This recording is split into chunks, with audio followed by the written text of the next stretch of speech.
Hey, ladies and gentlemen, good evening to you, and welcome here to Alumni Coliseum as Montana Tech getting ready to take on the Tigers of Georgetown College out of Kentucky, number 21 in the country, hosting the number 3 school in the country.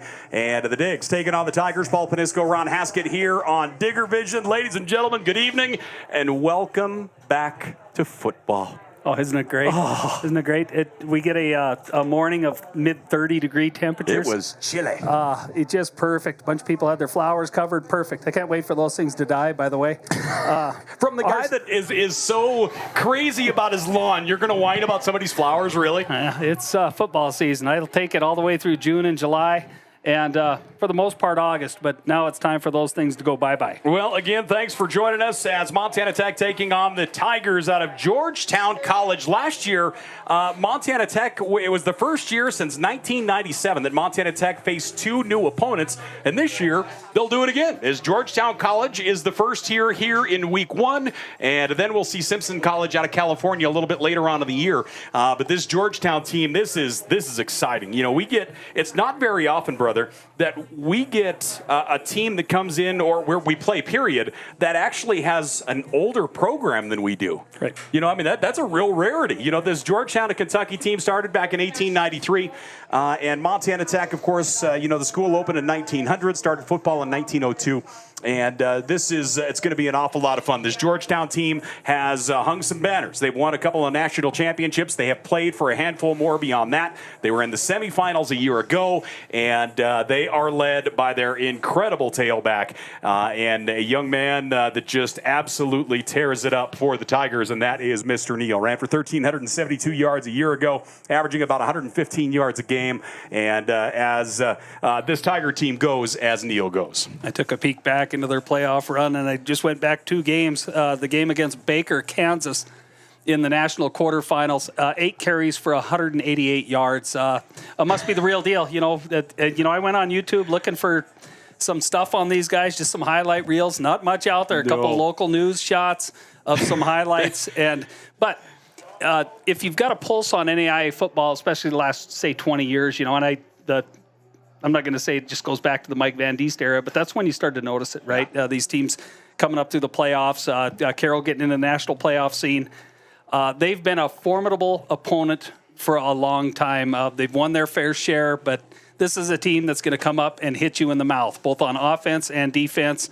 I've watched a little bit of tape on them.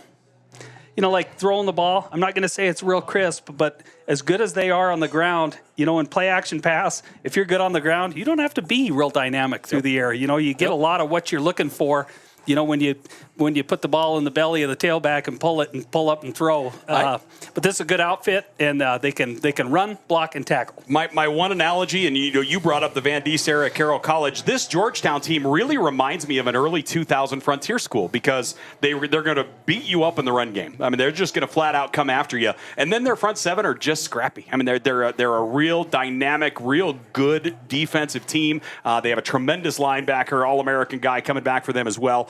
But they do. This team, and obviously we're Frontier biased, but this team really feels like a Frontier Conference school to me in the way they run the football and the way they really kind of dictate things defensively. To make them feel more at home, we should have told them they were coming to play Centerville or Walkerville, because they got a lot of vills in their conference. Campbellsville, yep. Huntsville, yep. Wilsonville, or whatever. There's a lot of vills down there, and but it's a good outfit.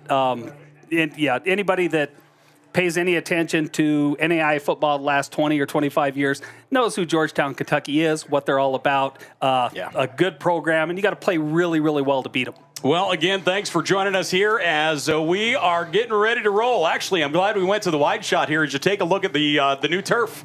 The new turf is there. We've got the shadows being tossed out, but you can see, obviously, the pick and axe at the center of the 50, and you can kind of see the V over on the left. We'll certainly see that a little bit more as we go, but this is the first game played on the new turf, and just could not be happier. I'm biased, but that is the best logo in college football, that pick and axe, no question.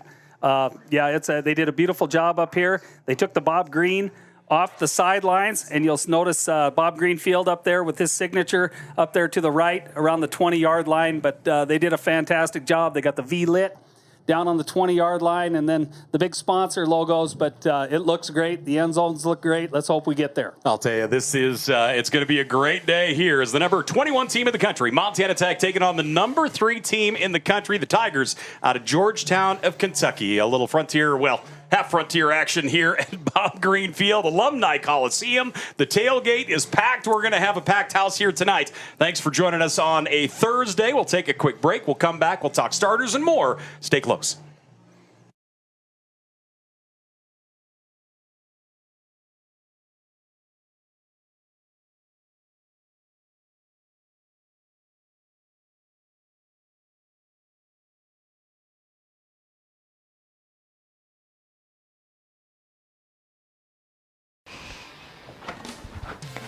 Dude, Hudson, your new man cave is sweet. Come watch the game.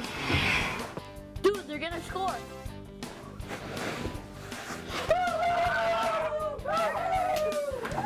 Man cave, lady lounges, whatever you call them, Steele's Furniture has exactly what you need to make your room come to life. Shop our Man Cave showroom today for ideas to upgrade your bar set, fireplace, TV, recliner, furniture set, and refrigerator. Steele's Furniture, making man caves happen for 87 years.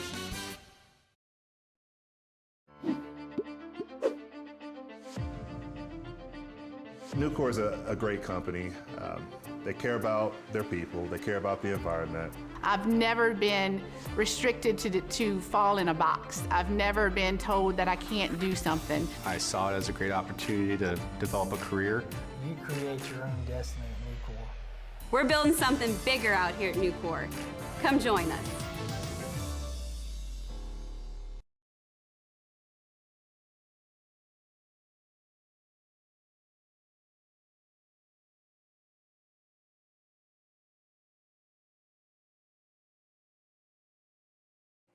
Hey, once again, welcome back here to Bob Green Field, Alumni Coliseum, the opening game of the year, Montana Tech and Georgetown. You brought it up earlier. There was a little gamesmanship. I mean, far be it from coaches to finagle and position pawns and move their knights around a little bit. Videos are pulled from the internet. It felt like we were going to have to run 2 VHS tapes and meet in like Colorado. It felt like we were going to go back about 25 years to hand off VHS tapes. But, I mean, I can understand it completely. This is a huge game, 2 big opponents, and obviously a big one to get the season started. You see the big smile. That is from my coaching days. Meeting in Boulder with Carroll to hand off 2 VHS tapes, an offensive tape and a defensive tape. But, yeah, the exchange of tapes, FedEx and those big tapes. Yeah, I mean, it's just a different world now, and how anybody would try and keep anything, somewhat secret. I tell you, if you can find a way, more power to you, because it's virtually impossible. It's tough. Let's talk about both these teams. We talked a little bit about the Tigers out of Georgetown. Let's talk about this Montana Tech team from a year ago. They averaged 31.6 points a game, 428.5 yards a game offensively. This offense, we certainly were lucky enough to see it every week, and just how powerful they were in all facets. You have tremendous run game, you have great depth at running back, tremendous receivers, great quarterback play, and a whole bunch of that is back. I mean, there are so many weapons right now in the bandolier for Coach Sampson offensively. It's hard not to kind of drool when you think about what this Montana Tech offense could do this year. It's a senior-laden team, no doubt about it. But what can get – it didn't get lost with us, but what gets lost with this offense last year is Blake Counts going down, right? And the emergence of Lander Smith. Lander Smith was a motion H-back blocker, very rarely carried the ball. He stepped in at tailback, and what this offense did to rally around him and what he did for himself to become just the premier back in this conference, there's no doubt about it. I mean, he was certainly never the last one to get up, took a lot of shots, delivered more. Yep. And the work he did to step in there at that tailback position for this offense, because it's it can be a run-heavy offense, and so much of what they do is based off the run game, the play-action game. That's where guys like Wyatt Alexander and, going back to last year, Estes and Torgerson, that's where those guys get open, because they get the attention of that second level of defense. So, I'm looking forward to a great year, because you got a few guys that are going to step into the fold here today. I think of guys like Nick Michelotti, Dylan Snyder in the receiving game. Yep. You got a pair of Torgersons stacked up at that inside slot, that H-back or whatever you want to call it.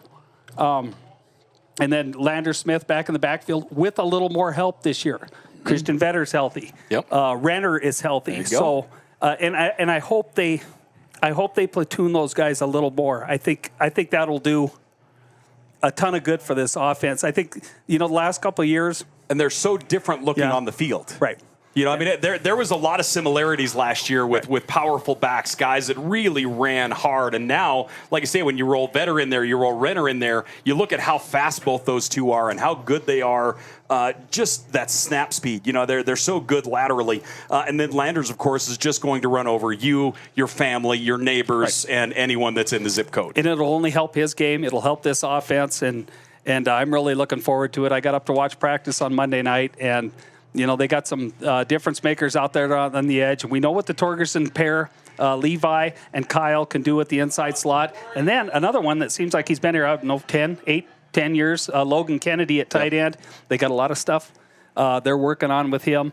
I don't want to spill any beans here, but look for some tight end delay stuff, some tight end screen stuff. He's eager to catch the ball. He does a lot of the heavy lifting in the running game, but that kid can catch it and run with it. I feel like the tight end is going to have a lot more of a role this year. You look at a guy like Pierce, a young man, I believe a junior this year.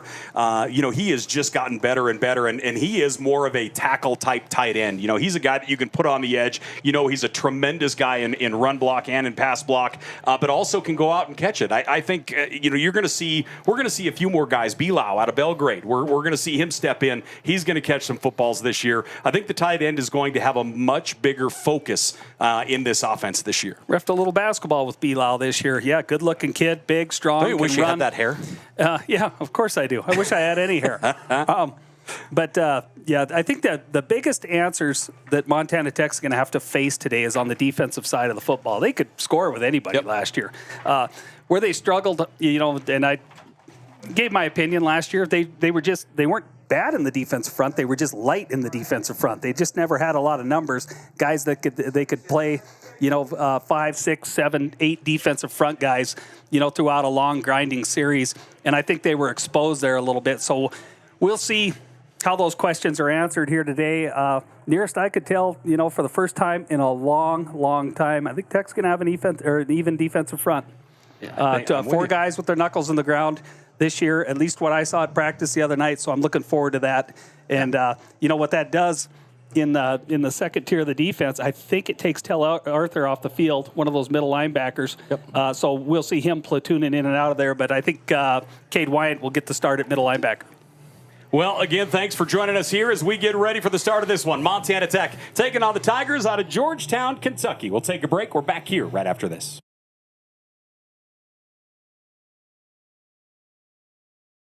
It's important for Butte Auto to partner with community partners such as Montana Tech Athletics because of the commonalities of goals that we have for the Butte community. With Tech Athletics, we look at it as a way to not only provide great things for the community, whether that's attending football games, volleyball games, basketball games. It also helps Tech Athletics to have further outreach, to bring in more athletes, more students, and really add to the diversity of Butte.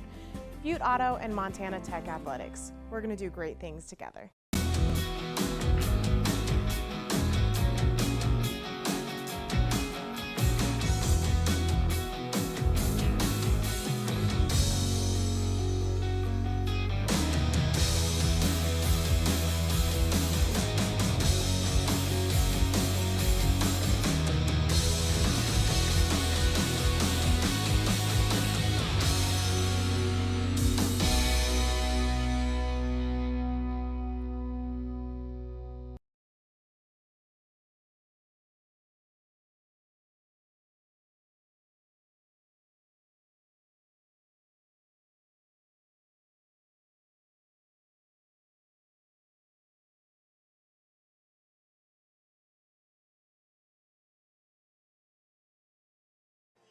Hey, welcome back here once again to Bob Greenfield Alumni Coliseum. You take a look down on our brand spanking new turf. The one thing I cannot stress enough, Haskett, the crew that came in and tore the turf out and then put the new turf down is the hardest working group of individuals I've ever come across in my life. They were so good, and they were such good guys. They were here over the 4th of July, and for those that don't know Butte, for some reason, we've always done the fireworks on the 3rd. And I told him, I'm like, all right, so what you're going to want to do on the third is you're going to want to come into the field, sit 50-yard line, lock the gate behind you so nobody comes in here and busts in on you. I'm like, maybe get yourself a cerveza or a 6. There you go. And sit in a chair and watch the fireworks. And they didn't know anything about it. And I came the next morning, they're like, that was good. Yeah. It's a heck of a show, no doubt about it. They worked so hard. They were such a good crew, and we certainly can't thank them enough. So, again, thanks for joining us. We're getting ready for this one as Georgetown taking on Montana Tech. Let's talk about this Georgetown team. Again, remember, they played in the semifinals a year ago. They averaged 34.6 points a game, 356 yards a game, and the bulk of that coming on the ground. As we take a look down here, they passed for 1,900 yards. They rushed for 2,374. They put up about $160 a game through the air and just under 200 a game on the ground. They scored 17 touchdowns through the air and 30 on the ground. And, of course, as I mentioned earlier, Neal's the guy to watch for. He had 201 carries a year ago, 1,372 yards, first-team All-American. He averaged 6.8 yards a carry and had 20 touchdowns. Yeah, you look at a stat line like that, say as a coach or a player, it can paint a picture for you, right? This is a team that's, it's going to be a 50-50 maybe or heavier run versus pass. But I look at something like that stat line, and I think kind of a low-scoring game, a team that's going to punch you right in the mouth. A lot of guys to the football, tackling, and a team that's going to try and grind you out on offense. Slunaker at quarterback. He was their quarterback a year ago. He is back. He completed 59% of his passes. He was 137 to 231, 1,781 yards through the air a year ago. He averaged about 148 yards a game, threw 14 touchdowns and 11 interceptions as a starter for the Tigers out of Georgetown. The big place where they got hit by graduation was their receiving core and guys that caught passes, because one of them was a tight end. Out of their top 4 receivers from a year ago, 2 of them were receivers. They graduated, and a tight end graduated. So that's the big hole that kind of has to be filled for the Tigers out of Georgetown, and we'll see what they come out with here today. Yeah, and lucky for them, those are 3 positions where you generally get a lot of people standing in line. Yeah. So, if you're doing a good job recruiting and keeping that cupboard full, they should just be looking for the next man up. Where it's tough to keep those cupboards full is in the offense and defensive front. And Montana Tech, I didn't want to have to talk about it, but, their great offensive tackle, Jamie Michelotti, forced to retire, right? Forced to resign as a college football player due to health conditions, and it is unfortunate. I will tell anybody that'll listen, that kid was a future Hall of Famer up here in the offensive front. He was just outstanding. You don't get athletes like him that are willing to play that position, and he played it and played it well.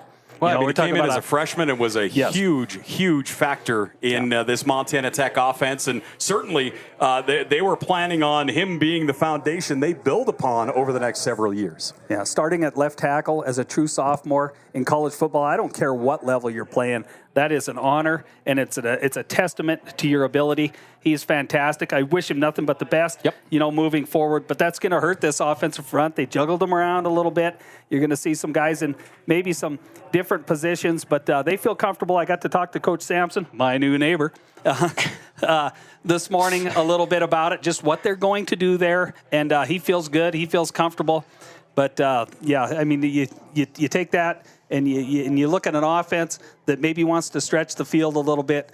Get that guy. Get Blake Thielen, your quarterback, 2.5, just under 3 seconds to throw the football, and then you're going to see the likes of Nick Michelotti and Wyatt Alexander, Kyle and Levi Torgerson, show their stuff. I'll tell you, this receiving core is just absolutely slammed. You talk about Wyatt Alexander, a young man that just went off last year, 1,109 yards, the second best receiving year in history for Montana Tech. 53 catches, averaged 101 yards a game, over 20 yards a catch. Who's he behind? Who is that? Who is big that boy? guy? Gosh. Do you remember that guy? We got a Hall of Famer coming up? Yes, indeed. My man Zoe, isn't that awesome? That is the Congratulations, deal. Lorenzo Snyder, hitting the Hall of Fame. I hope you're listening. I could not be happier. Yeah. My 2 little amigos in the Hall of Fame. I just loved them both. They were 2 of the best ever. Led by, I don't know if Darby McKee will ever make the Hall of Fame, but he led those two guys, and you couldn't wear them three out. You couldn't wear them out. I coached them in the mid-'90s, and we were pretty thin there. We used to run ball drills. You could not wear those guys out, and their work is a testament to their rewards. Well, it's certainly going to be a great night, and we thank you for joining us here as the play's starting to fill up. The tailgate is hammered, and the Montana Tech team about to come down and make their way through the tailgate. Our opener here this year, Montana Tech, number 21 in this country. On the other side, Georgetown of Kentucky. They come in number 3 in the country, and just a tremendous matchup to get this season started. This sounds like the talk and the build-up for this game being signed and possibly happening was a long time coming. It sounds like it was initially chatted about months and months ago, and then it kind of kept getting pushed off, and then when it was decided, like they signed it as quick as they could and make it happen. And this isn't a home and away. This is a one-time deal, and that's it. That's a big question for a lot of people. And I think the only reason it's not home and away is because of the Frontier Conference ballooning next year, and there won't be a space for non-conference games anymore. That was going to be my first question. I was trying to cue you up there with a little hand signal to see if it was a home-and-home deal. But, yeah, that's good. And hats off to Georgetown. First game of the year, making the trip across country to come in and play a perennial, solid football program. And, yeah, you can tell by Georgetown, at least their recent history, they'll take on all comers. Mm-hmm. And I think both coaching staffs and both programs are built that way. You're not going to walk away from anyone. You're not going to. I don't think either of these programs are built to avoid contact in the preseason. You want to get out there. You want to play the best. You want to prove your mettle. You want to prove your worth. And that's certainly what these programs, in my opinion, base themselves around. They're both raised in programs and conferences where you got to bring it every week. Darn right. So whether you got to step out of conference, hey, maybe it's a chance to look at a future playoff opponent. Well, and both these coaches realize that. And I'll tell you, next year things change for us greatly. We'll balloon to a 14-team conference in the Frontier Conference. I never thought I'd see the day. Like, I truly never thought I would ever see the day. I mean, you and I have now been in this conference for, I think, 75 years. The Frontier going to a 14-team conference. We're going to see an East and West. You'll see a couple teams moving from the East to the West after 2-year rotations. There's going to be some growing pains, but there's going to be some great football. And the other side of that, with the East and the West Conference, we'll have 2 teams. The winner of the East will get the automatic bid, and the winner of the West will get the automatic bid. Oh, that'd be nice. Yeah, it's going to be something to watch, and hopefully it can stick together, right? They can keep that conference intact and everybody happy and competing week in and week out. It's going to be something to see. You're right, though. It's going to balloon. Well, again, thanks for joining us here as Montana Tech getting ready to take on the Tigers out of Georgetown. And let's take a look at some starters here, shall we? Which do you want to start with here? You were talking about Montana Tech's offense. Do you want to run us through the Tech offensive starters? If you got them. Got them. All right. You got your reading glasses? Yeah, we got them. I'm all set. Montana Tech offensively at wide receiver, you'll get Levi and Kyle Torgerson both, Wyatt Alexander, and the offensive front at that left tackle position. The first guy that's going to step in there for Jamie Michelotti will be Safe Benjamia. At the guard, Tom Walkup, Max Anderson, Brandon Spencer, Shannon O'Brien, then tight end Logan Kennedy, been here forever, looking for big things out of Logan. And then at running back, starting tailback will be Lander Smith, and the quarterback, a couple years of experience and throwing the ball really, really well, Blake Thielen. On defense for Montana Tech, in that D front, Guy Stefanik. That's a guy last year you heard me talk about quite a bit. He never saw a ton of snaps, but he always made plays when he was in there. So I'm looking forward to see what happened, with another year of experience. Obviously, he got their attention in that on that Montana Tech football field starting at D end, along with Trey Yates, Zach Newton, and Jade Morast out of Dillon. That's a 4-man surface. There's 4 D linemen there, so that's what we're looking forward to see for the first time in a lot of years, a 4-man front for Montana Tech. Then at linebacker, Tell Arthur, Cole Wyant, Matt Whitcomb. And in the defensive backfield at the corners, you got Downs and Angel Sanchez. And at the safeties, you got Peyton Gonzer, and Jaden McNeil. Boy, I look at a guy like the ones that jump off the page for me. We have a couple guys that have been here forever and are huge staples, but I look at a season, Peyton Gonzer had some monster games last year. He's asked to be a factor this year, and Matt Whitcomb. I think, Whitcomb at times was just stellar last year. If we get those guys playing at a high level for every game for 60 minutes, this is going to be a powerful defense. Yeah. Getting over to the other side of the ball, the Georgetown offense at wide receiver, you got Matt Miller and Chandler Godby, Dylan Warren. At left tackle, you got Garrison Muth, Noah Smith. At center, Blake Gossett, Jacob Langston, Chandler McDonald, I'm assuming that says. It's cut off. At quarterback, you got Garrick Sluniker, running back Darius Neal, and the tight end Luke Olive. In the defensive front, they list three. Must be an odd front. Lawson Vaughn, Jacob Harmon, and Romarian Warner. At linebacker, you get Tyler Snell, Chad Holleran, and Bryce Huddle something. That got It get cut off, did it? Yeah, that got cut off too. I'll look it up here. We'll try not to butcher it all day long. At your safeties, we got Trayvon Allen, John Carter Myers, Jason Hayes, and at cornerback, Justin Richards and Josh and Etheridge. So Bryson Huddleton. Oh, Huddleton. Oh, there, that makes sense. Oh, then the punter and kicker, return punter for Montana Tech, Andrew Almos, an outstanding punter. First and a team new kicker. All-American. Kicker, Dylan Root, meets it well. I watched him kick it the other day. And the return guys, Levi Torgerson. So Levi and Kyle will be back there if there's two, and if there's one, it'll generally be Kyle or Levi. And the punters, Drew Rader for Georgetown, kicker Drew Rader as well, and the returner Dylan Warren on both kick returns and punt returns. Well, it looks as though we're about ready to get our national anthem here in the mining city. Again, thanks for joining us as we are here on Digger Vision, as it is Copper Game, ladies and gentlemen, as just looking forward to what should be a great day here in the mining city. A little chilly this morning, but it is really shaping up to be a nice one here. Rocky Mountain Credit Union, Copper Game, and we will pause here for our national anthem.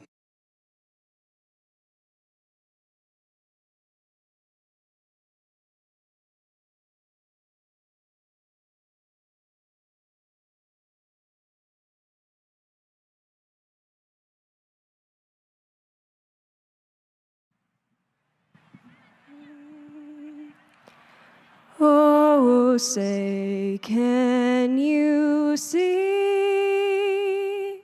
by the dawn's early light what so proudly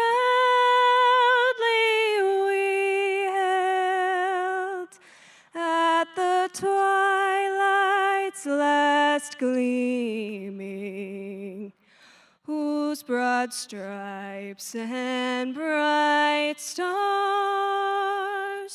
through the perilous fight o'er the ramparts we watched were so gallantly streaming.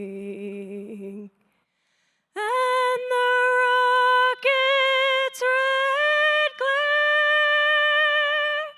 the bombs bursting in air, gave proof through the night that our flag was still there.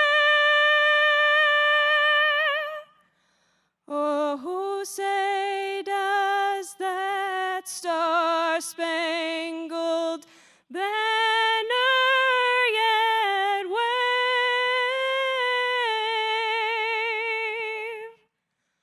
o'er the land of the free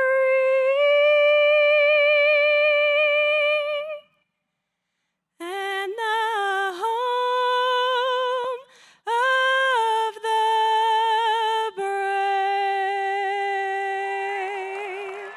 And there we go. Let's hear it from Maddie. Ladies and gentlemen, our national anthem here as we get ready to roll. And Paul, if you could give me a second here. Please. Montana Tech assistant head coach Doug Schliemann today, coaching with a heavy heart. And that we're coming up. We're going to have a moment of silence. Oh, okay. So, yeah, That's good. Go ahead, please. Yeah, I just wanted to talk a little bit about Rollo. His father-in-law, his wife Tara's dad, was a Montana Tech employee for 26 years. Ran the physical plant. He was a legend. And I promised everybody I'd tell this story. I remember me and Chuck Forgy were coaching up here, and we'd both been racking up a bunch of parking tickets. And finally Green came in one day, and he goes, "Would you guys get up and see Rollo about your parking tickets?" And I'd never met him.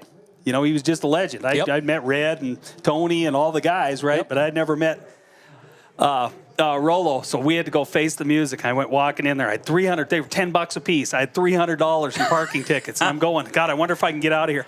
Not only did I meet Rollo, and we had a nice conversation. He told me, you got to get your head out of your butt. And I pled my case on parking in the visitors' parking and all this stuff. Yeah. He convinced me. Didn't slide on $10. $300 bill later. Me and Rollo were the best of friends. Montana Tech got all their money. But, Rollo passed away last week. The serious illness for a long time. And it was a tough deal. We attended the funeral yesterday. Got to see Coach Green. Of course, all the old guard was there. It was a nice event. And, our hearts go out to the Shea, Schliemann, and Burton families here in town. But, it was a tough deal. Rollo was a great one, a legend in our neighborhood, a grandpa in our neighborhood, and he will be severely missed. Yeah, just a tremendous man.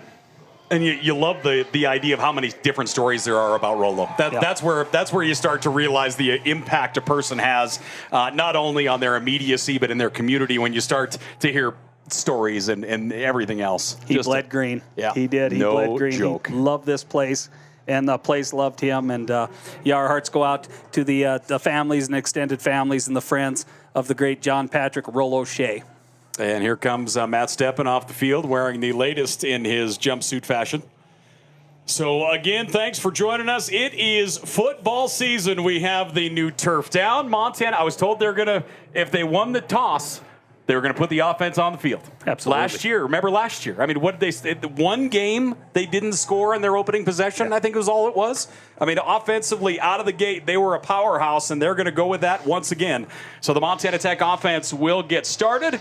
The Tigers will kick off. We have the battle of top 25. Montana Tech, number 21 of the country. Tigers of Georgetown, Kentucky, number 3 in the preseason poll. Bill Parcelli used to say, if you get a chance to take the ball, take the ball. Take the ball. Take the ball. So here we go. Again, ladies and gentlemen, thanks for joining us on Digger Vision, the Copper game here, and we are away. End over end high. It's going to go 7 yards deep, and it's going to come out. So the return across the 10, 15, diving out to the 17-yard line. Got exactly what you want if you're Georgetown. A nice high kick up in the air, good hang time. Took forever to come down. Montana Tech fielded it about 5 yards deep. Probably should have took a knee, but that's a kickoff return team that's eager to get the ball out on the playing field. On the opening kick, an injured player down for Montana Tech. So again, we are just underway here as the Montana Tech offense will get ready to roll. Again, led by Blake Thielen. He completed over 61% of his passes a year ago, threw for 2,905 yards, averaged 264 yards a game, almost 10 yards an attempt, through 24 touchdowns on the season. And Blake Thielen will lead him out. Smith in the backfield, Lander Smith. Then you're going to see Wyatt Alexander, the young man out of Whitehall, split out wide. The Torgerson boys, Dylan Snyder out of Butte, Logan Kennedy at tight end. And we are going to see some youth at receiver, but I'll tell you, this group is talented. Yes, they are. Yeah, it's the toughest job is going to be trying to keep everybody happy. Yes. I never prodded Coach Sampson for much information during this fall camp, but this morning when I visited with him, I asked him one question. How long before you try Alexander deep down the middle? And he said, not very. So We'll see what we got in store for us in this first series. Normally that would be considered like a roll of the dice, but last year it wasn't even remotely a roll of the dice. It was pretty much almost like even money. You hoist it down the field, and Wyatt's going to get underneath that thing. So they're going to get the injured player off of the field here for the Digs. 31 looks like Zach Clark. Yeah. 5'11", 190-pound sophomore out of Post Falls. He's just a little gingerly on that left leg, so we'll see. Hopefully it's nothing too serious, but they're helping him off the field. Teammate and trainer bringing him over. So here we go. Ordiger football here as coming up to the line of scrimmage. We are ready to roll. Blake Thielen will bring it out. Tight formation. 3 receivers bellied up tight on the right side. We'll see if they spread out on impact here. And they do. Kennedy moves to the left. Tailback moves to the left as well. They fake the fly sweep. They're going to go up the middle. Landers Smith on his first carry across the 25 out to the 28-yard line. First down yardage. As a run of 10, ladies and gentlemen, for Landers Smith on first down. He's surprised that safety that came up to make the play is ready to take one in the head, and Landers threw a move on him. Good piece of running, just inside zone off the right side to the bunch set. And Smith just picked. He was patient, picked his spot, and got up there for a first down. So that'll bring him up to the line of scrimmage. Smith stays in the backfield. Thielen and Kennedy in motion, now goes back out to the right side. Actually, that's Pierce. Pass goes out on the right side. We do have some lead blocking out across the 30, out to the 32. As that getting up off the ground, going to be Kyle Torgerson, the senior out of Great Falls.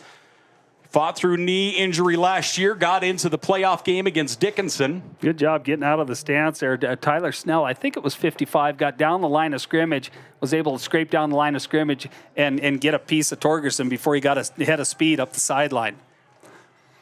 So back up to the line of scrimmage we come. Second down and 6, we'll say, maybe 7. 2 receivers on each side of the formation. 3-man rush coming. Late blitz, pass through the middle. That one intended for Levi Torgerson in pretty heavy traffic. And it will fall incomplete. 3rd down and 6 here for Montana Tech. Thielen was thrown to a window that Levi didn't see there. Levi hooked up at about 10 to 12 yards downfield. And he hooked straight up. He didn't float in between the zone. And Thielen just had to try and find a window in that zone to try and lead him to. We're also an extermination agency here as I'm killing hornets in the booth. One back, trips receivers left, ball on the right hash mark. Tigers showing blitz. Looks like some confusion here between the safeties and the corner. And blitz coming. Thielen steps up, delivers, pass complete. First down yardage as Kyle Torgerson gets it out to the 44, but we do have our first flag of the year. I saw some laundry. Was it on the sideline here? I believe so. So we'll see if it's offside or somebody got started early. Illegal formation, offense. Illegal formation. Okay. 3rd down. So illegal formation. And that, which was a first down, now going to come back here. We're going to be looking at 3rd down and about 12 here for the Digs. First quarter action. Little game up front. A loop to linebacker. Came untouched, but you got to credit Thielen. And that's experience, right? He's been in this position for a long time. He stood in there and waited for his receiver to break open, knowing he was going to take a hit, and got that ball delivered on target. All for naught, but it just shows his senior comfort level. Tight end right, 3 receivers. Thielen drops back, has all day. Good job through the middle. That one's tipped and intercepted at the 49-yard line. Now they'll say it is incomplete. They're going to say it hit the turf. As a boy right into the hands of Jason Hayes, the DB out of Centerville, Ohio. He dove after it, but they're going to say it hit the turf. So instead of the turnover, it will be a punting situation. And the first-team All-American Andrew Olmos will come in to punt it away here for Montana Tech. They brought a little pressure on 3rd and medium, but then on 3rd and long, they just rushed 4, stayed back in coverage. Thielen, they just maybe didn't get quite enough air underneath that ball. It got tipped. So again, Olmos in to punt it away, standing back at the 12-yard line. Return man back at the 26. Low line drive, knuckleball.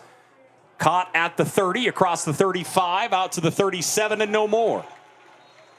Nice swarm tackle that time across the 35-yard line, and the Digger D will come out on the field, and we'll see the Tigers offense for the first time. Again, Sluniker at quarterback hit about 59% of his passes a year ago. And then you've got to look at the tailback and Darius Neal. Neal, 6 foot, 215 out of Lexington, Kentucky. And he ran for 1,372 yards a year ago, averaged over 6.8 yards a carry. Yeah, good coverage that time. Tell Arthur, the inside linebacker, getting downfield, making a nice tackle in space. So Sluniker out of the shotgun, 2 receivers to his left, attached tight end right. Montana Tech showing pressure. Tight end goes in motion, blitz coming. Sluneker downfield, overthrown, incomplete. I was told, and mainly by our new defensive coordinator, that there's going to be a whole lot of heat thrown in the Montana Tech Digger D this year. I'm glad they told you, because I asked that question and nobody would commit on whether he was a pressure first guy or a sit back guy, and so I was kind of curious. Four-man front guys, I wouldn't say. Generally, the guys that like to play games up front are 3-4 guys, so that's good to see. One back, 4 receivers, 4 guys down, as Haskett mentioned. Handoff going to go to Neal, trying to find some running room. Neal gets through the first level barely. He'll get a yard and no more. You know, there's a good job. Neal couldn't find what he wanted. You know, Tech in the defensive front, they didn't actually say make the play or make the tackle, but they got that offensive front stood up, and they weren't able to gain any ground on him. Neal didn't know where to go, and then when he tried to cut back, Cole Wyant got down the line of scrimmage and made the hit. Right into Captain Cole Wyant. Cole Wyant, All-American, just a phenomenal player and an even better person. He and his brother are just as good of people as you're going to find. 3rd down and 9 here for the Tigers. Sluneker, one back, trips receivers right. Tight end in motion. And we're going to get a flag thrown here. And it looks like the receiver got moving a little bit. A little jumpy. They ran a little motion. Montana Tech walked up. Looked like they were bringing a game here off the short side edge, along with an inside backer. And they looked to get a little uncomfortable. Matt Miller, the receiver, out on the edge, had Angel Sanchez, one of our other defensive captains, right across the ball from him. And Tech runs in a little more speed. They run DJ Brown off the defensive end, DJ Brown, and Zach Newton off the ground. And it looked more like a couple more edge-type rushers this time. You get Wyatt DeVos here on the near side edge, and I can't get a number out there on the top side, but looks like they ran in a little speed rush stuff here. 3rd down at 14. 4 receivers. Montana Tech showing blitz. We'll see if they bring it here. One back at home. 4-man pressure. Sluneker looking deep. He has a man over the top. Complete. 15-10-5 touchdown as Dylan Warren just takes it right in the breadbasket to the house. That is a well-thrown ball, and Warren got behind everybody. Yeah, and it's unacceptable against that defense. 4-man rush. You're sitting back in coverage. You're in quarters coverage. One thing you cannot let happen is let anybody get behind you if you're a near side safety. Looked like they were umbrellaed. And, so that's in that cover 8 shell. That's kind of a corners guy. You know, you just you got to get out of that back pedal and run. And Warren just got into him too quick. So that will bring the kicking unit in here, but we get our white hat chatting for a moment. Touchdown is good. Excessive celebration, I think. Okay. Unsportsmanlike conduct. Number 5. That penalty will be enforced on the kickoff. All right, so it will be enforced on the kickoff. 11:35 left to play here in this first quarter, and Georgetown on 3rd and 14 takes a big one. So the kicking unit in for the PAT, and that's a good way to quiet a very large crowd here in Butte, Montana. As we await the snap and hold are good. The kick is up. The kick is through. So Georgetown gets on the board first as they lead 7-0. As the Tigers up over the Ore Diggers here on Digger Vision. It's the Copper game, and we'll take a break. We are back here to the Mining City after this. This is our first media timeout.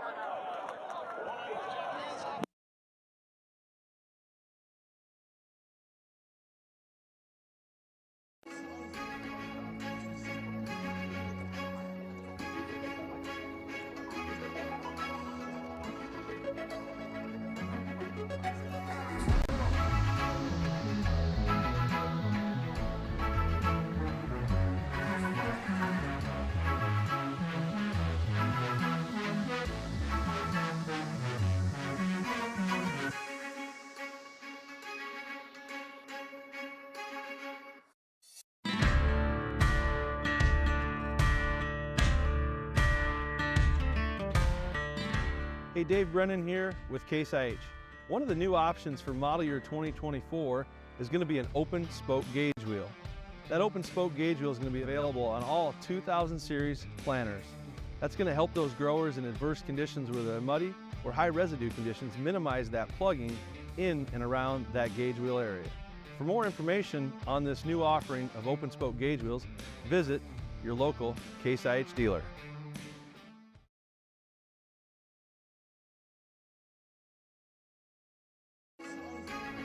Rocky Mountain Credit Union, as you take a peek there, our Copper game here on a Thursday evening as Montana Tech taking on Georgetown of Kentucky. Again, thanks for joining us here. The opening game for both of these programs. Two old storied programs, certainly seen their time. And boy, a big first strike there by Georgetown. Montana Tech had a great opportunity to grab a ton of momentum there. Georgetown was looking at 3rd down and 14. The Digs were looking at either stopping them to a really long field goal attempt or possibly a punt, getting that football back. And Georgetown is able to get behind the secondary and punch it in for 6. So we'll see if the Montana Tech offense can respond. Kicking off from the 20 here, you should get a good field position. I don't know whether Montana Tech will still be on maybe some kind of script, but I would expect a little more dose of Lander Smith right, left, and up the middle here, just to kind of cool the heads and try and establish somewhat of a moving of the chains. Kickoff bobbled by Kyle Torgerson. He'll get out to the 14-yard line and swallow it up there. That is huge. That is huge. You kick off from the 20-yard line. You get a nice kick, nice high kick, similar to the opener. But Torgerson mishandles it down inside the 5-yard line, and you still get that offense pinned inside the 15-yard line. That is huge in special teams play. Yeah, like I say, remember that 15-yard penalty was enforced on the kickoff. So that will start Montana Tech deep in their own territory. Ball right at the 15-yard line. Their second offensive possession. Similar set to open that they had to open the game. Now they're going to shift to a tight slot on the right side and a heavy tight end and wing to the left. Thielen, they're going to run counter here to the near side, and Lander Smith out to the gain of 4, nearly 5 on first down. I say it every week, and so I'll start to say it again here. 4 yards on first down, just with inside zone is a victory. 4 or 5 yards. You got to be happy with it, especially against good programs, and you cannot get frustrated. You stick to the plan, move the chains, get that defense some rest, and hopefully end this drive with points on the board. Thielen out of the shotgun. 2nd down and 5. Lander Smith in the backfield. Landers, play action. Thielen, he's going to drop it off. Kyle Torgerson gets it. He gets across the 25-yard line, so should be a fresh set of downs. I like the smarts of Kyle, and I'm a Torgerson family fan anyway, but he looks downfield before that ball gets to him to see who's coming at him and what direction they're coming from. Then he looks back to the ball, gets it, and tries to turn it upfield. You always tell those receivers to catch it first, right? But the difference makers, the really good ones, they know what's coming before the ball gets there. They get into that first move. Our Hall of Famer coming up, Lorenzo Snyder, that was his staple. He was always into the ball arrived, and that's what made a difference between him being good and great. 1st down and 10 here for the Digs. A TDS 1st down here for Montana Tech in the opening quarter. Landers a huge hole. 35 spins out to the 38. That's a gain of 12. What's not to like about that? I mean, they're getting everything they want with Lander Smith in the backfield. Credit to that offensive front and tight end up front, giving room, just zone blocking, getting to that next tier and giving Lander Smith some room. That was a nice run quickly to the line of scrimmage. Now they'll look to the sideline for the play call. Lander Smith right now, 3 carries, 20 yards. 3 receivers here for Blake Thielen. Tigers show a 4-man front. They come with 4. Thielen stands, delivers downfield, and that one tipped by the safety over the top. They were looking for Wyatt Alexander. Nice job by the safety that time. Deep coverage, Justin Richardson, the senior out of Georgia, got a hand on it. Looked like Blake was maybe looking for something in the honey hole between the corner and the safety here, but that corner was locked on. A lot of times they'll press him or cloud him, and you get a little honey hole down here 10, 15 yards downfield. But they had a locked on corner. They're pretty lucky that ball didn't get turned over. I made the mistake of leaving my energy drink out in the sun. Holy moly, it's like 143 degrees. Blake Thielen, 1 back, 2nd down and 10 after the incompletion. Torgerson in motion, hand off to Smith. Smith going to bounce it off tackle right. He's out to the 42. It's a gain of 4. It didn't look like there was much there. This guy I'm not going to call him a fullback anymore, okay? I'll call him a tailback. But for an ex-fullback, he runs to daylight as good as anybody I've ever seen. Agreed. He just sees it and feels it and is he's got nothing there, able to pick up 4 yards. Injured player down here for the Digs. Now you're probably going to see Butte, the first guy off the bench, Butte High product, Zach Tierney, getting in the game. That's it. He was rumored to be maybe moving into that left tackle spot, but they ended up moving Safe Benjamia over there and rearranging their offensive front. But now they got an offensive front guy down.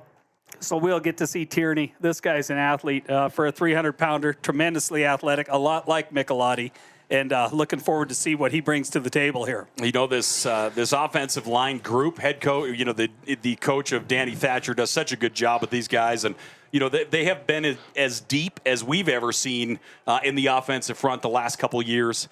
And like I say, losing Michelotti in that group this year hurts a lot. Yeah, you want to coach, become a coach guys want to play for. You know, I always go back to Punky Warner. Yeah. As much crap as we used to give Punky Warner, they used to stand in lines 6 deep to play defensive front for him, and we couldn't trick any of them over to come and playing in the offensive front. And that's not a slight on our offensive front coach, but they loved playing for Coach Warner. Yeah. I'll tell you, Danny's certainly one of those as well. So injured player down. Again, thanks for joining us here on a Thursday. As of right now, let's take a look here. Some of our numbers. Let me see if I can get us updated here on this Thursday evening. Again, Montana Tech, number 21 in the country.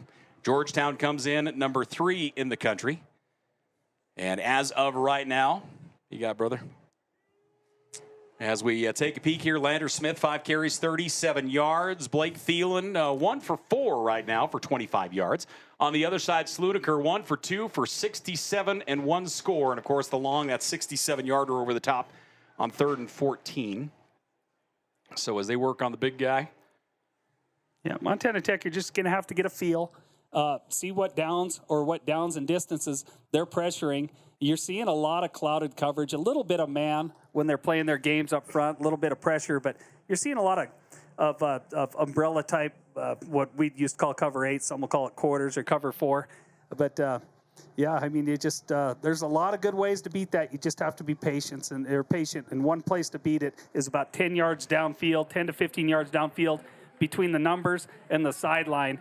If you're patient enough and you can get time, that's a good place to beat that defense. Boy, that makes me happy. Max Anderson gets up, not only wants to come to the sideline under his own power, he started to run, and the trainer was like, no, man, you're going to have to walk. So Max Anderson, just as good a guy as you're going to find, as Max, a 6'3", 295-pound senior, played his game up to Flathead, and he does come over to the bench, and he will get treated here. So 3rd down. Timeout on the field. And Montana Tech forced to call a timeout. Georgetown's first timeout of the half. We could hear the Georgetown coaches next door to us going crazy. I don't know, did they have 11 guys on the field?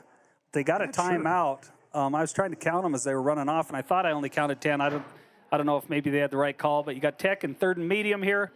And last time Tech saw 3rd and medium, they brought a little pressure. They brought an inside and an outside backer, so we'll see what they bring to the table this time. 9:37 left to play here in the opening quarter. Thanks for joining us on Digger Vision. As we are here, it's the Copper game. We have a packed house. There's still I wonder if the several thousand people in the tailgate realize that the football game has started. A lot of them will tell you it doesn't start till the second half. The amount of people that I talked to that wanted to purchase a tailgate spot, and they're like, oh, we have to have a ticket too? That's unfortunate. Or until the coolers run dry. So the Tigers leading 7-0. One of the more interesting schedules I've seen, and it feels like maybe in my years, Montana Tech has this game tonight here in the Mining City, and then we do not see Montana Tech back at home until October. They have 3 road games and a bye week, so no games in September at home. That's unfair. That's not good. But if you're going to look for silver lining, the 5 of your last 6 are at home. I mean, you get in October, November here, that's good. 3rd down and 6 after the timeout. 2 receivers left, 1 to the right. Thielen brings man in motion. That's Wyatt Alexander. Thielen dropping back, has time through the middle. Torgerson, 45 down to the 40-yard line. There you go. Caught him in a little stunt. They brought some inside pressure that time. Brought 6. Got man across the board. Torgerson just able to make a good escape at the line of scrimmage, get inside leverage on the quick slant, and Thielen found him. 1st down at 10 here for the Digs. They'll quickly come to the line of scrimmage. Checking out is going to be Logan Kennedy. Got Snyder and Alexander. Kyle Torgerson in there along with Logan Kennedy.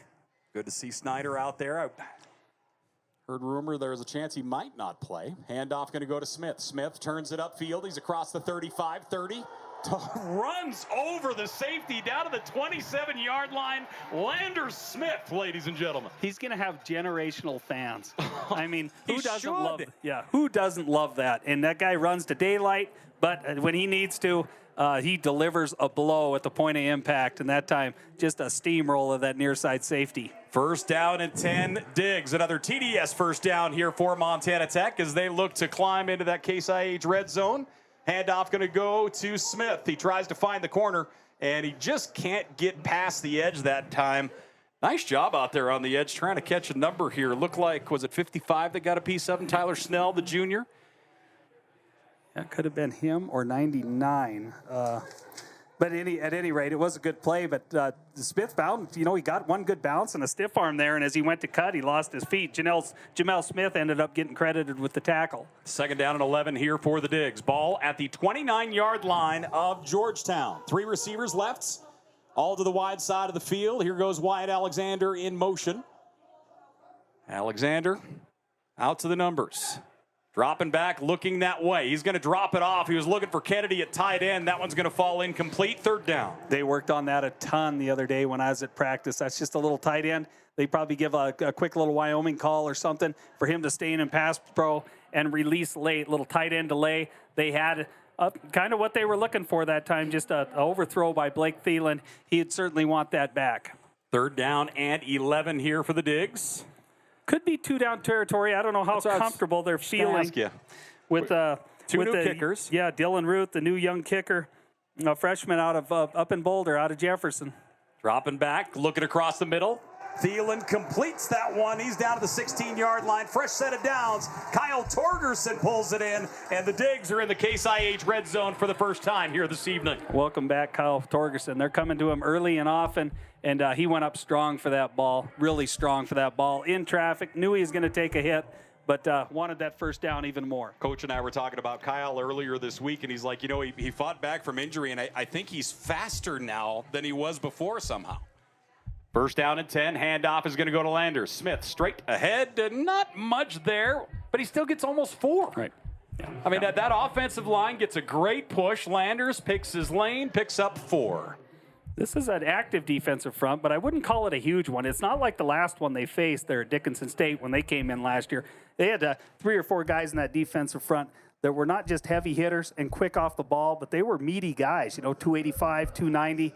These guys are maybe a little lighter in the seat and maybe a little easier for this Montana Tech front to handle. 6:38 left to play here in the opening quarter. Kennedy in motion. Handoff is going to go to Smith. He's going to bounce it wide right. Tries to get past the linebacker. Dives to the 5-yard line and a flag down. That's got to be a face mask. Probably going to get a face mask. His helmet was torn off. Didn't slow him down a bit. Justin Richardson, the DB on that edge out of Georgia. More than likely going to get the face mask here.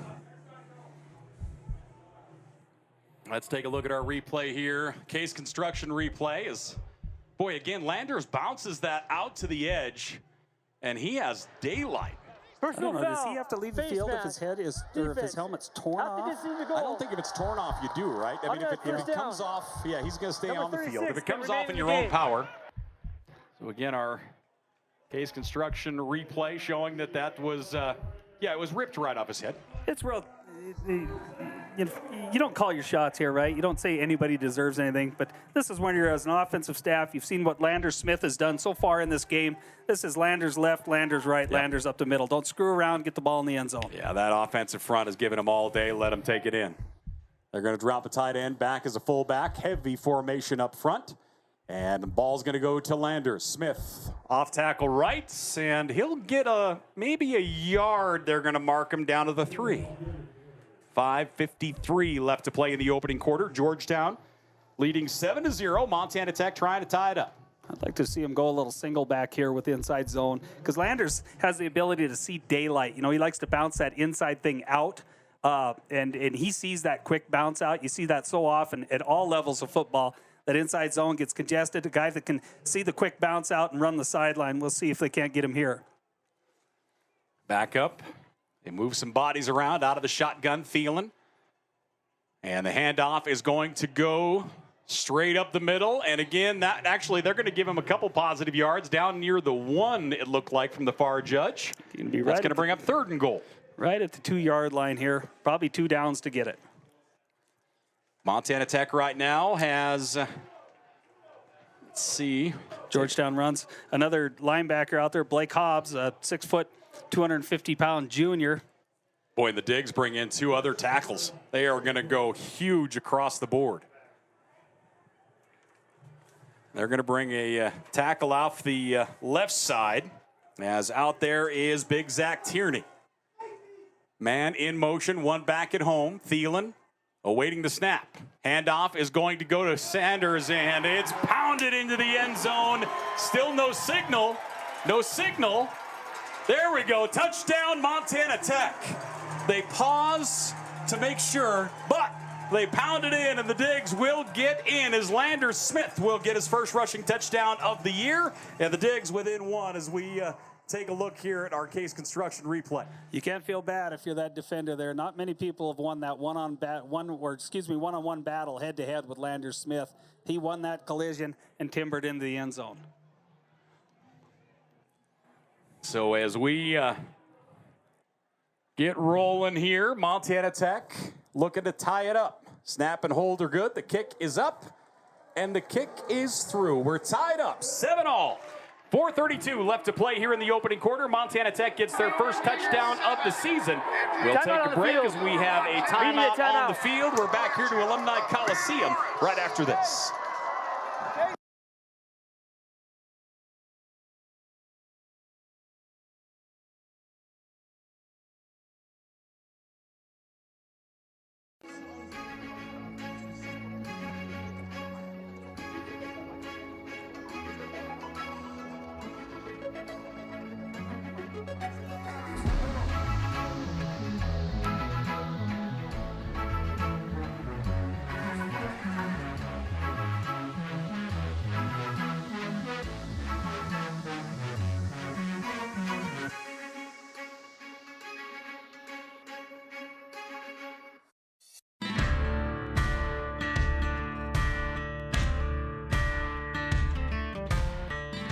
Hey, Dave Brennan here with Case IH.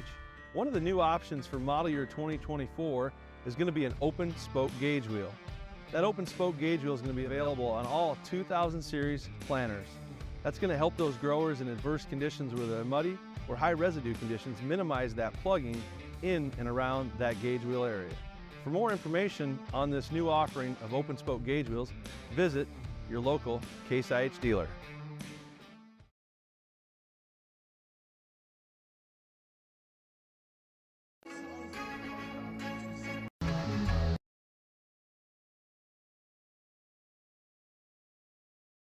Hey, welcome back here once again to our Copper game on a Thursday evening. Rocky Mountain Credit Union, our main title sponsor, making it possible for us to be here this evening. A gorgeous night in Butte, Montana. We're tied up 7 apiece with 4:32 left to play here in this opening quarter. Dylan Root does the place kicking duties, but it looks like Ryder Baranowski, 6 foot, 195-pound freshman from Whitefish, does the kickoff duties. Indeed. They battled all fall, and they decided they're going to split them up. So he'll pound it straight ahead. This one's going to go all the way back. And that's certainly a heck of a way to start things off for Baranowski, the true freshman out of Whitefish, pushes it out to the back of the end zone. It makes a different noise coming off their feet. I was down here the other night, and it is a different noise. So 4:32 left to play here in this opening quarter. It reminds me of when Heddick used to punt. That's what's lost. Any sound that Heddick is involved in is going to be violent. Heddick could have been our punter. That's how good of an athlete he was. First down and 10 here for the Tigers. We left him at D-line, though. Bold move. Neal with 1 carry thus far. Slunaker, 1 of 2 through the air. First down and 10. Neal in the backfield, 1 receiver each way. Tech brings 4 up to the line of scrimmage. Handoff going to go to Neal. He's going to stretch the corner, turns it upfield across the 29 to the 30-yard line, a gain of 5. Good fill that time. Coming up from safety, Peyton Gonzer. They're going hurry. So Georgetown quickly up to the line of scrimmage. You saw the receivers jump out quickly. They get the ball down, and the Tigers are going to go into hurry up. Look at the receiver set up way back at the 20-yard line. There's a receiver 10 yards off the line of scrimmage. Nobody's set yet. They got to get set before they can get this ball snapped. I don't know what they're doing. It almost looked like they were trying to play defense. Yeah. So now they come up to the line of scrimmage. Neal in the backfield, tight end left. We've seen them move tight ends around quite a bit already here. That continues to be the case. One receiver each way. Montana Tech showing blitz. Here they come with the house. Neal going to get through the first level. He's across the 35 to the 36. Neal going to get a first down here for the Tigers on the ground. Yeah, good piece of running, just inside zone. Gonzer comes up, makes the tackle just beyond the first down sticks. But, yeah, a lot of movement there. What looked to be a little bit of confusion on Montana Tech's side defensively. So quickly up to the line of scrimmage. First down at 10 here for the Tigers. They get the marker set. 3 receiver spread for Sludiker. Rolling the pocket right. Airs it up across the 40 out of bounds of the 43-yard line as he hits his man Matt Miller. Matt Miller, the senior out of Ohio. That's the first Not time. out of Helena. Right.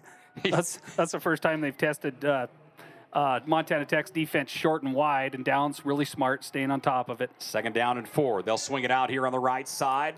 Vertical leap up over the 45-yard line as they get it into the hands of Darius Neal. And Neal looks like they're going to give him, he'll get first down yardage by 1 yard. So that'll be another first down here for Neal. Got airborne that time. Got over the tackler.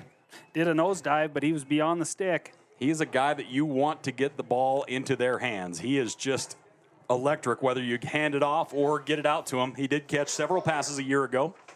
Let me take a look here. Had 18 receptions a year ago. Tight end in motion. Trips receivers left to the wide side of the field. Montana Tech showing blitz again. They're going to swing it out to Neal. He tries to turn it upfield. He's across midfield down to the 46-yard line. Toss sweep that time to the wide side. Good job by Wyant getting down the line of scrimmage. They got it to the edge quickly. But not before they picked up 6 yards. You know, they're getting everything they want there on first down last couple series. Under 2 minutes left to play here in the opening quarter. We're tied up 7-all. As the Tigers looking at second down and 4 here. And this is certainly the territory they love to be in. Second and short, 1 back, 3 receivers. Sludiker brings man in motion left to right. They're going to give it to him on the jet sweep, and he is going to get stood up. What a play defensively by Matt Whitcomb. Boy, he just shed a blocker and hauled him up, put him down, and just a tremendous play by Whitcomb. We saw him do that quite a bit last year as he emerged in the second half of that season, wearing a different number. But at the same time, playing that outside alley position, that outside linebacker, always did a nice job at taking on blockers, but keeping an outside arm free to make plays. And that time he did both. He not only got the running back to have to decide to turn it up and in, but he got a hold of him and got him to the ground. Third down at 6, 1 back, 3 receivers. Long snap count here. Continues to be long. Now they'll drop back, looking left the whole way. Pass complete. Boy, this is going to be close. It's caught. Nice job by Dylan Warren to pull it in. Warren gets hit hard. They got him about a yard short. So the ball is at the 43-yard line. Is this easy choice? You just stack it up and go here? I think you punt it. Okay. I think you punt it, but you may see them line up and try and draw Montana Tech offside. You certainly don't want to give the home team any momentum here by going for it and missing on 4th and short. So I'd expect a long extended snap count here, trying to get Montana Tech offsides. 20, now 15 seconds left to play here. As 4th down and 1, and we're going to get a timeout. And Montana Tech going to get a timeout with 12 seconds left to play here in the opening Montana quarter. Tech. This is their first timeout of the 7-7 our half. score. The Digs call a timeout right before the snap. And a very entertaining opening quarter. Big play by the Tigers. Got them on the board first. A long, powerful drive by the Digs. Tied us up. And now you're just moving the furniture around wherever you think it'll go. Right. What is up with you? Well, I got to have something to lean on here. Look at the crowd. I didn't do that. Don't touch the TV, Haskey. Don't tell me I'm working as the antenna as well. 12 seconds left to play in the opening quarter. Opening quarter here, Montana Tech, number 21 in the country. In the preseason poll, Georgetown of Kentucky, number 3. And, of course, every coach in the country will tell you they just don't believe the power polls, especially that preseason poll. But as a coach, especially for the Montana Tech coaching staff, you love where those rankings are at right now. I haven't even looked at them. Great motivation. I've got them right here for you if you'd like to. There you go. There's your top 25, brother. All right, so 4th down and 1 here for the Tigers. Georgetown of Kentucky up to the line of scrimmage. Tight end left, 1 back at home is Neal. Twin tight moves right. Montana Tech 4 wide.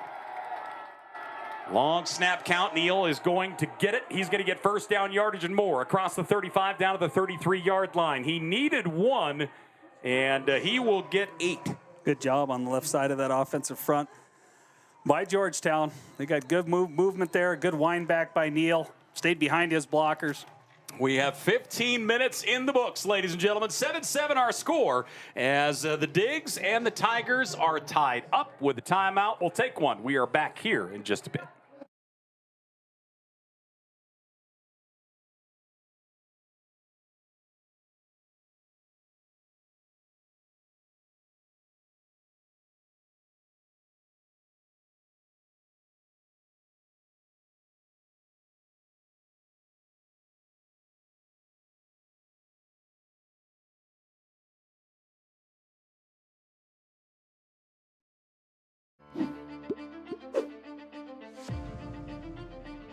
Nucor is a great company. They care about their people. They care about the environment. I've never been restricted to fall in a box. I've never been told that I can't do something. I saw it as a great opportunity to develop a career. You create your own destiny at Nucor. We're building something bigger out here at Nucor. Come join us. Trident 5550, the Case IH Combination Application System Solution. A couple of key points for model year 2024 are going to be the addition of a 135-foot spray boom for that enhanced productivity, and then AIM Command Flex 2, the ultimate in advanced spray technology, individual on-off nozzle control, a host of other features, making the most of your product application. To learn more, visit your Case IH distributor or caseih.com.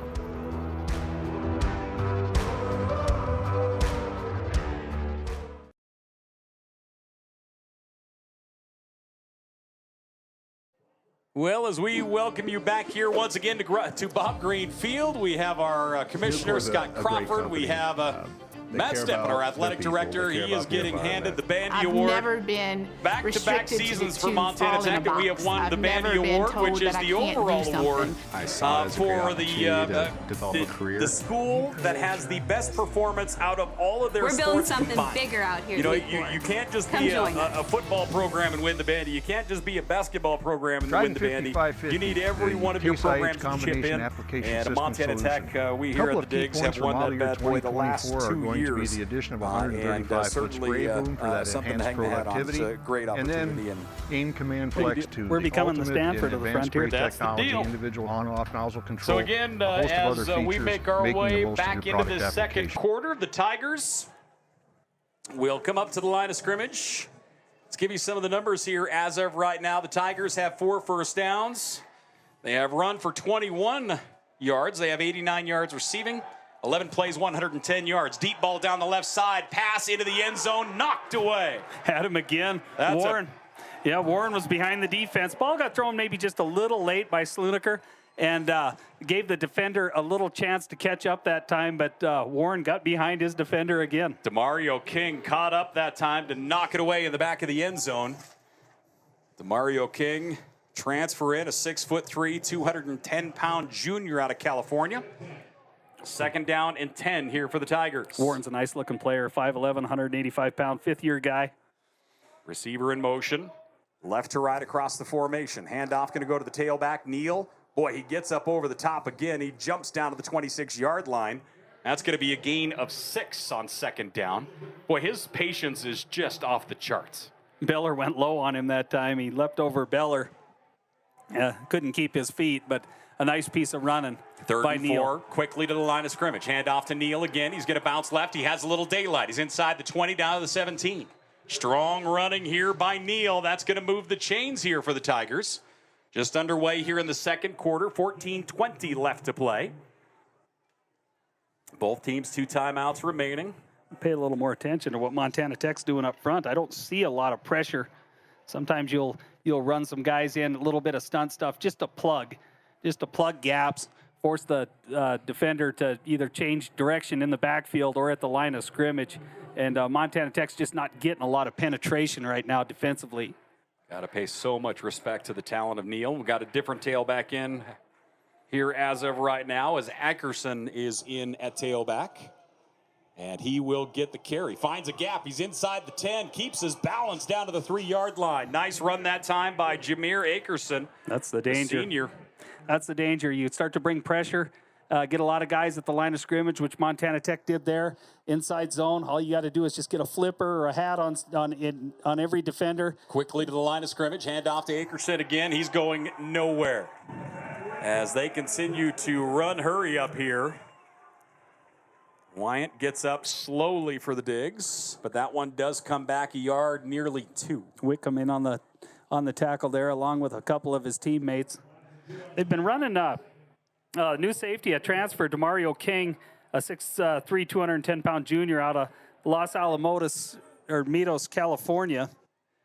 That they're excited about this transfer. He's lined up at safety. He's a big kid, nice, tall, physical defensive front guy, but they've been walking him up to the line of scrimmage and bringing him occasionally. Tied up 7 apiece. 2nd and goal from the 4. Akerson goes in motion, and the handoff to Neal. He bounces right, spins down to the 1. Boy, he is tough to take down. I mean, he keeps his balance so well. It doesn't matter if he and the ball are facing forward or not.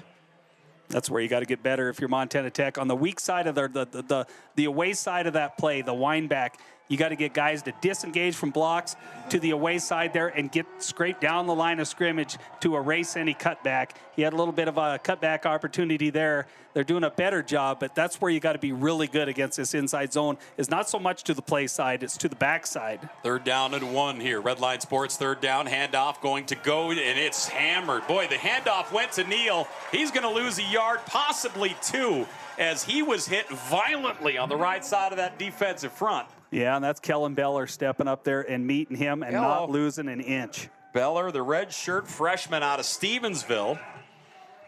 Boy, he has just had a phenomenal fall.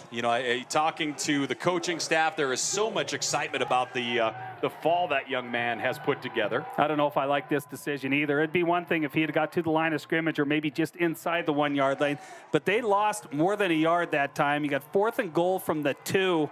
I don't know if I like this decision if you're the Tigers. Play clock down to 5. Out of the shotgun, man goes in motion. Quarterback rolling right, in trouble, continuing to roll. That one almost picked off. Montana Tech is going to get the ball on downs. Yeah, that's a real risk. 3 points. Yeah, that's a real risk. I mean, it's just one thing. The difference of a yard or a yard and a half in any football level, high school, college, or the NFL, is huge. And Montana Tech, you can tell they're expecting rollout pass there. They know Sluniker's not 100% comfortable in the pocket, so you figure they're going to roll him out. They ran him, they chased him, but they had a lot of guys running to that underneath stuff, and they had everybody checked up and covered. Great job by DJ Brown putting the pressure on him, chasing him across the backfield, and Montana Tech's offense will take over at their 2. 11:08 left to play here in the first half. We're tied up 7 apiece. Tech coming out pretty heavy there. They got Wyatt Alexander in tight to the wide side of the field, and Torgerson in here tight to the short side of the field, but heavy in between. Handoff going to go to Lander Smith. He's going to bounce it out right. He's across the 5, down to the 8-yard line. He's going to get some daylight to pick up a 5, nearly 6. Not a bad option if you can take it, is it? Boy, not remotely. So Landers, as of right now, just grind it out here. You're getting everything you want in the ground game. Not that you have to run it every time, but you got to like what you're seeing out of that offensive front and Lander Smith in the backfield.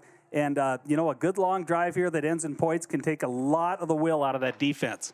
10:35 left to play in the first half. Man in motion. They're going to pitch it out to the edge. Turning it upfield. Looks like Vetter is in the ball game. He's out to the 15-yard line. Boy, it's nice to see him back. Yeah. Just been riddled with just ridiculous injuries in his college career and going back to his high school career there at Butte High. But it's nice to see him healthy, and it's nice to see him getting Landers Smith the occasional break there in the backfield. You know, as we take a look at the Case Construction instant replay here to Vetter, I had the opportunity. He came in and sat in my office the other day just chatting with him, and just hard not to like that. He's just such a good kid.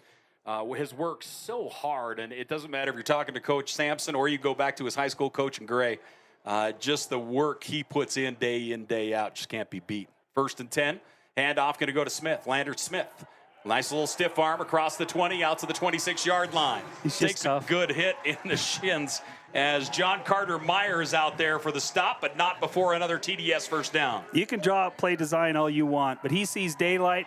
He recognizes that the point of attack or the play side there isn't there as quickly as anybody I've ever seen, regardless of his overall speed. He sees it quick enough to reverse his field, get out around the corner, and get the sticks moved again. Up to the line of scrimmage, 1st down and 10 here for the Digs. Again, another TDS first down. As out of the shotgun, Blake Thielen. It's been pretty quiet throwing the football thus far. A steady diet on the ground. They'll keep it that way. Landers turns at the corner, cuts it upfield. This time, not much there. Ball comes out. Boy, it looks like Tigers have it. We'll see what the officials say here, and that is the case. Ball comes out, and jumping on that football, I believe, is John Carter Myers. So that ball goes to the turf, and the Tigers going to take over just outside the Montana Tech 25-yard line. It's one of the toughest things about those guys who fight for every yard. A lot of times they lose track or lose both arms on that football, and got in there in a heads-up play. Gang tackling, one guy stripping at the football. John Carter Myers not only, I think, got the strip, but he got on that football as well. 1st down at 10 here for the Tigers. 3 receivers right, 1 back. And the Tigers looking to add some points here. Tight end goes in motion. As out of the shotgun is Sludiker. 5-step drop. He's going to set up inside screen. Neal gets it. Neal gets past the first defender. Tried to vault over the second. He's out to the 18-yard line. But getting him around the ankles was Matt Whitcomb. Neal's leaving his feet enough here where you got to recognize that as a defender, yeah, and start inflicting a little punishment on the tackle. 8:38 left to play here in the first half. As we've seen Georgetown go into the hurry up often, and now they're kind of taking their time getting up to the line of scrimmage. We're tied up 7 apiece. As Sludiker out of the shotgun, Neal moves to his left hip. 2 receivers on each side of the football. And now we're going to get a change of play here, it looks like, as Sludiker will move him around a little bit.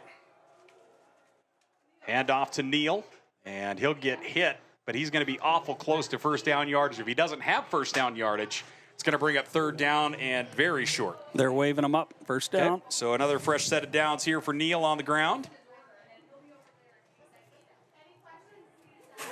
And that will bring up 1st and 10 here for the Tigers. Ball at the Montana Tech 16-yard line. So good field position here for the Tigers. Try and take advantage of the first turnover here of the day.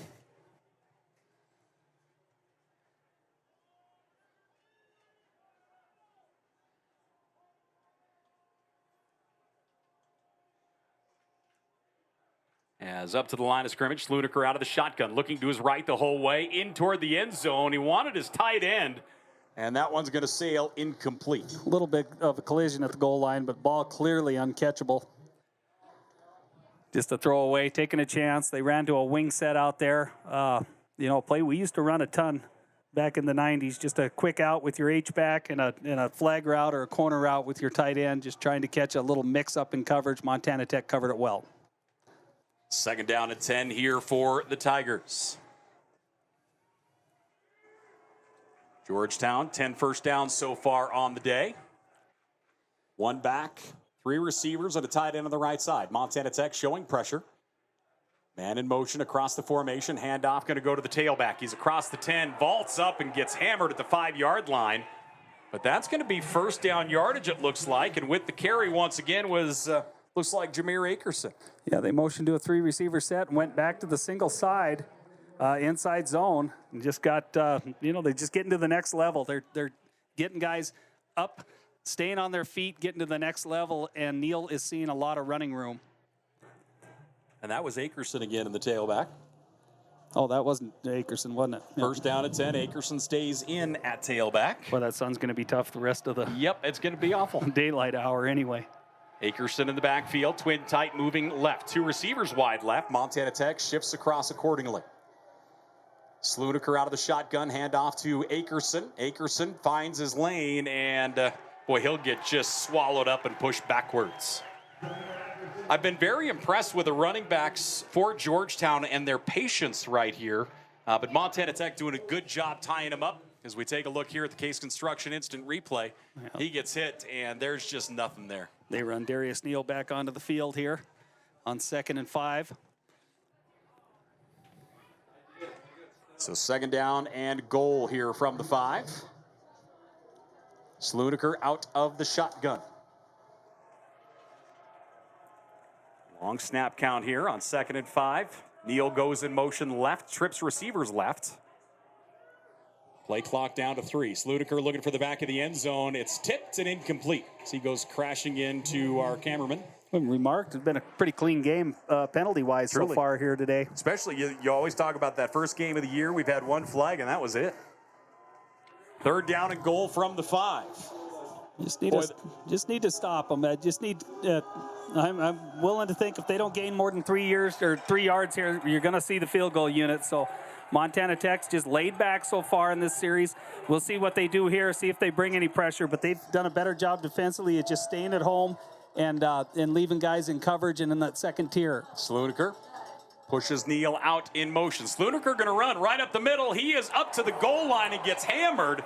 He is going to come up shy as he gets just drilled by DeMario King. That's going to bring up 4th and goal from the 1.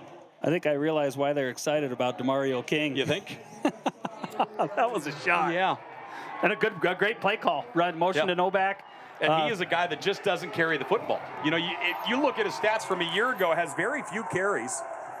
That's a tremendous call, and the offense going to stay on the field again. Tech running a little beef in there. We got DJ Brown and Zach Newton in there tight, right over the center. 4th down and goal from the 1. Heavy backfield, and Sluneker going to keep it. He's going to get pushed. The tush push from the Eagles. They don't have him in yet, and both officials are running in short of that goal line. That's the case. I think this is going to stay out. Angel Sanchez here on the near side saying no. DJ Brown comes out and says no, and the rest of the Digger defense comes out and says no, or Digger football. They've had their back against the wall on 4th and short, 2 straight possessions, and the defense holds. Pay it off for that defense now. Offense, go out and move the football, grind it out. You got 5 minutes to run the length of this field. I wouldn't be surprised if Montana Tech doesn't come out and try and sting them with a deep ball here, right off the goal line. You know, we haven't seen a whole lot out of Thielen thus far. You got to start by trying to place the ball in Lander Smith's belly, though. You just have to. He's been such a critical factor offensively for Montana Tech so far here today. Just enough to maybe put a hitch in somebody's back pedal, get somebody out of coverage, cross the field with one receiver and stretch it with the other. See what we get here. Landers 15 carries, 78 yards. And it looks like we have a timeout on the field, ladies and gentlemen. With the timeout, we'll take one. 4:53 left to play here in the first half. We'll take a break. We are back here to Alumni Coliseum right after this.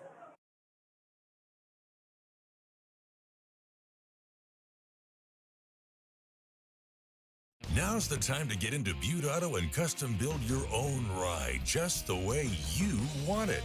Choose from 9 brands and compare them all at one location. Don't wait. Take advantage of our VIP appointment or stay where you are and shop easily from ButteAuto.com. At Butte Auto, we believe in exceptional service and an easy buying process. Easy buying process. Contact one of our 4 dealerships and custom build your next ride at Butte Auto today.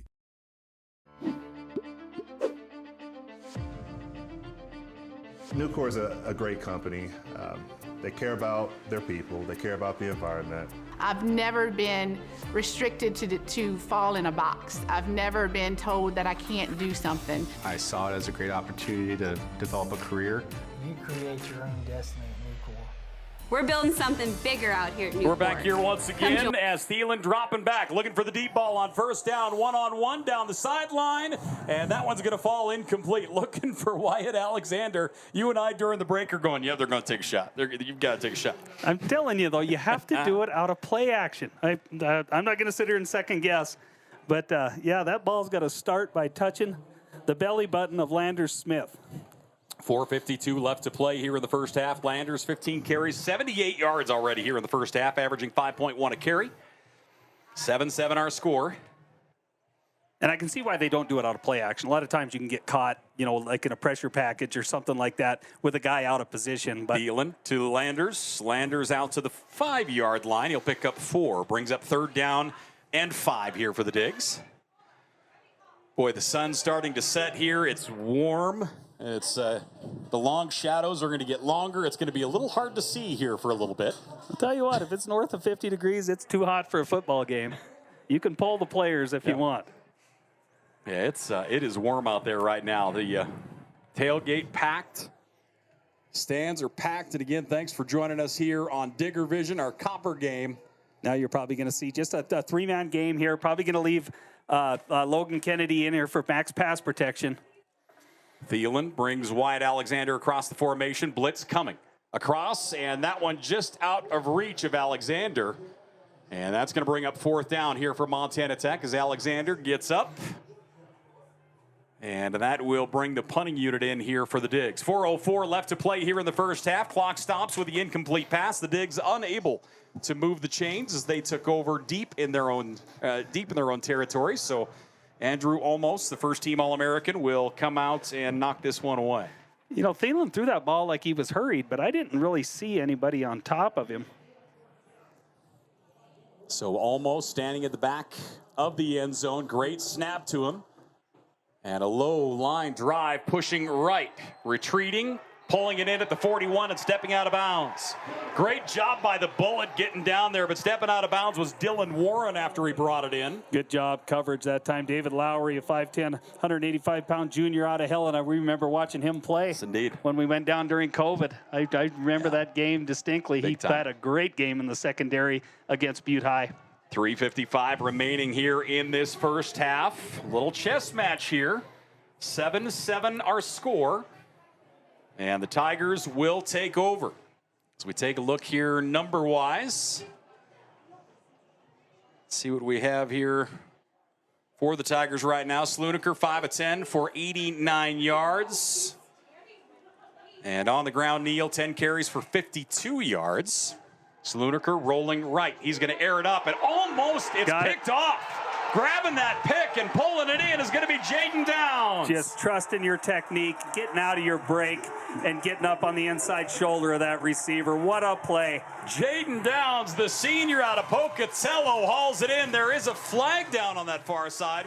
Did you see flag come in? I didn't see a flag, but I would think if it was anything, it could be offensive pass interference, but don't quote me on that. And I could be completely wrong. I thought I saw a flag, but no, they're not. There's nothing. That's going to be a turnover. Montana Tech will take over at the Tigers 41. Jaden Downs with the interception.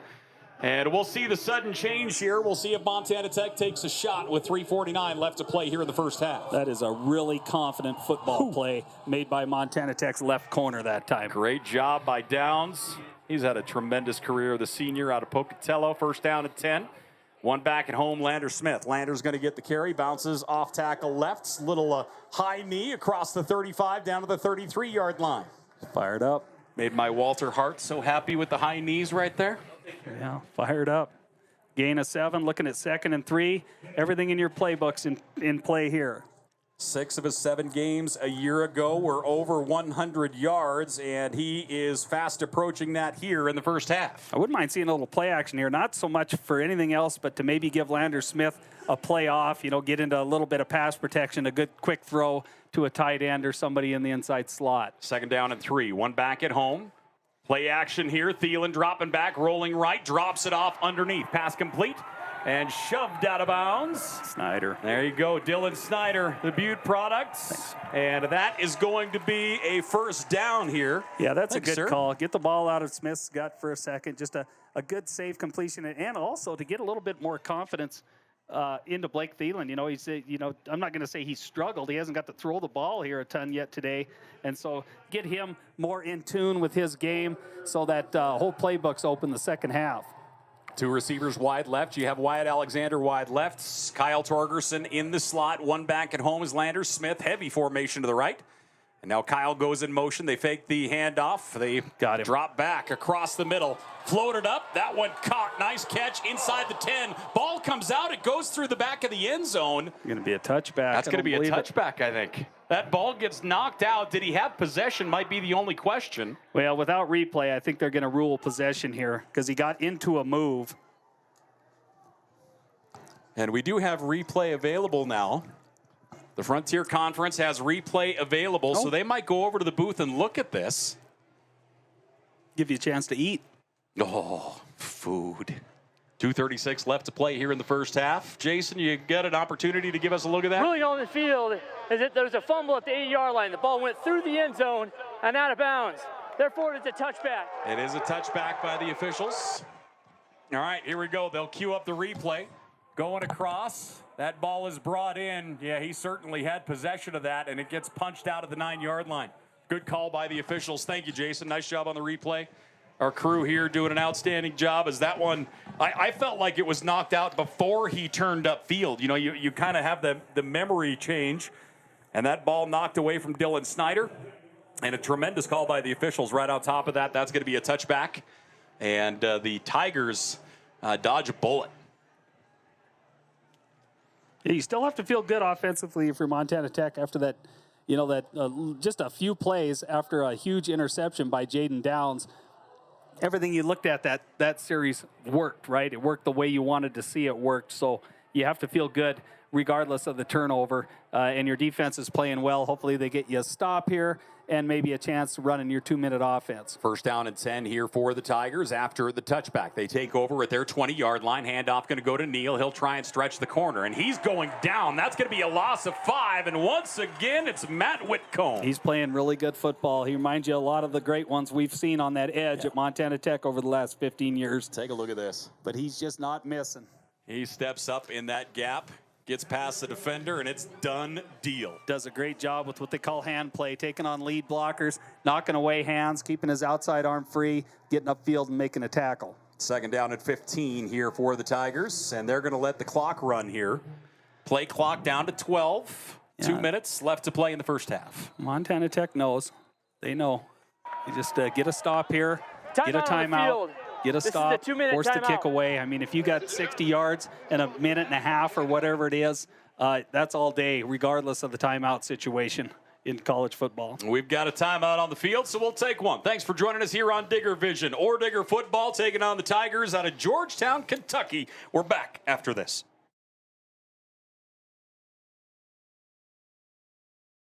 It's important for Butte Auto to partner with community partners such as Montana Tech Athletics because of the commonalities of goals that we have for the Butte community. With Tech Athletics, we look at it as a way to not only provide great things for the community, whether that's attending football games, volleyball games, basketball games. It also helps Tech Athletics to have further outreach, to bring in more athletes, more students, and really add to the diversity of Butte. Butte Auto and Montana Tech Athletics. We're going to do great things together.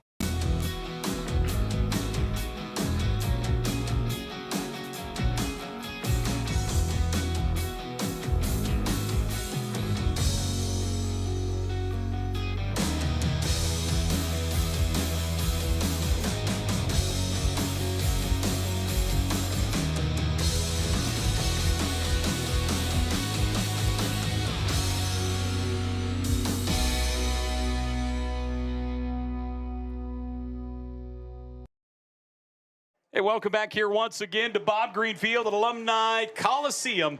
Paul Panisco, Ron Haskett here as the Digs getting their season underway with the buzzsaw out of Kentucky. And here we come back out, second down and long after Montana Tech takes the timeout. Man in motion is Warren. Dropping back is Sludiker. Sludiker, boy, a rifle shot picked off at the 35-yard line. A second interception down the left side to the house. Touchdown, Montana Tech. They get in. Jaden Downs with his second pick of the day, and Montana Tech's defense puts him on top. How about the lead blocks? He gets, Tel Arthur's aware of it right away, gets out in front. Ton of guys down there just getting a piece of somebody. Had a lot of room over there and was able to catch it, corral it, stay on his feet, and get to the house. 1:47 left to play here in this first half. Montana Tech grabs their first lead of the day. As we take a look here at the Case Construction instant replay, he goes to the sidelines. I thought he was going to get shoved out, but look at him reach that ball out. Jaden Downs, ladies and gentlemen. Hello. Boy, the Digger D right now playing awfully well. So the kicking unit is in. Timmy Beggs, the power of Tim Beggs. Jaden Downs obviously feeding off of the power of Tim Beggs, who was an outstanding defensive back in his time here for Coach Bob Green. Yeah, there's a guy that could get out of his back pedal. Only going to the fridge. So the kicking unit is in for the PAT. He was a big-hearted guy, though. He usually went for all of us. Good call. Big hands could hold a lot of beverages. Yes. Yeah. So the kicking unit is out. The kick is up. The kick is through. Montana Tech goes up 14-7. Or Digger football here on Digger Vision. It's Copper Game presented by Rocky Mountain Credit Union. And we are having ourselves a day. Thanks for joining us, not only for Montana Tech, but throughout the country, out of Georgetown. I had a great opportunity to talk to a lot of folks from Georgetown and Kentucky. And I'm just impressed. They've all been so kind to me. They've been so good, calling about tickets and tailgate spots and everything else. And I'm telling you, they have been so good to talk to. And it just, I don't know, you love that football family. Doesn't matter if it's in Montana or Idaho or Oregon or Kentucky. We're all here for the same things. It's a good area of the country. That southwestern United States is as friendly a people as you will find anywhere. And I run into a lot of Kentuckians, in my day job, out at the coal mine out in Roundup. They got a lot of Kentucky and West Virginia people out there, and they are the salt of the earth. So you ready for the saddest thing you're going to hear all day? Sure. Both my dogs are from Kentucky. Nice. That's a different level of saying, but yeah, both of them are. Wasey is in the building. Ladies and gentlemen, Wasey Deegan. Little fella. One of my favorite humans in the entire world. Wearing his pink shirt that he still wore when he was an offensive line. Do you still have that shirt at all? All right. We're going to talk to Wasey at halftime. In case you missed the memo, the Emetad Club is up and running full steam. And we're going to talk about how you could be part of Emetad, some of the things you can receive being part of Emetad. And also we're going to talk about day one, as Shannon Sullivan-Panisco will join us, and we'll talk day one coming up at halftime as well. So the kicking unit is in. And kick, end over end. Return will start at the 7-yard line. Across the 15, 20, 25 out. Big daylight out to the 40. Great job holding that one up. I didn't recognize Montana Tech was kicking from the 20-yard line. I'm guessing, the celebration situation probably got in their way. So those are our only 2 penalties so far, are celebration penalties. No reason to be excited. You just scored on a defensive touchdown. That's great. That says something, though. I mean, good coaching, good players. When first ball game of the year, and the only thing we've had penalty-wise are celebration penalties. And maybe we should go ahead and get rid of that and let them celebrate a little bit. They're letting them celebrate everywhere else on the planet. I don't know why they don't in the Frontier. First down and 10. So the Tigers, 2 timeouts, $1:40 left to play in the first half. 3 receivers left. Montana Tech showed press. Now they'll back out a little bit. Sludiker. Across the middle, pass is complete. Tremendous play again. Nice job to Mario King. Yeah, Montana Tech that time they lined up with 4, but just rushed 3. That time Anthony Oakes, he took a step upfield and dropped back into coverage. So they had 8 guys in coverage, not much for Sludiker to look at there. Boy, once this Montana Tech defense kind of got comfortable. Yeah, they're playing really well. They're playing good ball right now without having to bring much pressure. 2nd and 11. 4-man defensive front. And back will move out to the right side. In is Akerson once again. 2 receivers right, 1 to the left. Long snap count for Sludiker. Pressure coming. Sludiker almost hauled down. Now he's going down. Montana Tech will get their first sack of the season. And hopping up and getting that one is going to be Wyatt DeVos. Yeah, DeVos, and that early pressure that time. Good move at the line of scrimmage by Anthony Oakes, and got Sludiker uncomfortable trying to escape, and DeVos got to polish him off. Oakes out of Great Falls. And DeVos coming by way of Great Falls as well. DeVos, a redshirt freshman. I can't understand for the life of me why Montana Tech isn't taking a timeout here. They show 2 on the board. Yes. The clock down to 20. The Tigers will start with the football in the second half, and it looks like they're fine letting this one go down. So the play clock is going to hit 0. And the Tigers will call a timeout here with 10 seconds remaining here in this first half. So the Digs, number 21 in the country, and the Tigers, number 3 in the country. And we have had a very interesting first half. It feels like both teams have had plenty of opportunity to grab momentum and just run, and then it just trickles away. Yeah, in their respective right, though, they've made plays, both teams on defense. Yep. You know, they got the Tigers got the good strip on Landers Smith after the great goal line stand, and Montana Tech answered back, got another great goal line stand, and a couple interceptions by Jaden Downs so far. Really the difference here in the first half of this football game, 1 for 6. So again, thanks for joining us here at the half. We're going to talk to Wace. Did your third down and long here. 10 seconds remaining in the first half. Wace Deegan will join us. We're going to talk about Amitad, and then Shannon Sullivan-Peniska will join us. And we'll discuss day 1, which is coming up quickly. So 10 seconds on the game clock here as they await our official to put the ball down. It goes live. And now Sludiker out of the shotgun. 1 back, 3 receivers. Moving right side is Akerson. Sludiker going to hand it off to Akerson. He bounces through the first line, gets across the 40, out to the 45-yard line. That's going to be a pickup of 8. And that is going to do it here. Well, no, we do get a stoppage. JoJo Wallace in on the timeout on the field. tackle, played a little nickelback, getting in there, 6 foot, 185-pound junior out of Mesa, Arizona. First time we've called his name today. JoJo's new addition here. Montana Tech was just a little lighter in the defensive front, more of a pass rush defensive front that time. You sure give up a 10-yard run. Who cares? The clock yeah, we get a timeout with 1 second remaining. So 4th down here for the Tigers. 1 second left to play in the first half. Oh, now they put the clock out to 4 seconds. So they add a little time. 4 seconds remaining here in the first half. Montana Tech leading 14-7.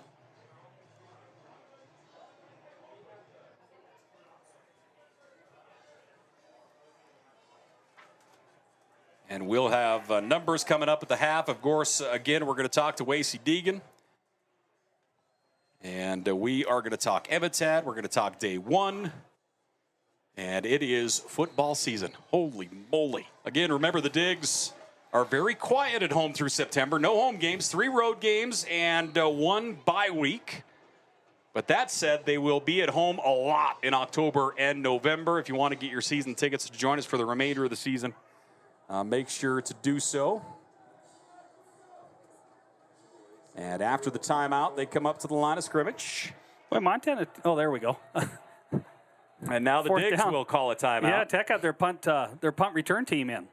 That is the case, so they run out. Yeah, Kiergan was in there. Torgerson was back deep. So 4th down, and now the defensive unit will come back in. All teams have a defensive safe return. This would, Coach Green used to call this hawk return, you know, just your base defense in there with 1 return specialist. Unsportsmanlike conduct, Montana Tech. For any kind of by rule, you're not allowed punt to call fake or 2 anything like that. So they'll run their defense back out here for a safe return. And we get a flag down as the white hat chatting it over here. Sun's setting. It'll be lovely when that thing goes behind the hillside over there. So an additional 5-year, actually going to be, it's going to be a fresh set of downs here for the Tigers. 15-yard penalty for what? Did you see it? I did not. So Montana Tech used both of their timeouts there. I think you're about to see Jaden Downs' 3rd interception of the half. So 1st down and 10 here for the Tigers. Little different situation here at the Montana Tech 40-yard line. 4 seconds remaining in the first half out of the shotgun. Dropping back, turning right, now in trouble. As Sludiker going to get sacked again. Second time here on the day. And the first half going to end with a sack as Dom Umale will haul it down, the redshirt freshman out of Missoula. And Montana Tech will go to the locker room with a 7-point lead. 14-7, the Digs up over the Tigers as the number 21 team in the country in Montana Tech up over the top of the Tigers out of Georgetown of Kentucky. As I mentioned earlier, we have Wasey Deegan in the house. We're going to talk to him and talk about Emetad and how you can help out and be part of that. Also, we're going to talk day one with Shannon Sullivan-Panisco. All that coming up in just a few. Stay close.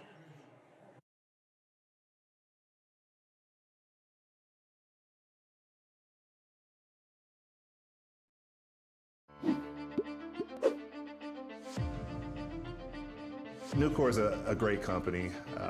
They care about their people. They care about the environment. I've never been restricted to fall in a box. I've never been told that I can't do something. I saw it as a great opportunity to develop a career. You create your own destiny at Nucor. We're building something bigger out here at Nucor. Come join us. Trident 5550, the Case IH Combination Application System Solution. A couple of key points for model year 2024 are going to be the addition of a 135-foot spray boom for that enhanced productivity, and then AIM Command Flex 2, the ultimate in advanced spray technology, individual on-off nozzle control, a host of other features, making the most of your product application. To learn more, visit your Case IH distributor or caseih.com.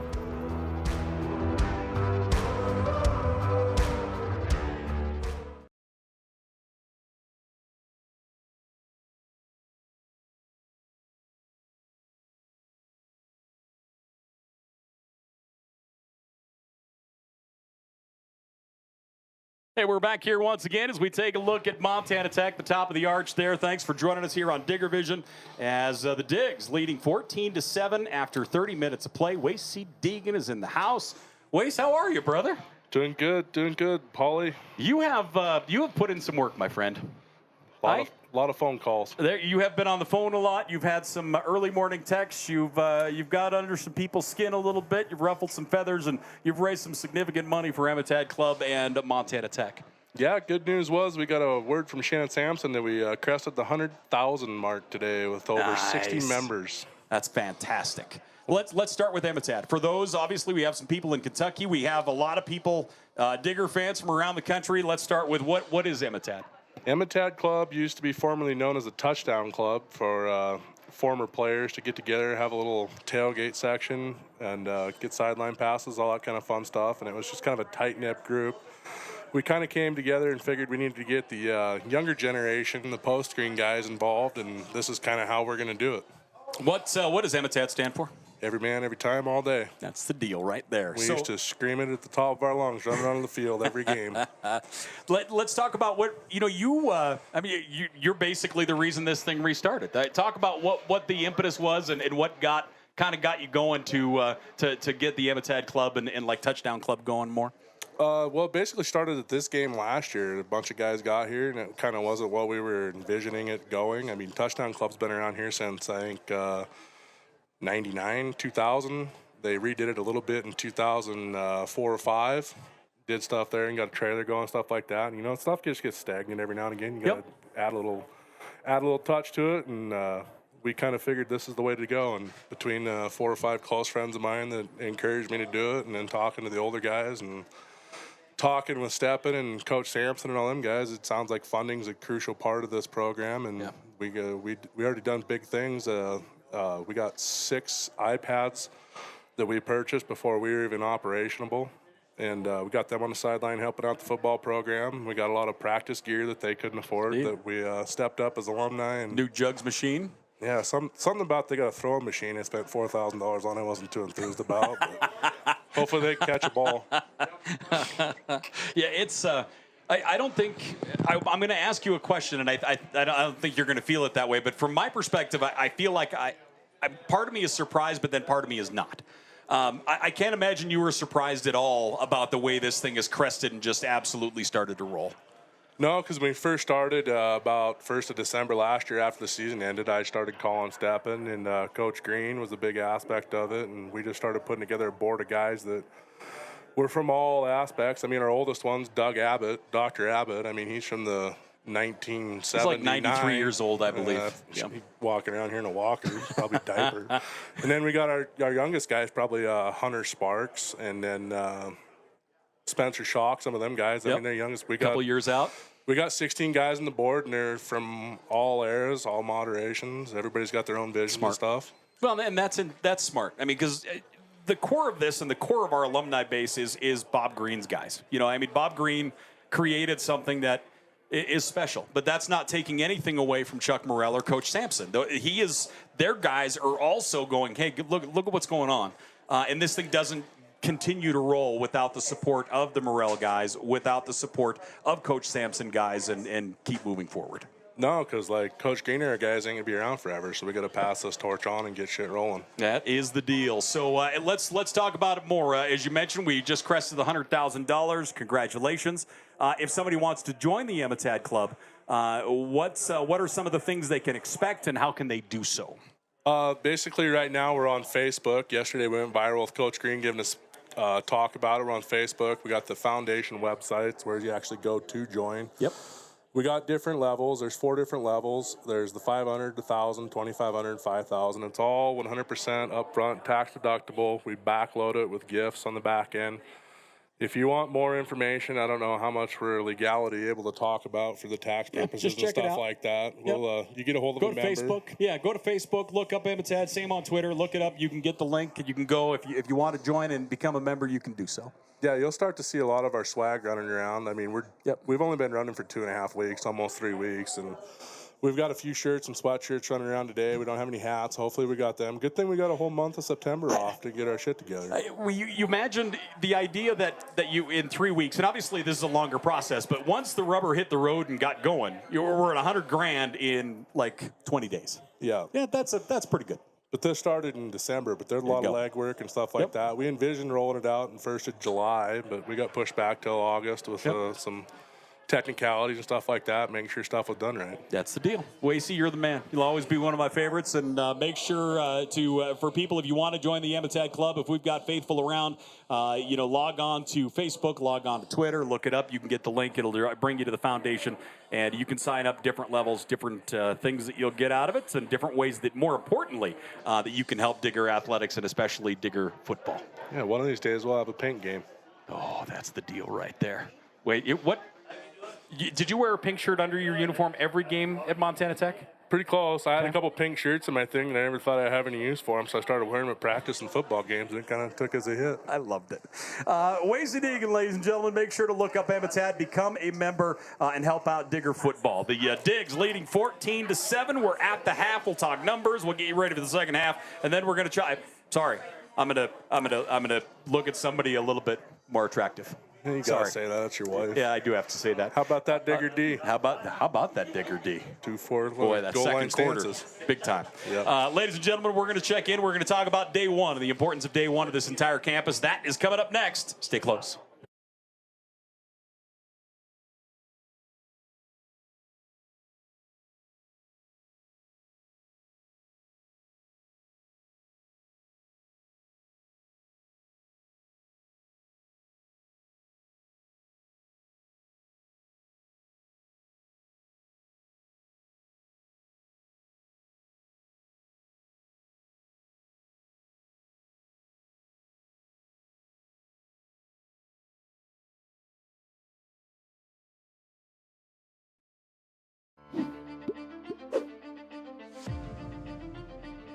Nucor is a great company.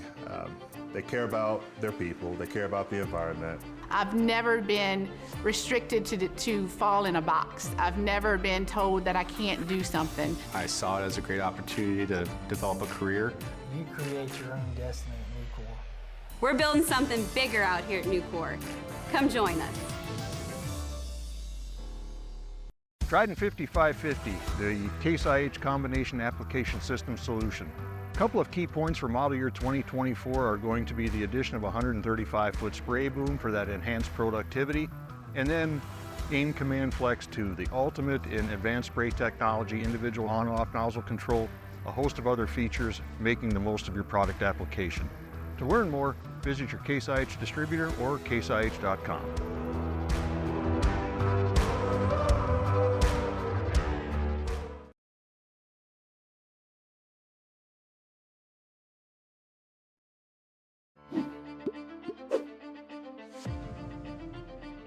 Nucor is a great company. They care about their people. They care about the environment. I've never been restricted to fall in a box. I've never been told that I can't do something. I saw it as a great opportunity to develop a career. You create your own destiny at Nucor. We're building something bigger out here at Nucor. Come join us. Trident 5550, the Case IH combination application system solution. A couple of key points for model year 2024 are going to be the addition of a 135-foot spray boom for that enhanced productivity, and then Aim Command Flex 2, the ultimate in advanced spray technology, individual on-off nozzle control, a host of other features, making the most of your product application. To learn more, visit your Case IH distributor or caseih.com.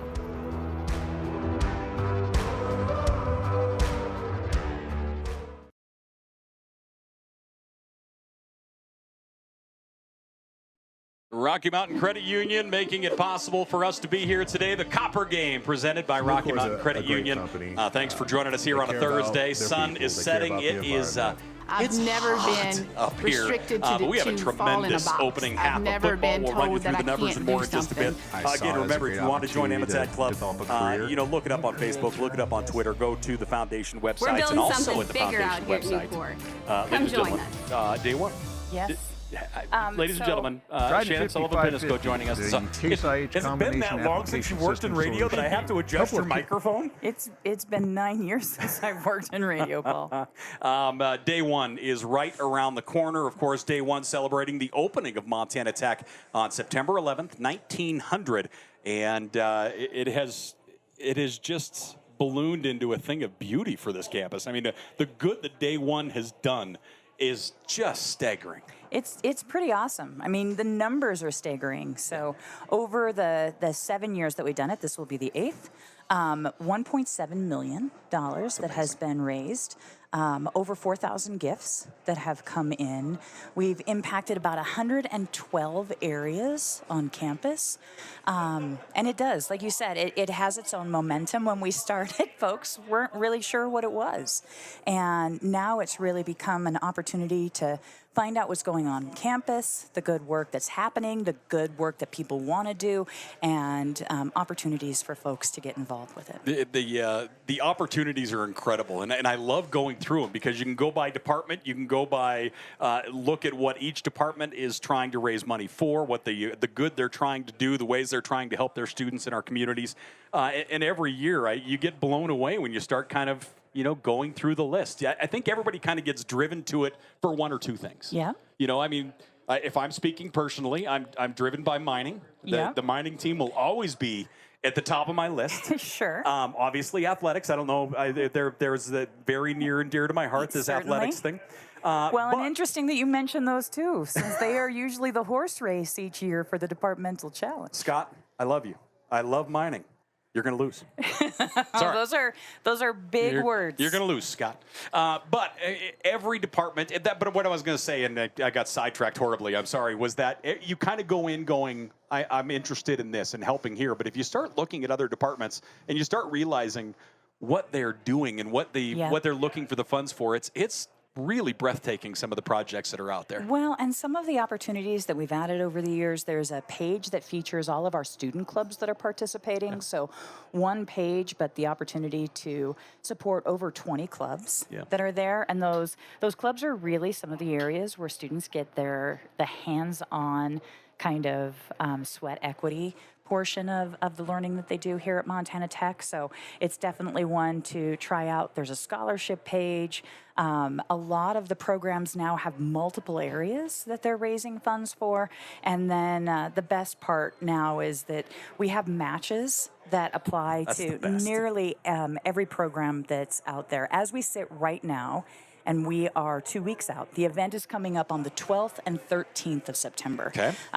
You know, that's for anyone that isn't familiar with Day One. It's called that because it happens either on or adjacent to the first day of classes for Montana Tech that happened on the 11th of September in 1900. We're coming up on our 125th anniversary next year. And so this year happening on the 12th and the 13th.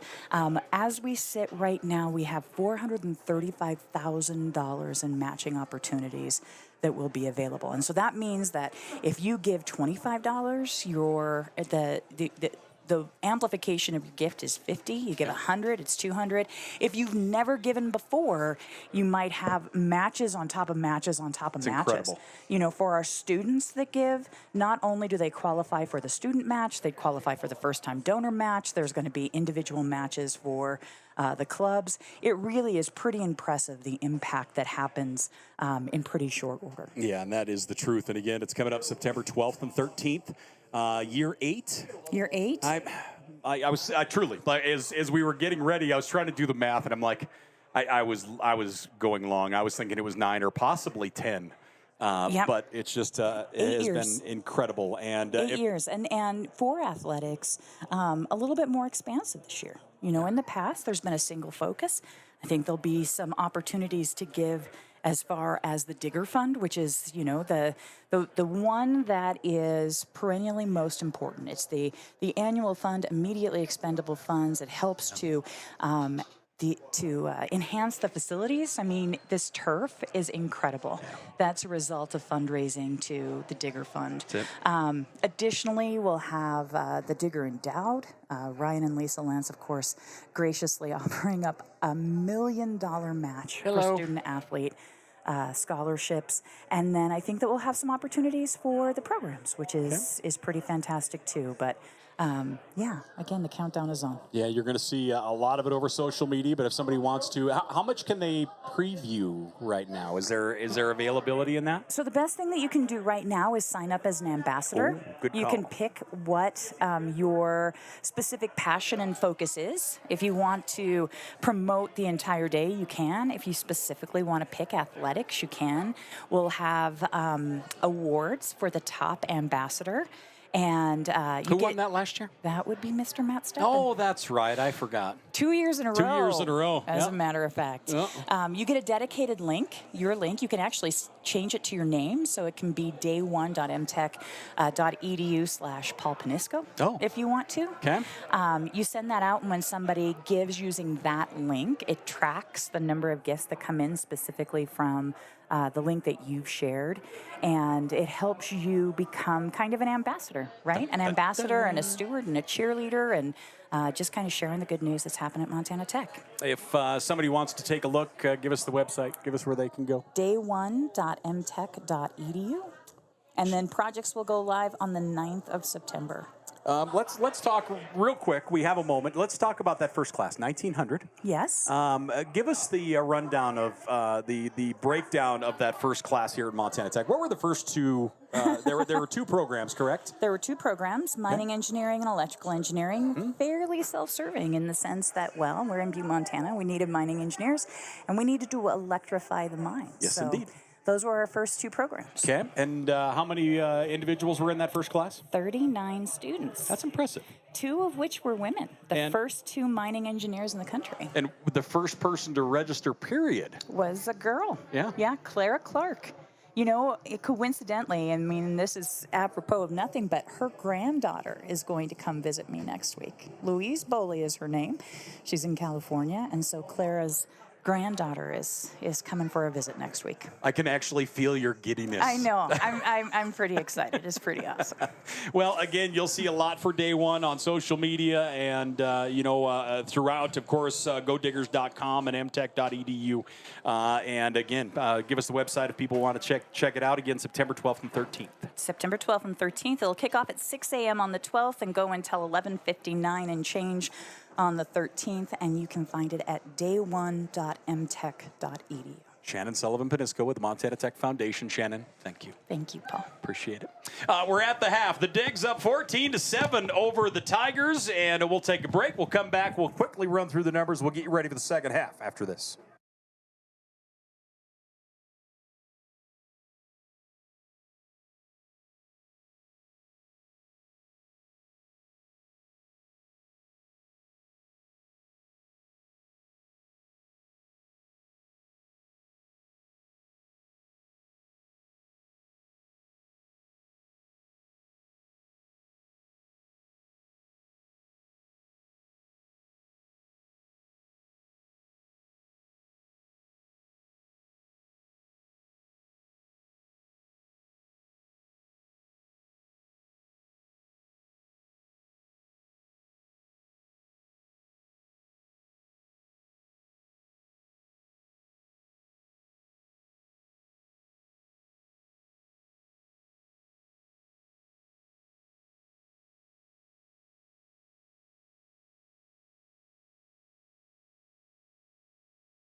We are back here once again as we get ready for the second half as Montana Tech taking on the Tigers out of Georgetown, Kentucky.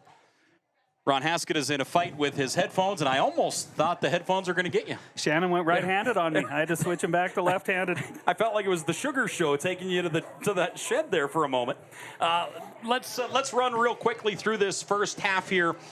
Some team numbers here for the Tigers as of right now. 9 first downs. They've run the ball 21 times, 61 yards on the ground for the Tigers. If you're Montana Tech, I don't know what's beyond ecstatic, but you are there, whatever that is. Well, I think that's a defense that learned a lot in the first half between the first and second quarter, and that's good. That's a good response.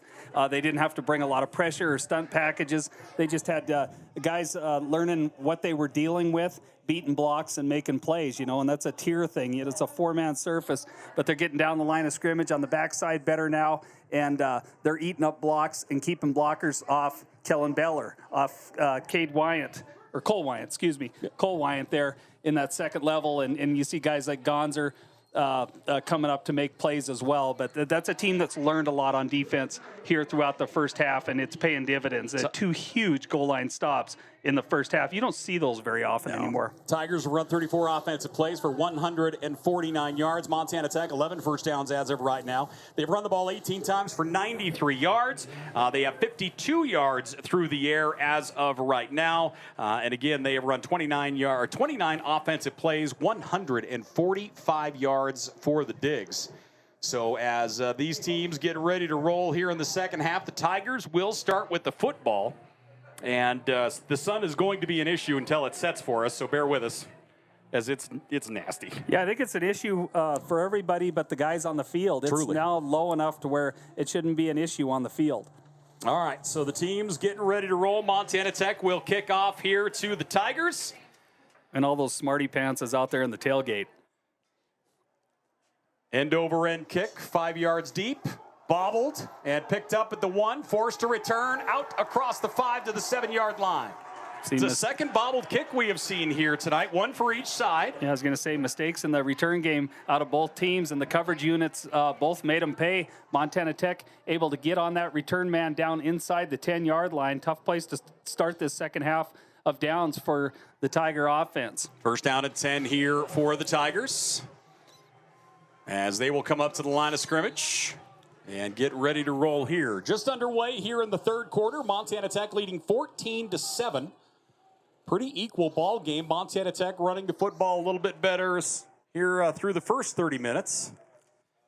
And it looks like Slunaker changing the play at the line of scrimmage. 2 receivers right, 1 to the left. Montana Tech 4 up to the line of scrimmage. Slunaker going to hand it off to his tailback. Neal trying to find something, and there is nothing. Good job by Oaks right there at the point of attack, and then eating up blocks, standing up offensive linemen, and Wyant's just able to take 2 steps forward and finish off the play. Second down and 9 here for the Tigers. So again, just a gorgeous night here in the mining city. Packed house. We were expecting an absolute brawl, and we have not been, that has rang true here so far. Yeah, it's certainly been an interesting game. Tight end in motion. Slunaker out of the shotgun. Neal in the backfield. Montana Tech showed press. They'll back out. Sanchez off the corner. Slunaker, pressure coming. They're going to run backside screen again, and Neal gets it. He's across the 15, 20, out to the 22-yard line. That backside screen, that's the 3rd time they've run it, and it's been very successful here today. Threw it right into an outside blitz. That's kind of a dream scenario if you're that offense, throwing the back screen right into an oncoming outside David blitz. Caught Montana Tech, and it's not that blitz is always, or screen's always great against blitz, because you usually have a man assignment on the back, but that is the one guy that you got to pick off in that as an offensive front guy. You got to find the guy responsible for that back. They were the Tiger offense was able to do that and pick up a first down. 13:50 left to play here in the third quarter. Montana Tech leading 14-7. We'll keep us updated on the time here as we roll on through. Trips receivers left. Neal in the backfield with Slunaker. Garrick Slunaker, a 6'2" junior out of Indiana. And a new tailback in. Slunaker going to swing it left, and we're going to get whistles aplenty here. Got a little quick start, false start out of that offensive front. Certainly looked that way. Delay game. Offense, number 4. 5-yard Is that penalty. our first down. non-excessive celebration penalty? Yeah, I think so. I mean, that's only our third flag, right? Third or fourth. There hasn't been many. No, there has not. Both teams really doing a nice job here. Yeah, we had that one illegal formation in the first half there you on go. Montana Tech. That was it. Good call. 1st and 15 here after the penalty. Tight end goes in motion. Hand off to the tailback, trying to fight for some room out to the 20-yard line, a gain of 3. Boy, it's been impressive today. There are times where it feels like the Tigers are going to bounce a hole and really break one, and they've been caught from behind several times. Yeah, and they're getting, just the ability to change the back's direction at the line of scrimmage allowed Oaks to get down the field. He scraped down the line of scrimmage and was able to run the back down from behind from the other side. That's the kind of active defensive end play you need to stop that zone running attack. 12:57 left to play here in the third quarter. Montana Tech and Georgetown of Kentucky, 2 long, storied programs. Georgetown's first game, 1893. And they lost to Kentucky in their opener, 80-0. Ouch. Hello. Montana Tech's, I mean, we might as well go there. Montana Tech's first game, 1902. They played 3 games that year. They played the Grizz twice, the University of Montana. Lost the first time, I want to say 20-0. And then like 15-0, but we beat the Cats that year. I mean, the history of these programs, and just kind of like I said earlier, it's a rarity that we get a program in here that has more history than Montana Tech, and you certainly love to see it. I'm trying to pick up a number of the Tiger that's down. And there are full units out there with him. Hopefully that young man going to be all right. 12:57 left to play here in this third quarter. It is Copper game, packed house. Certainly always one to look forward to every year. I wonder how they draw out there in Kentucky for their games. Do you ever, because you look at some average attendance numbers, correct? If I remember correctly, I think they're in the 3,000 area. Gotcha. Yeah, I think they very well attended. I mean, and rightly so. I mean, everybody wants to watch a winner. And Georgetown of Kentucky is a winning program. Yeah, I mean, we certainly know that, and they're going to get the ambulance out. Both sides taking a knee here. There just isn't anything worse in sports. They wasted no time either. Yeah, I'm wondering if it's maybe a severe leg injury of some sort. So as we talked earlier, Montana Tech, they generally don't have the luxury of multiple carts. Like in the NFL and big time college where they got that cart with the big bench on the back. Yeah. They can sit them down. But they did roll this Georgetown Kentucky Tiger player over. And it looked like they were talking to him and stuff, but it looked like it might be a lower body injury. As we mentioned earlier, Montana Tech enjoying this game here at home because, well, then they go on the road for a while. They 3 games on the road, a couple of them long road trips, and then a bye week before they get home. They go to Carroll, and then they're off, and then they're Eastern and College, Idaho, in no particular order, correct? Yeah. And, boy, how's that for an opening for Georgetown of Kentucky, Carroll College. Then you go to Eastern Oregon, which, I mean, who knows what they're going to present when they play at home. And then, like I say, College of Idaho, who was also a top 5 team in the country. That is it's about as hard of a 4-game start as you're going to find.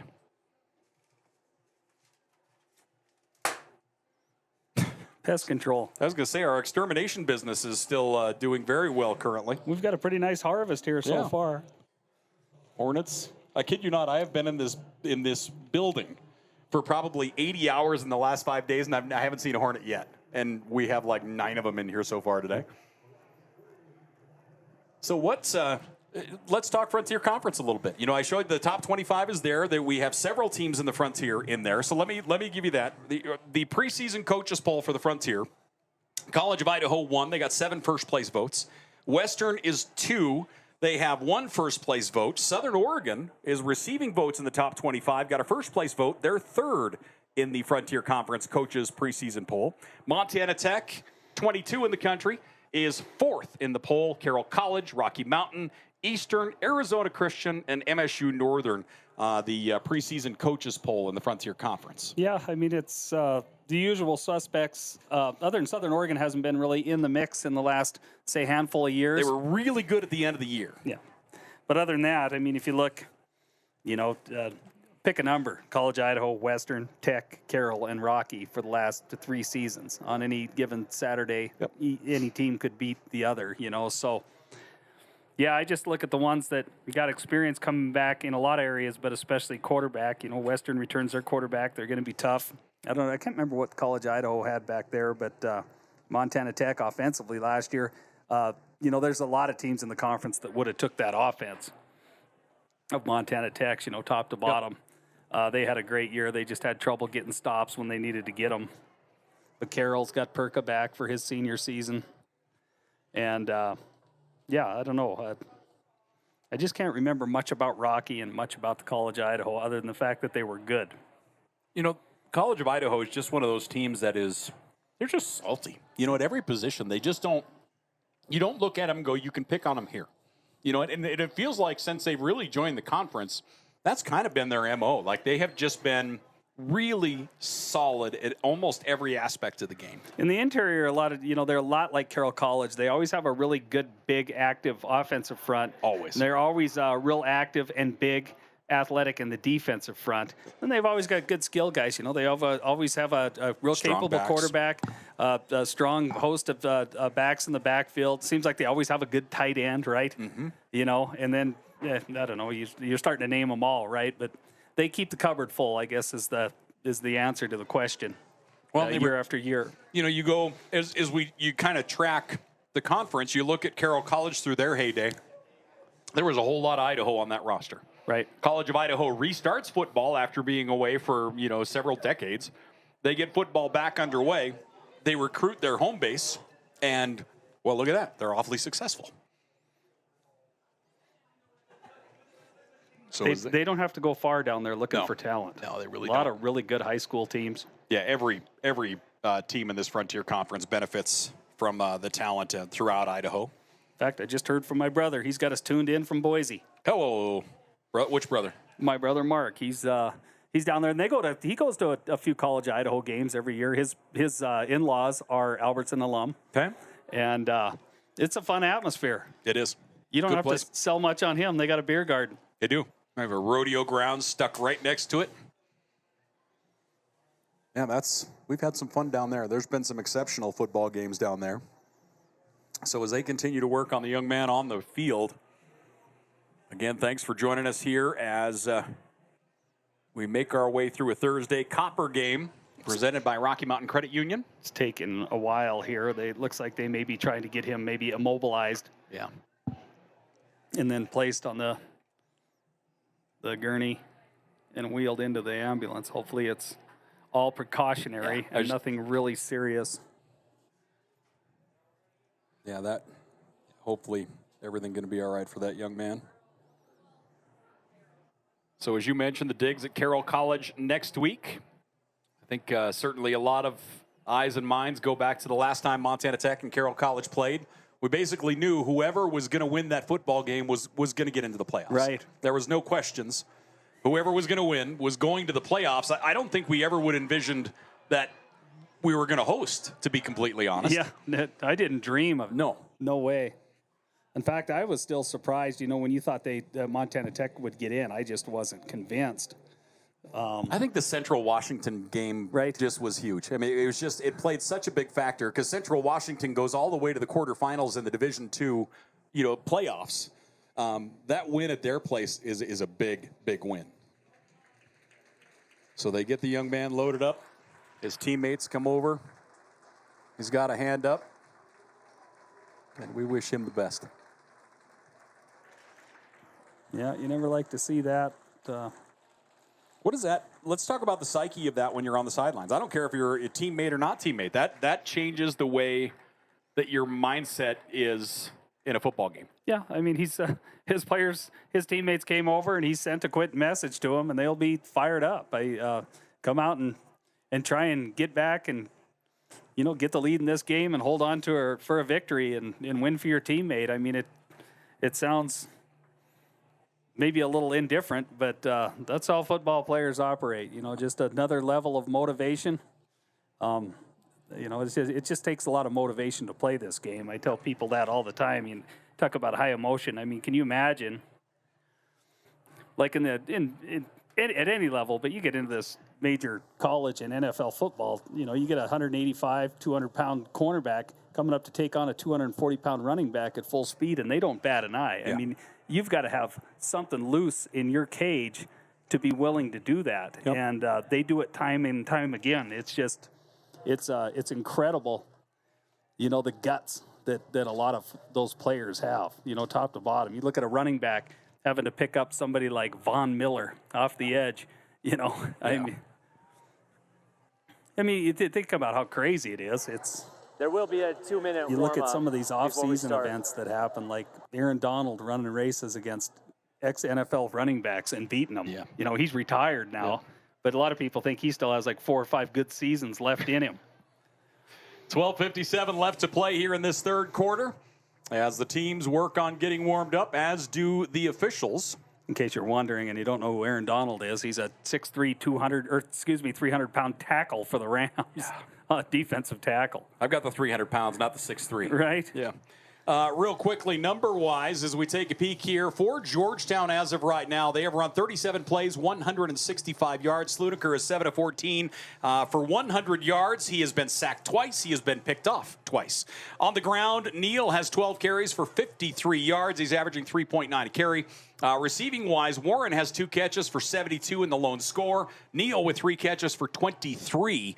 And Miller has 2 catches for 5 yards. On the other side for Montana Tech, the Digs have 11 first downs right now. They run 29 plays for 145 yards. Blake Thielen, pretty quiet, 5 of 11, 52 yards on the day. No turnovers, no sacks. On the ground, Lander Smith, 17 carries, 88 yards. He has 1 touchdown. Receiving, Kyle Torgerson, 3 catches for 38. Snyder, 2 catches for 14. Alexander been targeted twice. Yep. So we'll see how that changes here in the second half. Look at one silver lining, I guess, for the delay. That sun's going to set here a little quicker. Yeah. Be able to see the field here a little better. All right. The field's all shaded now, so. I had a whole slew of smarter people than we are send us texts during halftime that the penalty was on Coach Sampson for calling back-to-back timeouts. Can't do it anymore. Gotcha. So thank you to, I'm pretty sure everyone with the last name Thatcher texted me, and none of them called me anything nice. Sludiker out of the shotgun. Much bigger back in the backfield this time. 2 receivers right, 1 of the lefts. Looks like Reese Johnson in the backfield. Sludiker rolling right. He's going to air it up to the sidelines, and that one's going to be sailed free, incomplete. 3rd down and 12. Got to easily see why the bigger back in the backfield. He's leading on the rollout pass, and it looks like he might get a little bit of a late penalty on Cole Wyant as he was personal foul. Automatic first flow down. blitz, and that is, was it rough on the passer or just a personal foul? It was rough on the passer. Rough on the passer. We get an eye on that there, brother, on our replay. Let's see if we can get a look before they get to the line of scrimmage here. All good. And you just never know. I mean, it's gotten to the point where they're all protected pretty well. So, and maybe it was, maybe it wasn't. I was looking after the throw downfield to see if he had anything. 1st down and 10 here after the penalty. Ball at their 35-yard line. They get out of a hole there. 3rd down and 13 becomes 1st and 10. Sludiker, handoff, play action. Looking for the deep ball right side. Airs it up. Has a man on the slant. That one is going to go a little too far out in front. Incomplete. Looking for Matt Miller again. Good coverage that time. Jordan Downs in man coverage on the deep post. Step for step in good position on the upfield shoulder of the receiver. And ball just thrown out of the outstretched hands. It would have taken a heck of a throw and a better catch to get a completion inside Downs there. 2nd down and 10 here for the Tigers. Montana Tech leading 14-7. Sludiker 7 of 15 on the day. And the sun almost fully set, thankfully. 3 receivers rights, 1 left. Sludiker 2nd down and 10. Montana Tech 4 up on the line of scrimmage, showing blitz from up top. They'll bring it. Hand off to the tailback, across the 40, out to the 42. As still out there at tailback is Reese Johnson, a junior out of Jefferson, Georgia, 5'8", $180. Yeah, DeVos did a nice job of chasing that down from the backside. Looked like that back might be able to get away, but just a good job of chasing him down. And, you know, we haven't seen Darius Neal. Have we seen him in the second half? I guess not that he's jumped out at me. We'll have to keep an eye out here. So 3rd down and 4 here for Slooniker. 1 back, 2 receivers left, tight end left. 11:54 left to play here in the 3rd quarter. Slooniker sends his back out, looking right the whole way. Slant route tipped and picked off. Another interception for Montana Tech, and another one for Jaden Downs. Great play by Whitcomb. He stretched his arm out and got the ball knocked into the air, and then all Jaden Downs had to do was just let it fall right into his hands. Great defensive play, combination coverage out there on the edge. What a play. Whitcomb tips it, Downs pulls it in. That's his 3rd interception of the day. And Montana Tech takes over at their 44-yard line with a ton of momentum. So the Digs, number 21 of the country, leading Georgetown of Kentucky 14-7 here in the Mining City. The sun is set. 11:42 left to play here in this 3rd quarter. And as we come up to the line of scrimmage here, the Digs, 1 receiver each way. Twin tight right. Kyle Torgerson in motion. Thielen going to hand it off. Landers Smith has a blocker. Landers fights his way to the 41, a gain of 4. Yeah, if that offensive staff at Montana Tech, they watch his secondary. You can watch those. So the safeties are showing half-field coverage. But if you watch him, one of them will tap his chest. That usually means to his near side, he's going to walk up and take the flat, and they'll play 3 deep behind him. If you can recognize that and get 4 verticals upfield against that, maybe loop the back out on a swing or a flat route, you can get wide open receivers. You just need about 2.5 seconds to see it. 2nd down and 6 here for the Digs. Smith in the backfield. Man in motion is tight end. 3 receivers. Renner is going to go up the middle across the 40 down to the 42-yard line. It looks as though we have Ethan Renner. Was it Renner? Okay. Yeah. That's why I thought so initially, and then I talked myself out of it. I had to make sure, yeah. Ethan Renner. I couldn't remember his first name. So Renner with the carry. So we have seen all 3 running backs here for the Digs. We talked about it in the pregame. Positive yards regardless of what happens here. I think this is 4-down territory, so I would keep Landers Smith in mind here. If you just want to safely run the ball, figure he can get 2 yards a crack here. 3rd down and just a hair less than 4 as they look to the sideline. 10:20 left to play here in the 3rd. Montana Tech leading 14-7. 1 back, 3 receivers. Out of the shotgun. 3-step drop, standing in the pocket, looking downfield, comeback routes, and we're going to get a flag from downfield. Might get a downfield hold as Alexander was trying to get out of his break, or an offensive pass interference, but John Carter Myers was out there in coverage. And we'll wait for the call from our White Hats. There are 2 fouls on the play. 2 fouls. Holding, offense, number 80. Holding, defense, number 1. Those plays offset. Okay, so offsetting holding penalties, and that will be a rundown of 3rd down. So Jaden Downs with 3 interceptions so far today ties Mark Irwin with 3. He ties Blaine Hardy with 3, and Jeff Braun with 3. I got one other one. Who? Jeff Lipovitz, my teammate against Chadron State. Is he on there? He's on there. Oh, there we go. Look at that. I'm proud of you. Gold star for Ron Haskett. 4 guys now make that 5 guys with 3 interceptions in a game for Montana Tech as Jaden Downs has entered that discussion. 3rd down and 4. Man in motion. Handoff is going to go up the middle. Landers Smith keeps the feet churning. He's across the 35 to the 32. Wise decision. I don't think he had any right getting that 1st down. I mean, it felt like the hole clogged on him pretty well, and he just kept going. He keeps going, but he sees the daylight. He just must have great peripheral vision. Just must have it, because he just does a good job of running the daylight. 18 carries, 96 yards for Landers Smith. It sounds simple. You know, it really does. But it's, of course, I never played running back, so I wouldn't know, but it isn't. Blake Thielen going to swing it out to Smith. He'll get hit, and not much there. Nice job stepping up defensively that time. Justin Richardson, a senior out of Georgia, steps up to make the play. That's smart football, though. You know, hit the back out, Show that you're willing to just attack the flat with swing routes or flat routes. That's only going to help your play action stuff, and anytime you're running people downfield, just anything to slow down that second tier of defense from dropping into where does Montana Tech live, especially on third down, at the hash marks, 10 and 15 yards deep with the Torgerson crew. They like to hook guys up just beyond the sticks. That's only going to help that. 8:58 left to play here in the third quarter. 2 receivers left. Heavy formation right with a pair of tight ends. Blitz coming. Thielen gets rid of it to Torgerson, and Kyle dives down to the 23-yard line. He's going to be about a yard shy of the first down marker. Great read by the offensive front, and a great read by Thielen to get rid of that quickly. Yeah, he got pressure, but he let Kyle Torgerson get upfield and get into his choice route. So he's stopping there 8-10 yards downfield, and he's just feeling where the defense is, and he'll slide into a bubble. And he wants to make sure they're on the same page. He lets him make his break and delivers the ball. 3rd and 2. Lander Smith the back again, twin tight right. This will go to Smith. I could almost guarantee it.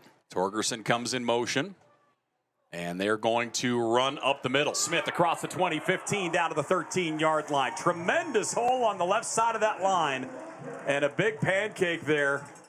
As Montana Tech going to move the chains. Another TDS first down, and it will bring him inside the Case IH red zone. Take a look at this here as he breaks through. And what a block on the left side, and Smith delivers a hit at the 15-yard line. Logan Kennedy's fired up. You got to see the sticks move after him getting busted on a little offensive holding in pass protection earlier in this series, vindicated with a big run. Lander Smith, 20 carries, 113 yards on the day, and he wants to be fed more. 7:30 left to play here in the third. Smith in the backfield, 2 receivers right. And tight end set up lefts. Thielen going to hand it off to Smith again. Smith has a lane inside the 10, 5. He hurdles himself, and he's down to the 2-yard line, a gain of 11. Boy, this offensive front, we're going to get a flag. It's got to be a hold where it's at, and that will be the case. 69, the offense. 10-yard penalty. You know, those holding penalties really do help your rushing yardage. Right. I was just going to sing the praises of the offensive front, who has been great today, but that was just really poor timing on my part. Yeah, they're bringing in some quicks here, but I think, is Logan Kennedy off? Oh, we got a new tight end in the game. Pierce is in. Yep. I'd like to see him maybe come back with Lander Smith. Granted, it's only first down with that tight end delay. They had it in the first half. They just missed him with the throw. Empty backfield. Levi Torgerson will get it. Levi across the 20, 15. Levi stiff arm down to the 12. Boy, and the way he came down, he gets thrown down here as he's inside the 12-yard line. That's going to be a nice pickup. Levi Torgerson.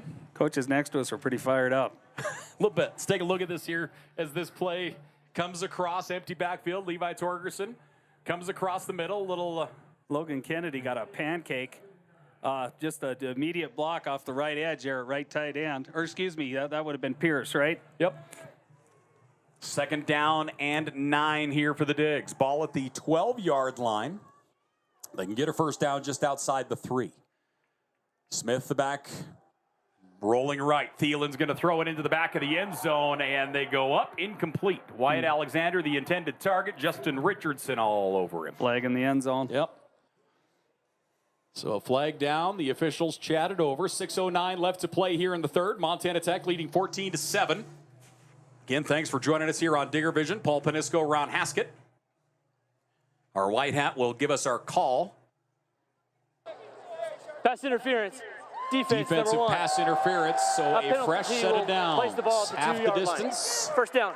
So a little deeper inside that Case IH red zone we go. and with the Case IH red zone, and we're going to the Torgerson area, there are, I believe, approximately 517 people in the Torgerson tailgate area down in the north end zone. And they've got themselves a good seat right now as we're deep here in the Case IH red zone. First down and goal from the 2. Heavy backfield. They'll spread it out. Lander Smith steps up right side. Man in motion. They'll give it to him on the fly pitch. Stiff arm turning the corner. Kyle Torgerson to the pylon. And Kyle's going to come up short. Yeah, close. He's still at the 2-yard line. Must have stepped out there at the 2 as he lunged towards that pylon. Boy, Javen Martin that time, the freshman defensive back, really a good burst of speed to track him down. 6 minutes left to play in the third quarter. Montana Tech knocking on the door. They lead 14-7. The Digs, number 21 of the country in the preseason poll. Georgetown of Kentucky, number 3 in the preseason poll. By and large, Georgetown's defended the perimeter pretty well here today. You know, it's just been a lot of the headache stuff between the tackles that Montana Tech's just executed better than their defense has executed. In at fullback is Logan Kennedy.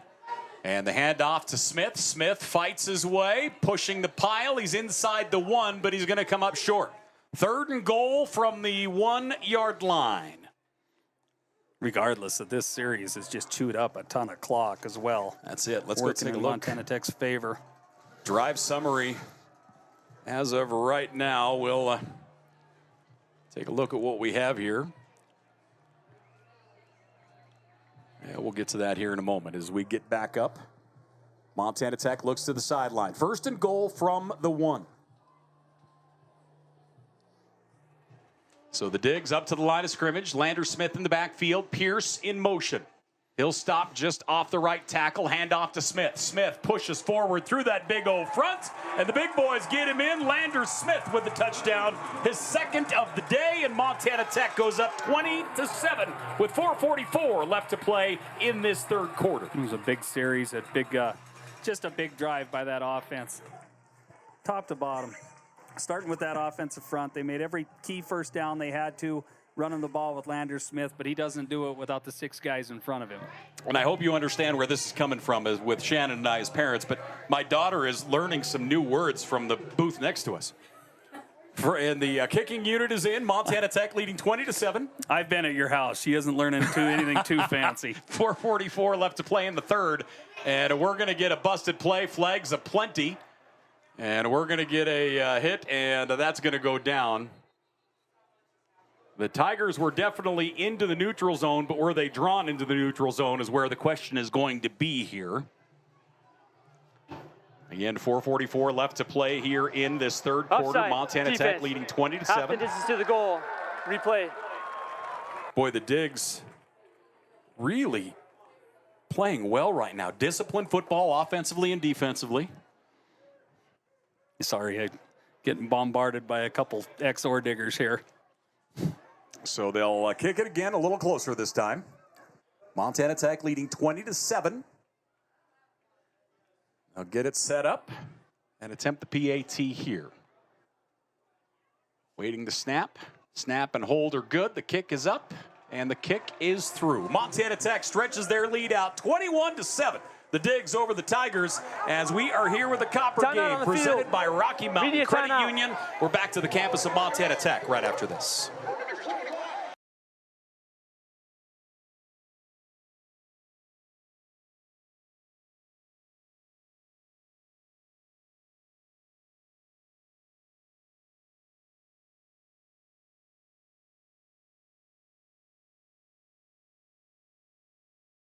Now's the time to get into Butte Auto and custom build your own ride just the way you want it. Choose from 9 brands and compare them all at one location.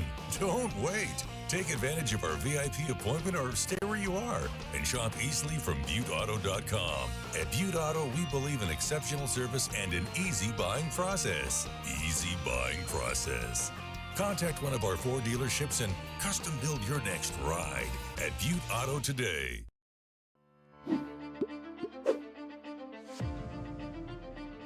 Nucor is a great company.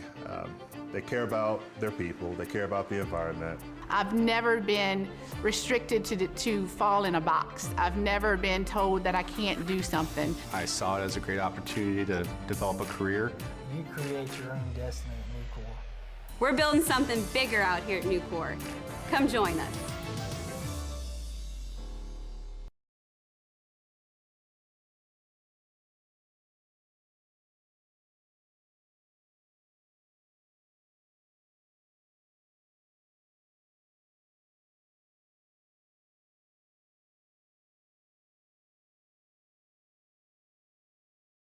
Hey, welcome back here once again to the campus of Montana Tech and Bob Green Field. The Digs leading 21-7. 4:44 left to play here in this third quarter. An incredible drive that time by Montana Tech as Lander Smith goes in from 1 out, 10 plays, 46 yards, 6 minutes, 36 seconds off the clock, and getting 7 more points. Pounded end over end kick. And that's bobbled again, and they're going to bring it out. The return going right with some daylight across the 20, 25, 30 out to the 33. Great return after a bobbled initial contact. Speaking of seeing daylight. Holy moly. So the Tigers will get rolling here. Blown assignment on the contain on that kickoff cover team. As of right now, Georgetown 40 offensive plays, 172 yards. Slunaker is 7 of 16 for 100 yards. He's thrown 3 interceptions, all to the same guy. He's been sacked twice. He has 1 touchdown pass. That went to Warren. Warren has 2 catches for 72, and he got that 67-yarder to get this game started. Right. So first down and 10 here from the 40. As up to the line of scrimmage we go. Montana Tech, 4 down. Man in motion. Slunaker handoff to Neal. Neal gets through the first level and leans forward for a pickup of 3. Nice to see Neal back. I was starting to get concerned. Yeah, it's been a little while, it feels like. Yeah, he missed that entire previous series. And it's clear to me that he's legit and the best back in the program. Yep. And, I mean, all 3 of them have been impressive. Second down and 7. Slunaker. Blitz coming. Safety blitz coming hard. Swing pass goes to the dirt, and that's going to be incomplete.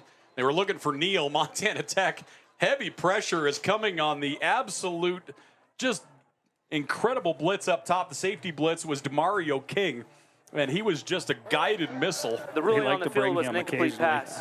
They'll walk him up and bring pressure. That just ruled as an incomplete pass. Third down and 7. 4 minutes left to play here in the third. Montana Tech leading 21-7. And still working on that clock up there, you see. 21-7 our score. 4 minutes left to play here. Appreciate my crew, Jason and those guys in there fighting with that wonderful piece of machinery. Tight end in motion. Montana Tech showing pressure. Here it comes. Whitcomb is on the blitz, and he will escape across the 40. And actually, first down yardage inside the 40 to the 37-yard line. A really nice run that time by Slunaker. Yeah, good job of finding gaps in that pass rush. He had his rub route, his out up around midfield open early, but didn't see it. Smartly took off running. Slunaker, quick snap. He's going to air it up right side. One-on-one coverage. A little push off down toward the goal line. And that's going to be caught at the 1-yard line. And the receiver after the catch is Hurts. He hauls it in at the 1-yard line. What a catch. Looked to me like he might have came down on the football. Okay.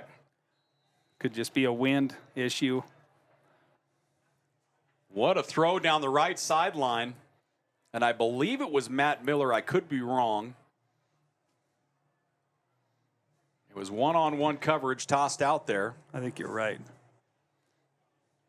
3:12 left to play here in this third quarter. Boy, and this would be a huge score here for Georgetown. If they punch it in, all of a sudden we've got a much different texture going into the last 18 minutes.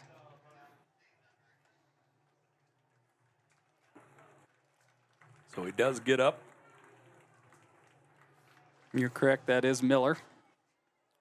A nice adjustment to the football because there was quite a bit of contact down there, down the right side by both players. But he made a nice adjustment to field that thing. Looked like he came down right on top of it. Slunaker under center, heavy backfield behind him. First down and goal from the 1. Long snap count. Slunaker going to hand it off to Neal. Neal gets off tackle right. He gets stood up. And he's not going to get there. Again, Montana Tech shuts him down at the goal line. They have had 2 fourth-down stands with their back absolutely against the ropes. And right now, the Tigers looking at 2nd and goal from the 1. See if they try the old Philly special here like they did earlier in this football game. Going to get Montana Tech possibly with too many guys on the field. Nope. 2nd and goal. Slunaker keeps it himself. They try and give him a shove, and he's got to be in. Touchdown is the signal. Slunaker gets the shove from the guys behind him, and the Tigers Add 6 on the board. 2:25 left to play here in this third quarter as Montana Tech leading 21-13. As they still are trying to get out of the pile. They finally made the call again, but we knew it was from here. I mean, you just looked at that and you were in. So the kicking unit is in here for the Tigers. 2:25 left to play in the third. Tigers with a nice touchdown here. And the PAT attempt. Kick is up, and the kick is through. 21-14, a 7-point ball game. The Digs up over Georgetown with 2:25 left to play in the third. With the timeout on the field, we'll take one. We are back here to Bob Green Field right after this.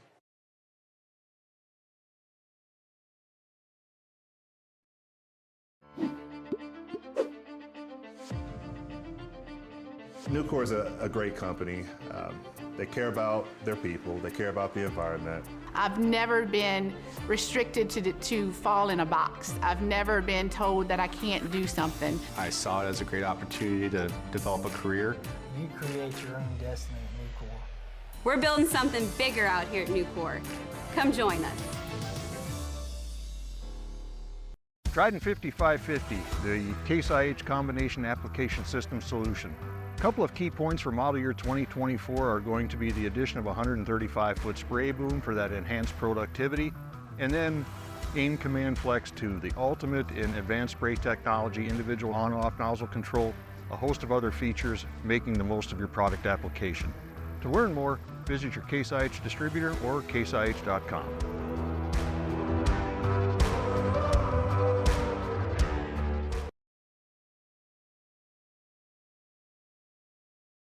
So the Tigers with another quick strike as they put a big one down the sideline. They punch it in, and the kick will go into the end zone and out.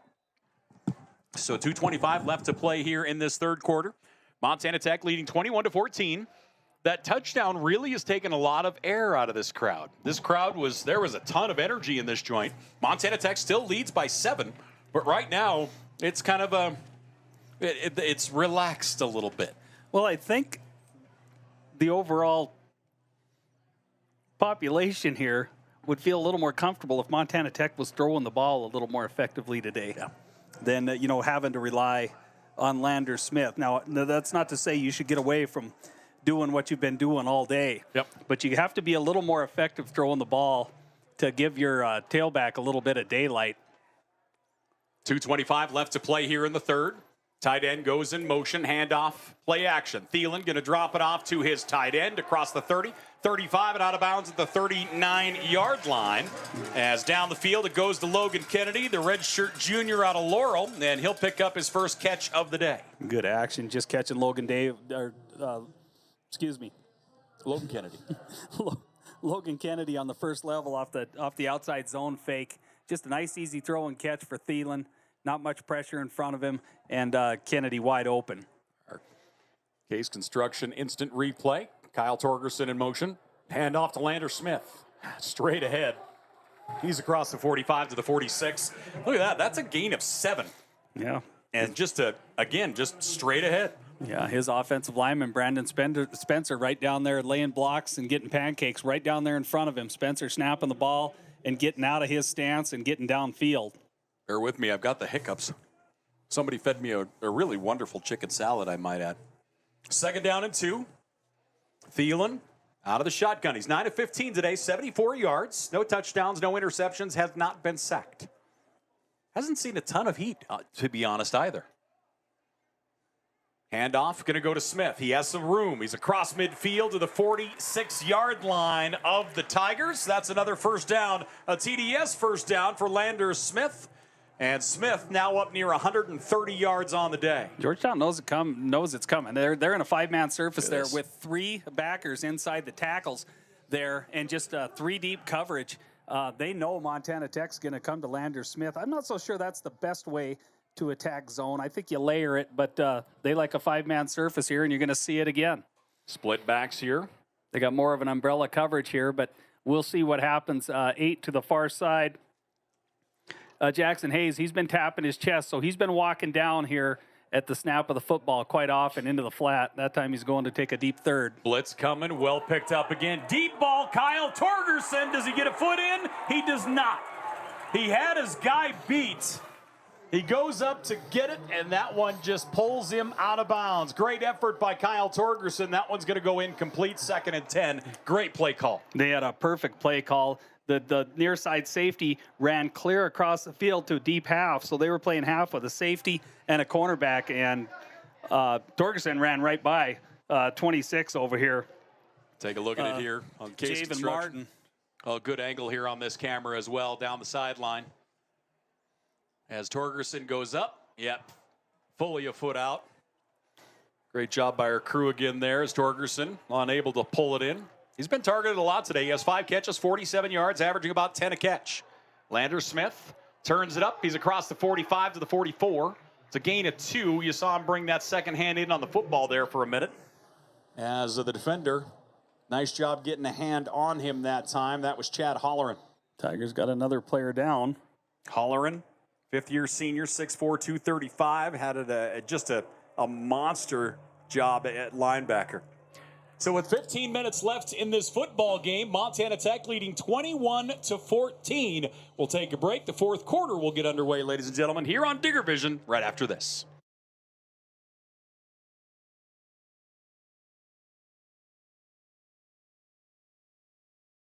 Now's the time to get into Butte Auto and custom build your own ride just the way you want it. Choose from 9 brands and compare them all at one location. Don't wait. Take advantage of our VIP appointment or stay where you are and shop easily from ButteAuto.com. At Butte Auto, we believe in exceptional service and an easy buying process. Easy buying process. Contact one of our 4 dealerships and custom build your next ride at Butte Auto today.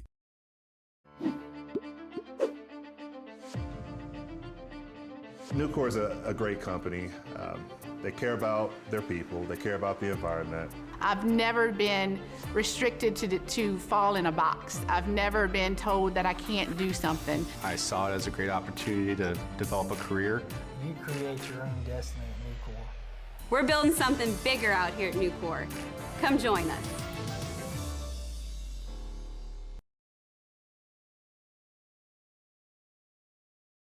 Back here, a gorgeous night in Butte, Montana. 15 minutes left in this football game as we go into the 4th quarter.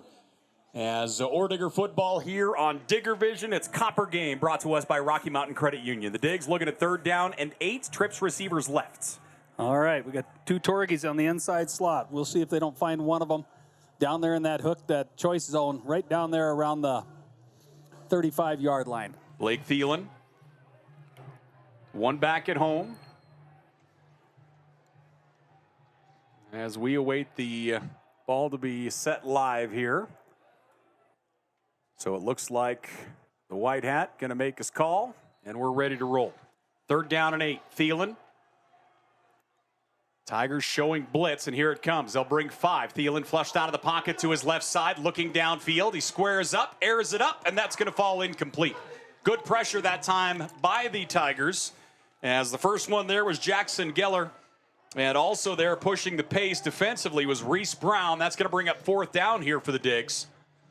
And give the Tigers an opportunity here, trailing by a touchdown with 14:53 left to play here in the game. Cleveland got chased out of there in a hurry. I'm not so sure he had to leave that quick. I'd like to see that again. So 1 back at home. Well, the punting unit is in, excuse me. I probably should look a little further back here. So Andrew Olmos in to punt it away. Ball at the Tigers' 44-yard line. Snap is good. And knuckleball end over end. Fair catch called for and brought in at the 11-yard line. So the Tigers will take over at the 11. The Tigers have run 46 offensive plays for 232 yards. Montana Tech 45 offensive plays for 222. And the Digs lead by a touchdown. The big difference here, turnover-wise, Slunaker has 3 interceptions. And on the other side for Montana Tech, a young man by the name of Jaden Downs has 3 interceptions. Looking for number 4 here. He's going to get his chances. 1st and 10 here for the Tigers. 14:45 left to play in the football game. Montana Tech by a touchdown. Out of the shotgun is Slunaker. One back at home. He'll get the carry. Straight ahead, out to the 14-yard line. Actually, they'll mark him at the 15, a gain of 4. Clock running here. Not much going on there defensively, just a 4-man surface, no pressure.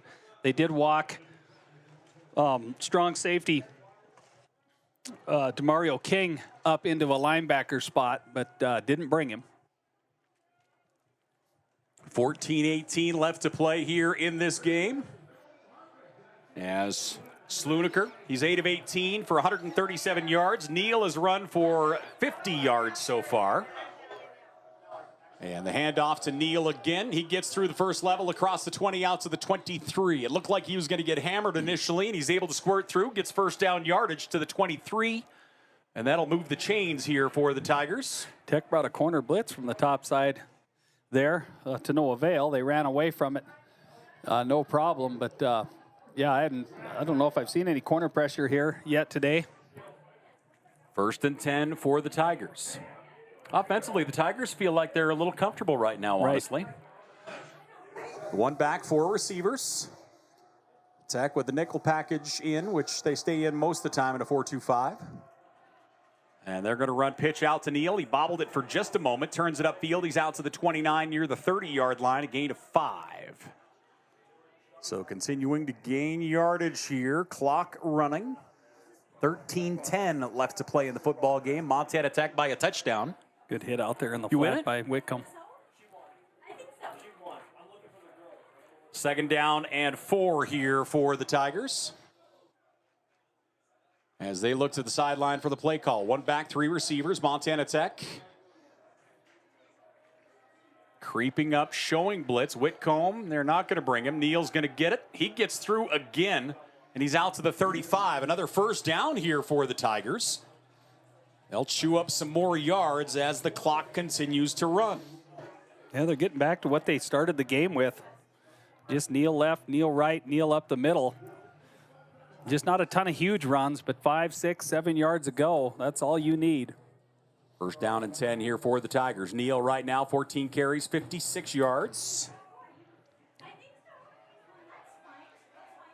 And he is in the backfield on the right side of his quarterback. Tight end in motion, stops. Slunaker, play action, gonna throw. Stands in the pocket, looking for the deep shot left side, one-on-one. It's up and picked off. The 4th interception of the day. This time, Angel Sanchez III, the senior captain, will haul it in. Montana Tech football. Played it perfectly. In great position. Outside leverage on his receiver. Saw it was slightly underthrown. Slowed down. Went up and got that thing high point. Secured the football. Great defensive play by Angel. 4th interception of the day. So you and I have done games now for 19 years. How many times do you think we've seen 4 interceptions in a day? I don't know that we have. Do you? I'm not sure we have either, to be honest. Yeah, you and I, we back to 2005. I saw T. Egan's name floating through the Emitad group, and I always think of that 2005 run. We went to California and Azusa. 1st down and 10 after the interception. Montana Tech football. Man in motion is Torgerson. It's Kyle Torgerson going wide lefts. Handoff. They're going to stretch the corner. Smith trying to find it. He gets there, but we're going to get a flag down. And Smith going to get shoved out of bounds at the 25, and this one is coming backwards.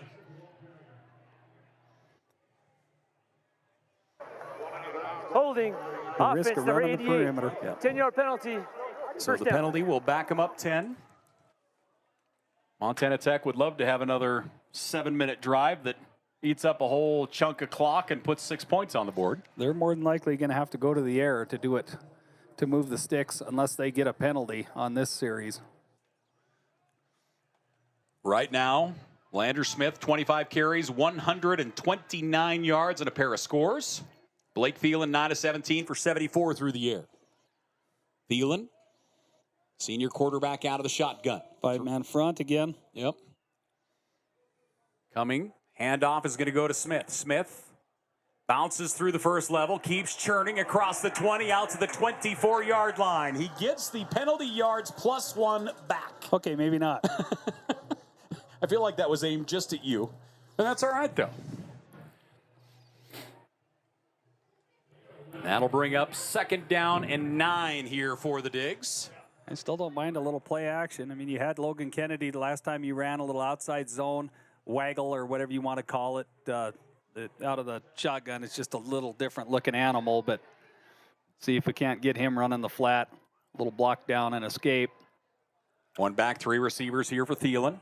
10:45 left to play here in the football game. Montana Tech leading 21-14. Thielen hands it off to Smith again. Smith across the 25 out to the 29-yard line. Lander Smith up near a $140. He's earned every one of them. That he has. He certainly has seen daylight a couple times, but most of it, the daylight he has seen, he's had somebody in the passenger seat he's dragging down the field. 3rd and 5 here for the Digs. Clock running. 10-12 left to play here in this football game. Montana Tech leads by a touchdown. Blake Thielen. And tight end moves over to the left side. That's Logan Kennedy. 3-step drop. Thielen setting up screen. Pass is tipped, and that one's going to fall incomplete. Right in the hands that time of Wyatt Alexander. That's going to bring up 4th down. With 9:56 left to play here in this football game. Had what you wanted. You got pressure. You got 6-man pressure, man across the board. You had crossing routes going. You had Alexander. Just that's a catch out. Wyatt will tell you he should make 10 times out of 10. It was a tough catch, maybe a little behind him and a little high, but you just got to make plays on 3rd down. Andrew almost in to punt it away here for the Digs. Again, almost first-team All-American. Good snap again. And he hammers this one, pushes the return man back. It bounces at the 23, takes an Ordiger bounce inside the 15, down to the 14-yard line. Kicks that football from inside the 20 down to the 14. Close to a 60-yard punt. Just an incredible one again by Andrew Olmos. He would have been first-team All-American 2 years ago as a punter, but he didn't have enough kicks. That still just, it rubs me really wrong. Yeah, that's bad. He didn't have enough kicks to basically fall into the criteria. So Andrew Olmos does hit first-team All-American last year. The Digs lead by 7. We have a timeout on the field, so let's take one. It's the Copper game. The Digs up 21-14, ladies and gentlemen. We'll take a break. We're back right after this.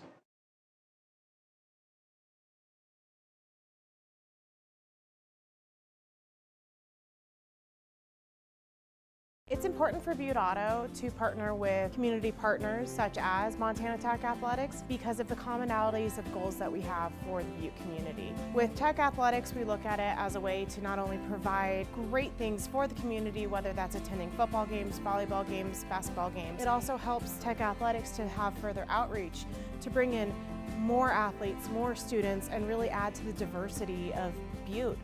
Butte Auto and Montana Tech Athletics. We're going to do great things together.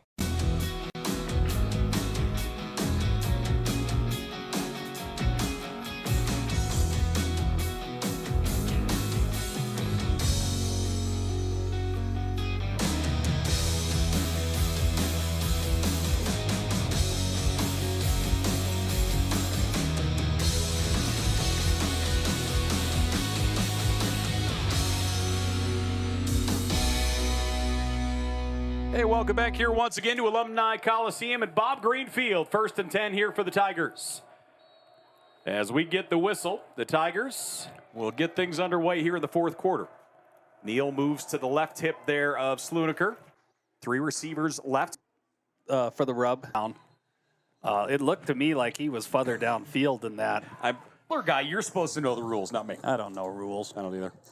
1st down and 10 here for the Tigers. 8:46 left to play here in this ball game. Looks like we might have a chain issue over there. Matt Steppin's going to be real mad. Those are brand new chains. And it looks like we're going to get a timeout is what we've got going here. 8:46 left to play in this football game. Montana Tech leading 21-14. We'll go ahead and keep it here. Officials timeout? Must be, huh? It kind of looks that way. And actually, joking aside, our athletic director, Matt Steppen, went out and talked to the white hat there. I'd be interested to know about what, honestly, as we take a look there in the north end zone. Is the electronic down marker new? Yeah. Oh, okay. Isn't that good? I was hoping it didn't take me Yeah, it's years to notice. It's new today. New today. Clock running here. 8:33 left to play in the football game. Sluniker out of the shotgun. Neal goes in motion. And Sluniker wants to run. He's out to the 30, back to the line of scrimmage, and no more. And that's one thing that's been clear all game. Even though he had the good escape for the long first down in the previous series, it's clear to me he doesn't want to run. Not at all. Second down at 10. And that said, he has had a couple of really nice runs today. Right. You know, it was kind of like when Tom Brady would run. You're like, what? Maybe not that bad. I'm sorry. That was really rude of me, wasn't it? You don't have to insult the kid. That was a poor analogy. I'm very sorry. Second down and 10. One back, three receivers here for Sluniker. Tight end goes left. Neal goes right. Montana Tech, base 4-3. Neal's going to get the handoff. He's going to turn it upfield. Cuts it to the 35, out to the 36. Going to bring up third down and 4, nearly 5 here for the Tigers, and they're going to go into hurry up. You can tell immediately by their receivers. When you look at the guys away from the football, you can tell when they go into hurry up as they quickly get to the line of scrimmage. Pitch out to the left side. Neal turns it up. He gets hammered, and he is way off that first down marker. Yeah. That's new blood. That's a big-time play again for Montana Tech's DeMario King. Yeah, DeMario King coming up. Take a look at this. Didn't give an inch. This is how you stand them up and take them down. Look at the beeline DeMario puts on him. It was almost like an outfielder in baseball. He took the half step back and then just launched forward. And that'll bring up fourth down. And the punting unit will come in here for the Tigers. 6:50 left to play here in the football game. Montana Tech leading 21-14. Be nice to get a decent return here, something to liven up this sideline a little bit. You can feel a little caution on the Montana Tech sideline right now. A little lack of excitement. They could use a decent return Georgetown to maybe instill a little momentum into that offense. Fourth down and 2, and the Tigers will call a timeout here. 6:42 left to play in this football game. Again, the Digs are on the road next week. Next Saturday, they'll be at a place called Carroll College. 6 p.m. start time. We'll have the first game under the lights at Nelson. It's amazing how many firsts happen between Montana Tech and Carroll College, isn't it? No. So we'll... New turf looks good over there. Mm-hmm. Yeah. I'm a fan of checkerboard in the end zones. Are you? That's the only thing I don't like about it. Really? Yeah. Because the only other team that I've ever seen do it is Tennessee, right? Yeah. And that would make sense that you don't like it, because I'm not sure we agree on anything. That's why we're a perfect married couple. Fourth down and 2. So the Tigers, after the timeout, come out. So in that situation, you have the punting unit out. You call a timeout. You come back with the punting unit. Do you defensively go, hold on a second, do you readjust a little bit and worry about fake at all, or do you not? I don't think so. I think if there was a fake in place there, it would have been ran without the timeout. I think, I don't know what we got going on here. They got wide splits, but I think this ball is going to be kicked away. Montana Tech's got a chance for a return here. Fourth down and 2, awaiting the snap. Long snap count here. Now they all stand up. Play clock down to 7. And the snap and kick is away. Low line drive, end over end, bounces at the 34, across the 30. And it will be downed at the 28-yard line. So the Ordinger offense, a chance to put together a nice drive here on the ground, eat up some clock, and maybe try and put this thing to bed. First down at 10 here for Montana Tech. They lead by 7. The Digs have run 48 offensive plays, 237 yards. Offensive line, here's enough of it, but this is where you get in the huddle and you tell that offensive line, let's go win this game behind you guys. Don't give them a chance to get the ball back. Let's grind it out 4, 5, 8 yards at a time and end this game either on the plus side of the football field or in the end zone. These guys, they have played awfully well today. You know, Thielen hasn't seen much pressure at all. Obviously, we've got a runner up near 150 yards. Lander Smith, he's out to the 39. That's going to be a gain of 7. That's going to put him right at 150 yards. Yeah, when you've got a guy go for $150, and you look at the quarterback side and Blake Thielen with no sacks, you're going to be pretty happy with the day. Still a little surprised we didn't see a little more of veteran Renner today, just because the first game of the year. Yep. Legs could be getting a little tired. Obviously, his aren't getting tired, and they know they're back. 2nd down and 5. Heavy formation up front. Kyle Torgerson comes in motion. They fake the handoff to him. Landers Smith this time gets back to the line of scrimmage and still gets 2. I was going to say he gets back to the line of scrimmage and no more, but yet he gets a little shove forward and picks up 2 positive yards. Took a couple pretty good shots there, but once again, landed falling forward. We talk about that all the time. That idea, those running backs or receivers that no matter when they go down, they always go down forward. And those additional yards are so important. He really grinds. He spins. Hits, spins, little quarter, half spins, just anything to get a little leverage and maintain ground as he's carrying defenders. 21-14, Montana Tech with the lead. The football, 5:10 left to play here in this football game. And it looks like the Digs are going to call a timeout. Play clock was getting low, and they will pause. 5:07 left to play here in the football game. The Digs leading 21-14. This is Montana Tech's first time out of Again, the half. Montana Tech, number 21 in the country. Georgetown of Kentucky, number 3 in the country. Carroll College receiving votes. That'll be the next opponents next Saturday as Montana Tech will head over. What do you see here? Something funky or just Landers? I don't think you mess with anything. You don't think you mess anything? Maybe that little snap through the quarterback's leg that they ran to Trimble a few years ago? Yep. Nope. Oh, that was such a thing of beauty. Wasn't that That awesome? should be hung in the Louvre. That was still. Thank you for reminding me of that. In my old age, I hope I wouldn't forget. But yeah, the direct snack to Trumbull. That was. Well, that was who high art. threw that? That was Winterburn, right? Yes. It was a direct snap through the quarterback's legs to Winterburn.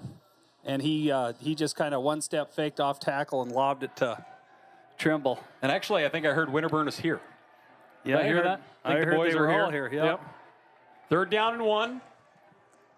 Montana Tech after the timeout up to the line of scrimmage. 5:07 left to play here in the football game. The Digs up 21-14. Split backs as Blake Thielen out of the shotgun. Heavy defensive front here for the Tigers. Thielen gets the snap, handoff to Smith. Smith bounces out. He's got some running room. 45-50. Smith down to the 45-yard line. Landers Smith goes for 18. And that's going to move the chains for Montana Tech. Another TDS first down for Landers Smith. Take a look at this thing. Whole pile of linemen down here. The snap of the football. The middle of that is just clogged up, and Landers bounces right. Big stiff arm.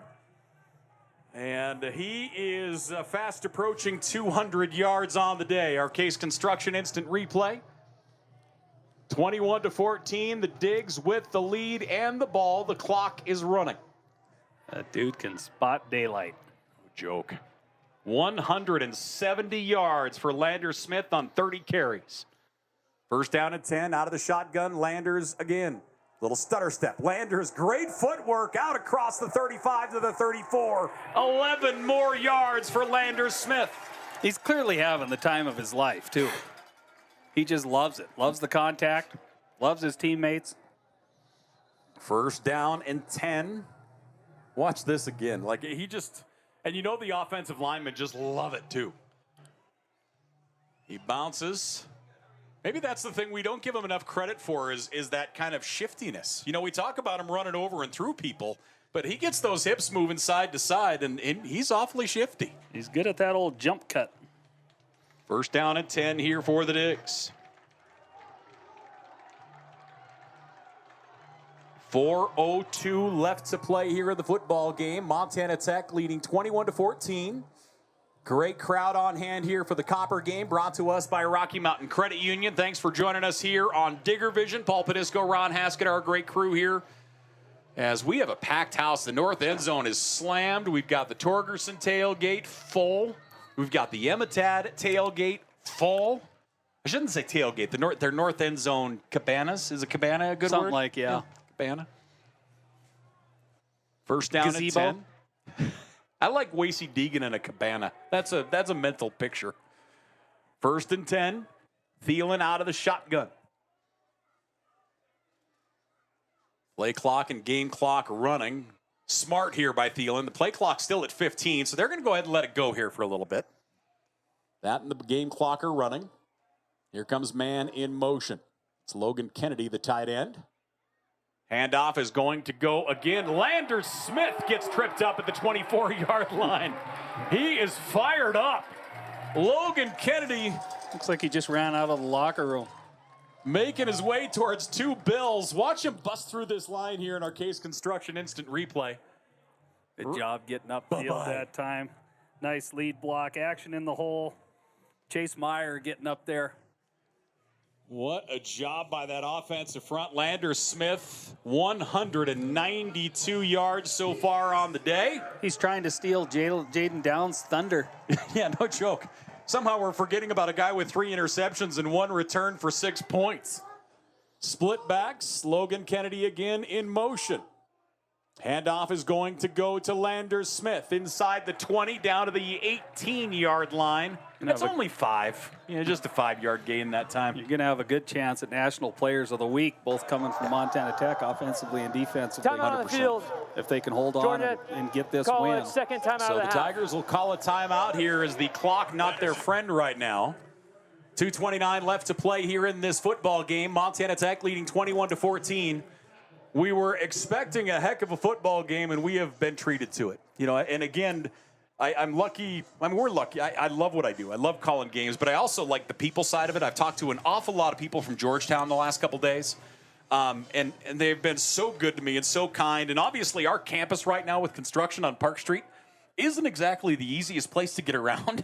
And trying to explain that to them and working through it, and they've been nothing but good about it. And it's great to see just good environment and good football, Well, it's important that they know how much we respect what every team and their players and coaches go through. Yeah.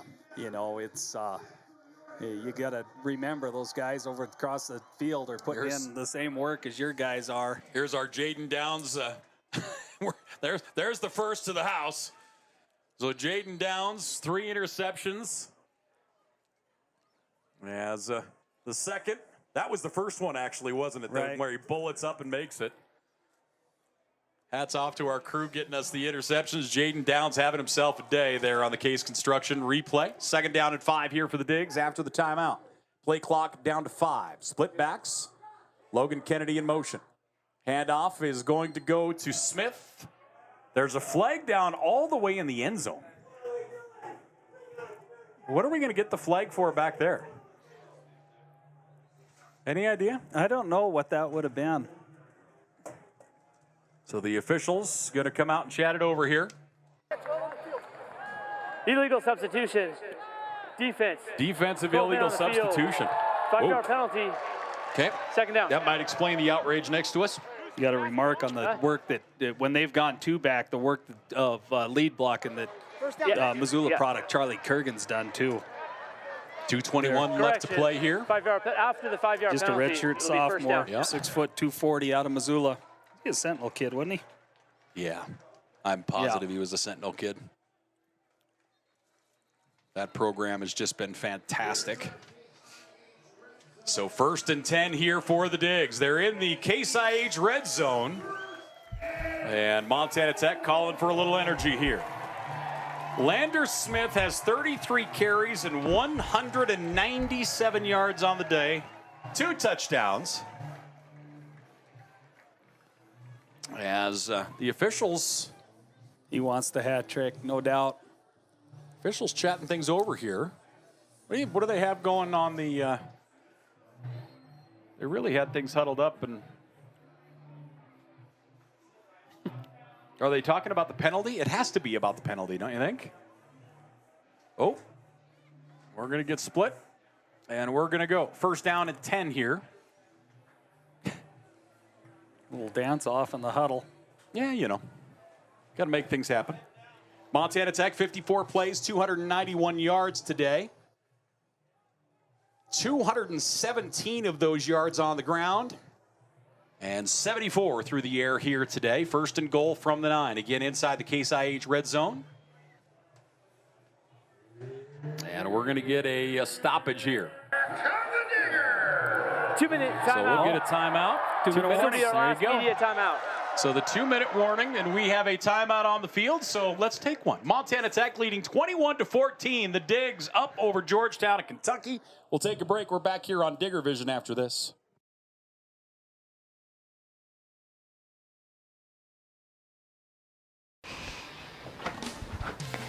Dude, Hudson, your new man cave is sweet. Come watch the game. Dude, they're gonna score.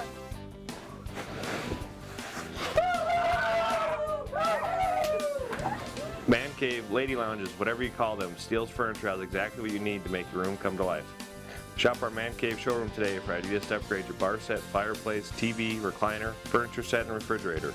Steele's Furniture, making man caves happen for 87 years.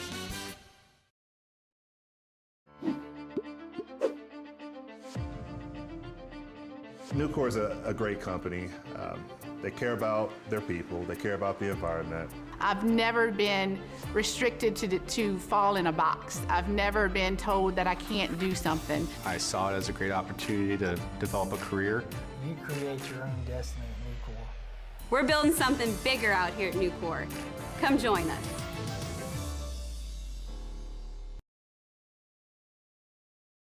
Back here once again to Bob Greenfield Alumni Coliseum. First and goal from the 9 inside the Case IH red zone. Montana Tech leading by 7 with 2 minutes left to play. 21-14 our score. Man in motion. And the handoff going to go to Smith. Smith straight ahead. He's inside the 5. Fights his way down to the 3. Ball comes out. The Tigers have it. Tigers are going to take this to the house from the 3-yard line. Down the sideline into the end zone. The Tigers are within 1. A 97-yard fumble recovery as Justin Richardson takes it the other way. And Georgetown of Kentucky is within 1. He just went over 200 yards. I want to see if that thing got popped out from the side or from behind. That is just incredible. Georgetown of Kentucky down by a touchdown. Montana Tech first and goal from the 9. And that ball gets knocked out. You know, lessons learned. You used to hear Bob Green say that all the time. Make them snap it again. Always make them snap it again because you never know what's going to happen. So the offense is going to come out here as Georgetown's going to go for the win on the road.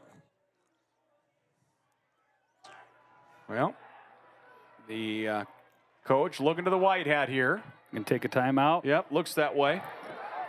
Timeout on the field, Georgia Tech. A lot of time left. Yep. Montana Tech, 2 timeouts. 2 timeouts and a $1:40 left, so. The Digs have been awfully good with their back against the wall, down Georgia, against the end zone. Georgetown College's final timeout of the half. And so that is the 3rd and final timeout here for Georgetown College. What a turn of events. I mean, we're sitting at the 9-yard line, first and goal. You're up by a touchdown. You know, the points in that scenario aren't near as important as, 4 snaps of the football and it's done. That's why you first down. Talked earlier, you either end the game on that side of the field or in the end zone. Yeah, you got to be careful here. I don't know that they will try and run the ball here if they go for it.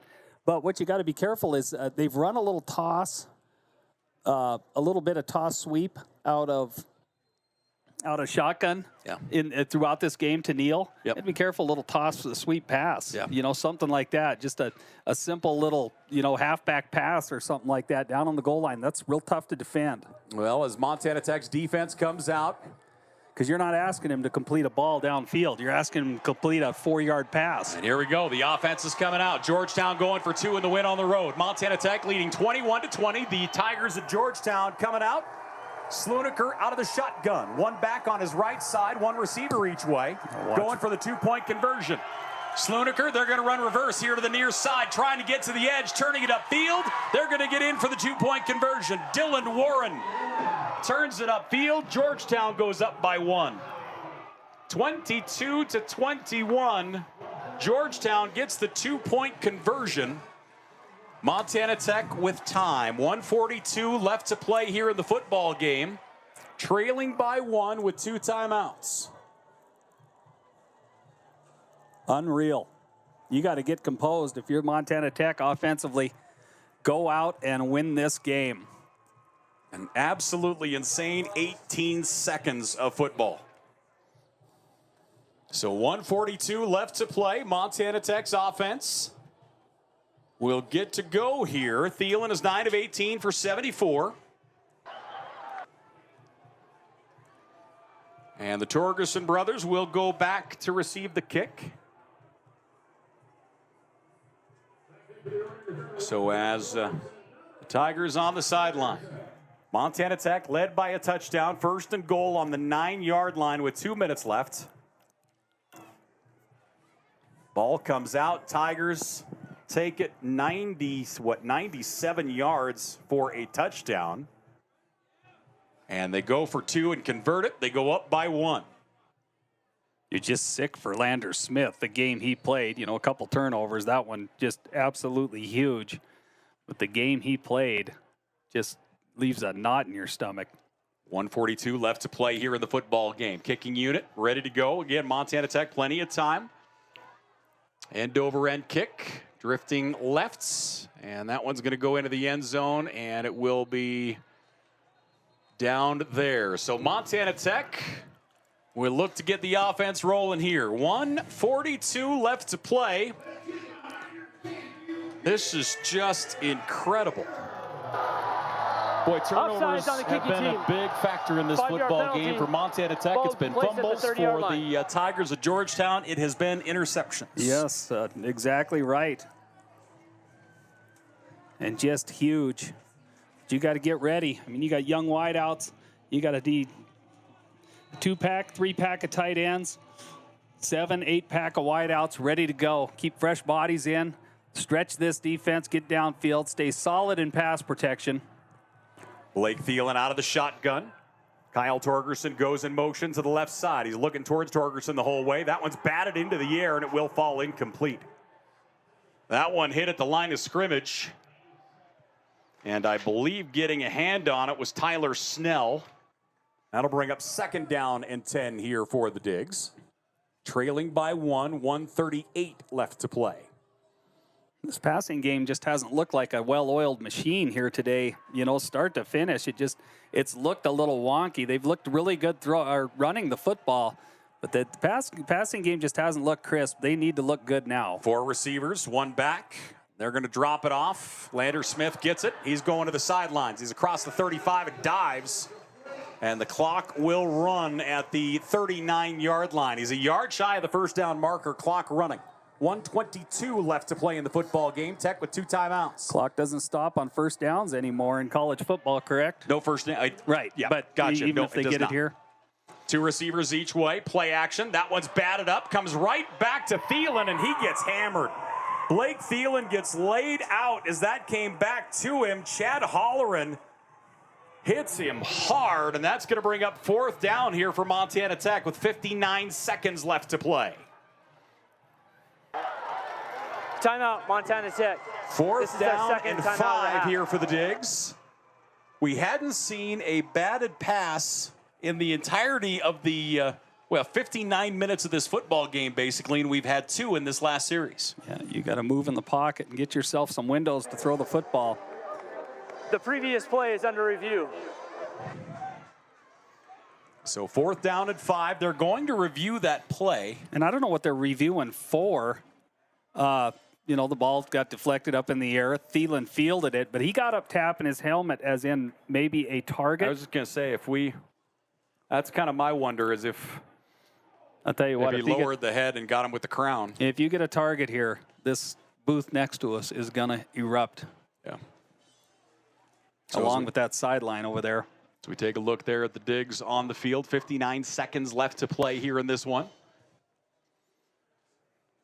A 1-point lead here for Georgetown of Kentucky, the number 3 team in the country. Montana Tech, number 21.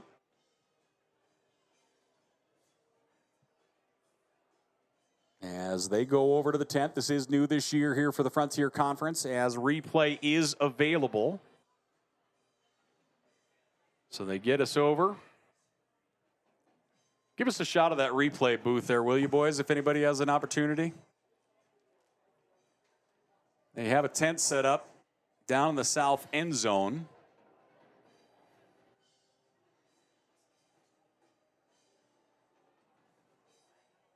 So a 1-point lead for Georgetown of Kentucky. Montana Tech led by a touchdown with 2 minutes left to play.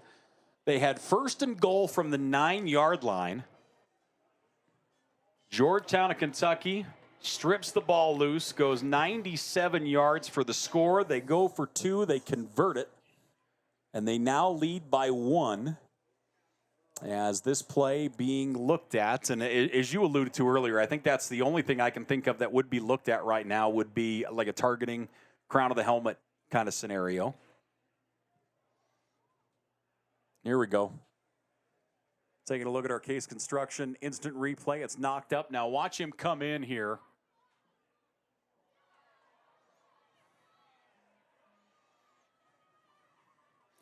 Yeah, I can maybe see why he got up calling for the target, but that'd be a tough one to take as a defender as well. Yeah.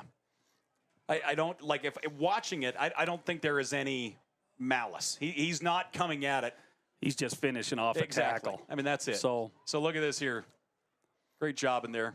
But, yeah, does the... I mean, his head does come down. Yeah, I don't know. It's... You know, that was a penalty 40 years ago, and then they just stopped policing it. And they had to put all new kind of legislation in to try and correct something that was in the rule book 40 and 50 years ago. That if they'd enforced it at the time, it wouldn't be an issue.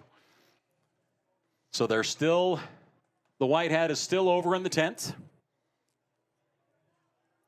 59 seconds left to play here in this football game. And again, the way you've used the word a lot, it's just a weird game. You know, there's been, it's a fun game, but it has been, the momentum shifts and the changes have been really crazy throughout the 60 minutes. I'm looking forward to rewatching it, just to see, because I'll be the first to admit I don't watch like when I'm up here a ton of offensive defensive front play.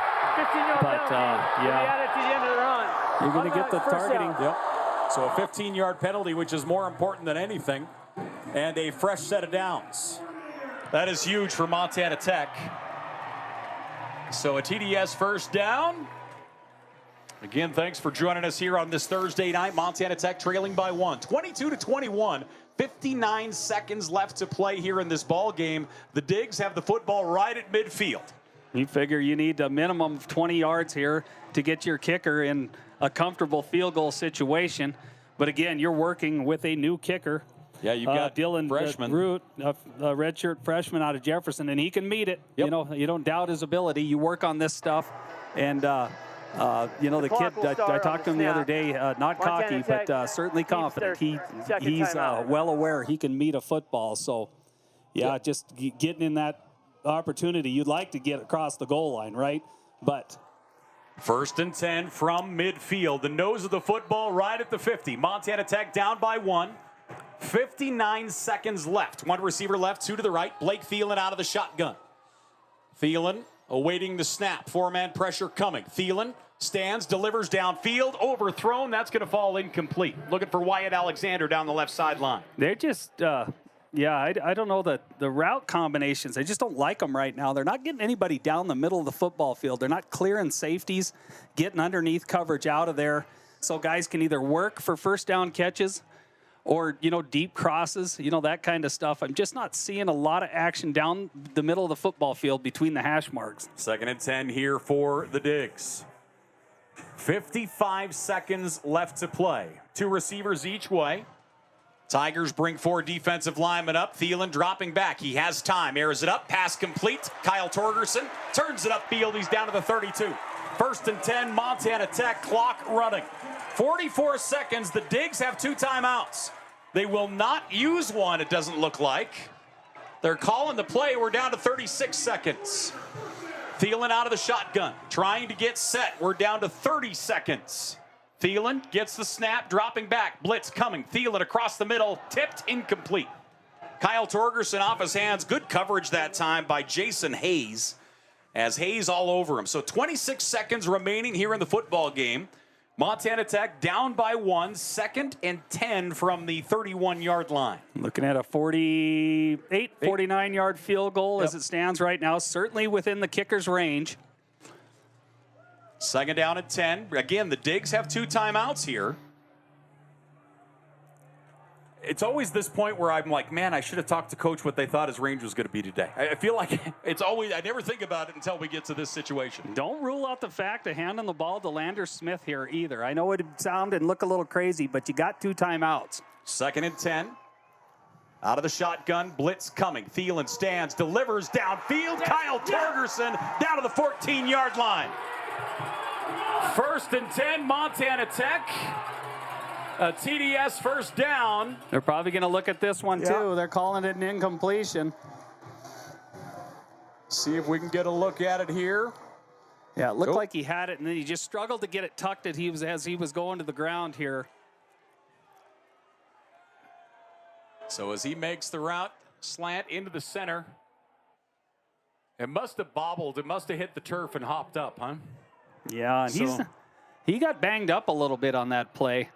3rd down and 10 here for the Digs after the incompletion. 16 seconds left to play. Tech trailing by 1. You can do anything here except take a sack. You've got to be smart as your senior quarterback here.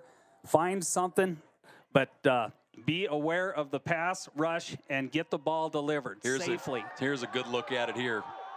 Through the middle, makes a great catch. Please reset the clock to 20 Good seconds. defensive play. That came out.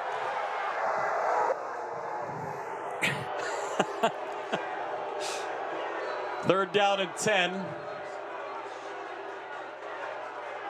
What's the ruckus? I don't know what we've got going on here. Penalty? I don't see flags down. Play clock. The previous play is under review. Montana Tech.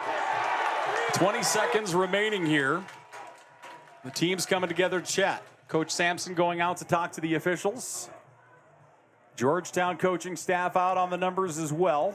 We're going over to look. You get used to major college and NFL games dragging at the end of the game, but never a Frontier game. But now we got this replay that. So they're going to look at it here. So when it does bobble, so we're going to watch it come in here. So it bounces. It's on the turf there. But wow. Great job on replay, guys. Nice job by our crew. Then you wonder, what's their view? So he goes down to watch it. They don't use our video. They use their own. And actually, I shouldn't say that. They use the video from the filmers. And you're certainly not going to get that look on the film of, the game film that you used to drive to Deer Lodge to give to the team in Helena. Right.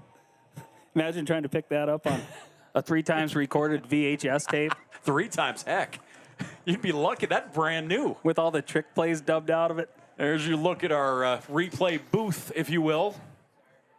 20 seconds remaining. A 1-point lead here for Georgetown of Kentucky.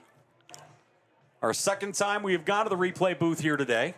So I would have to think that this was originally deemed a catch, but then they marched it back. So is the catch the original signal, or when they marched it back? The side judge came in from the far sideline waving it off, and it was a few seconds after the receiver went down and everybody started to move that direction. He came in waving it off. So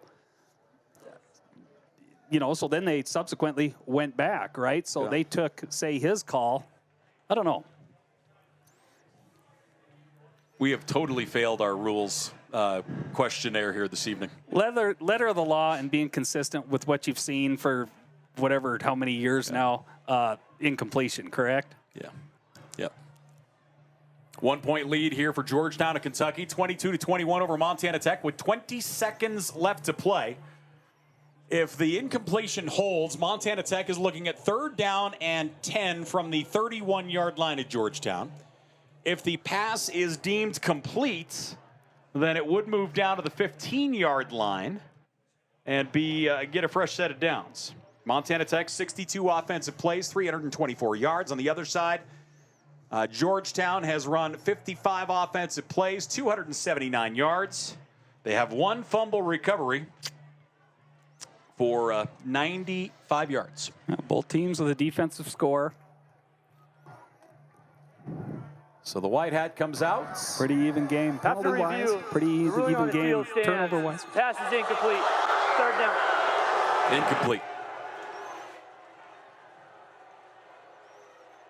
So incomplete pass.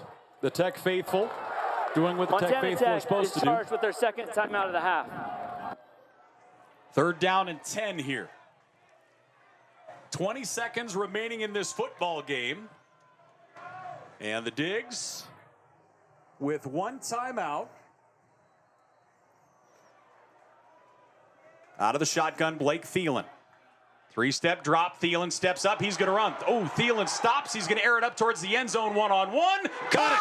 It's caught in the end zone. Touchdown, Montana Tech. That is a huge, huge reception brought in by Wyatt Alexander. And what a throw by Blake Thielen. His only catch of the game? That's it. Blake Thielen throws a dart. Watch this. He steps up. I thought he was going to run. This is just trusting your guy against that guy. I mean, that's huge. This isn't open by any stretch. This is just Wyatt Alexander making a play for his quarterback. Wyatt goes up, gets 2 feet and a knee in. Touchdown, Montana Tech. What a play by Wyatt Alexander, and what a read by Blake Thielen. And me and you were both sitting there going, run the football. Run the football. Without saying it, thank God. I just, what a play that time by Blake Thielen. There's your senior leader. You know, not the best game for him. And not the best game for Montana Tech throwing the football, but when the cards are on the table, Blake Thielen delivers a strike and Montana Tech goes up by 5. Yeah, absolutely. He wanted to get that ball to Wyatt all day long. Finally got him in man coverage down the sideline. You know, they did a lot of over-under on him on a lot of that stuff, and Montana Tech looked confused at various points during the football game, but that time it was just mano-a-mano, and Alexander standing there at 6'4", 6'5", whatever he is, just went up strong and caught the ball. There wasn't much, you know, for as close as they were together down there, there wasn't much contact either. And there wasn't a ton of elevation. You know, it wasn't a situation where both were highballed. You know, it wasn't just a great catch by Wyatt. His first catch of the day, 31 yards and a score. Montana Tech leads by 5. Yeah, and the way this game's going, what do you still? You got to kick the ball off. Exactly. You know, and you just never know. They have no timeouts. This is obviously a team that's got 0 quit in them. And so you've got to play the remainder of this game. The all Digs 12 offense seconds. stays out. Split backs. They're going to try and push it out to a 7-point lead. Kyle Torgerson goes in motion, stops in the backfield. They fake the pitch to him. Thielen rolls out, airs it up, pass, caught. 2-point conversion is good. One-handed grab by Snyder with the offhand. Dylan Snyder hauls it in. Montana Tech goes up by 7. This is just a strange, great football game. Holy man. Wow. If you haven't taken your heart medication yet, you might want to. We still have 12 seconds left. 29-22. Take a look at this here. Blake Thielen. And credit to him stepping up here. That's huge. And he stops to look for his receivers. That is such an incredible decision by that young man. Boy, and he had the defender wrapped around him. How about Alexander doesn't lay a hand on the defender there? Not a hand, nothing for balance, nothing for leverage. That's incredible because, you know, the defender was playing with a hand on the chest. And for him not to fight back there. One hand, Dylan Snyder goes up and gets it. Hey, hats off to our replay crew, Jason and crew over there. These guys, our crew has really had a nice night here tonight. Excellent. Excellent coverage. If only the bane of our existence wasn't that darn score bug. 7-point lead for the Digs, 29-22. 12 seconds left to play. That 9-2 pull tab is in play. I'm sorry, I already threw it away. That's the problem. 9-2 pull tab. All right. So the kicking unit is in. Do you squib this? Do you kick it out of the back of the end zone? You got a guy that can kick it into the end zone. I think you just tell him to give it the onions. Yeah. All right, so we approach 12 seconds left to go. Low line drive, bounces, goes into the end zone. This will be a they'll put a touchback. knee on it, but the problem is it made contact, so the clock ran. Right. So that's the big difference here. If it just goes out the back of the end zone without anybody touching it, there's 12 seconds. I think they might add a second or two, but clock did run off. 29-22, the Digs up by 7. An incredible football game here tonight at Bob Green Field on the new turf. The Digs trying to hang a W here and light the V for the first time on this turf. 3 experienced football players are going to be joined at the end of this game. Landers Smith grabbing his quarterback and Wyatt Alexander and saying, thanks, guys. And you know, and in the same breath, they're going to be saying, we wouldn't have been here without you, Landers. But, yeah, 2 tough turnovers, and one for the 97-yard interception return. Crossing route across the 30-35. They'll throw the pitch back. Big hit delivered, and that's going to do it. Montana Tech will take down the number 3 team in the country. Whitcomb, another guy who played a great game, getting the polish off tackle there. 29-22, the Digs with the win over Georgetown of Kentucky. A 7-point victory, and the number 21 Ordigers take down the number 3 Tigers out of Georgetown of Kentucky. And the Digs will start the year out 1-0. They're 1-0 on the new Bob Green Field. What a crazy game. My goodness. That was just insane. They'll come through for the handshakes. Hats off to Georgetown of Kentucky coming up here for this one. And what a night of football we have been treated to here this evening. You do. You got to tip your hat to Georgetown. And we weren't surprised, right? It's a good program. Yes, sir. Yes, sir. That's it. Here we go, boys. How about that? Yeah, but you got to hand it to them. They never laid down, never quit, played their rear ends off. Just what you'd expect from a team that's just been in the mix for a couple decades now, you know, when they first came onto Montana Tech and the Frontiers radar. Yeah. And, you feel awful for them in the same breath. You know, they, a varying roller coaster of emotions on this football field for both teams today. This has been just nuts. I'm really upset that there's trees blocking our line of sight to the Big M.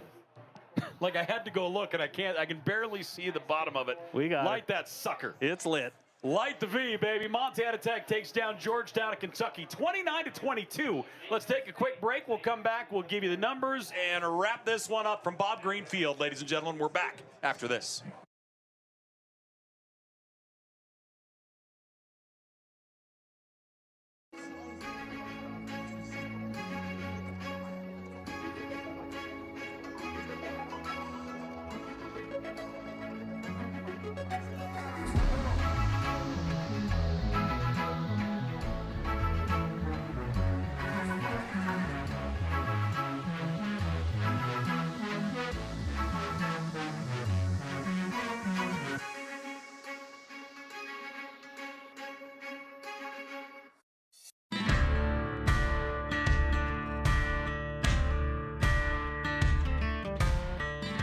Hey, Dave Brennan here with Case IH. One of the new options for model year 2024 is going to be an open spoke gauge wheel. That open spoke gauge wheel is going to be available on all 2000 series planters. That's going to help those growers in adverse conditions where they're muddy or high residue conditions minimize that plugging in and around that gauge wheel area. For more information on this new offering of open spoke gauge wheels, visit your local Case IH dealer.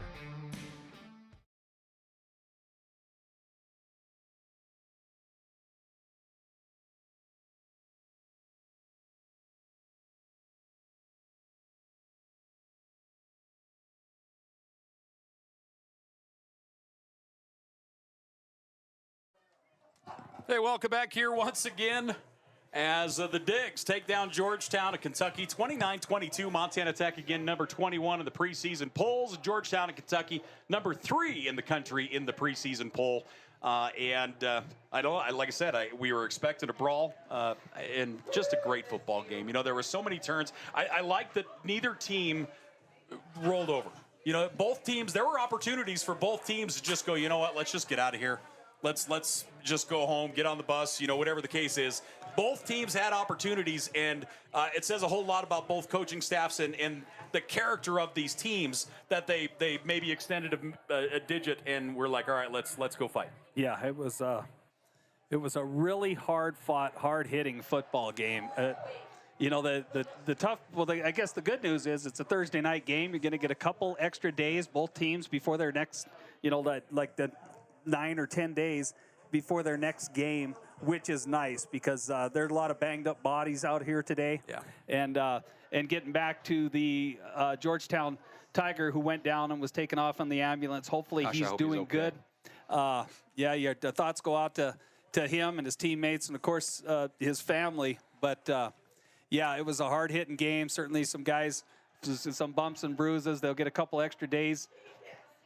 More than usual to heal up, and they're both going to need it. They're heading into their conference play, and Tech's got to go to Carroll, and that's never an easy affair. And so, just a lot of momentum. You're going to get a lot of momentum coming back from this. But it's funny. Montana Tech ends the game with a long completion to Alexander for the win because that passing game just did not look real crisp all day long.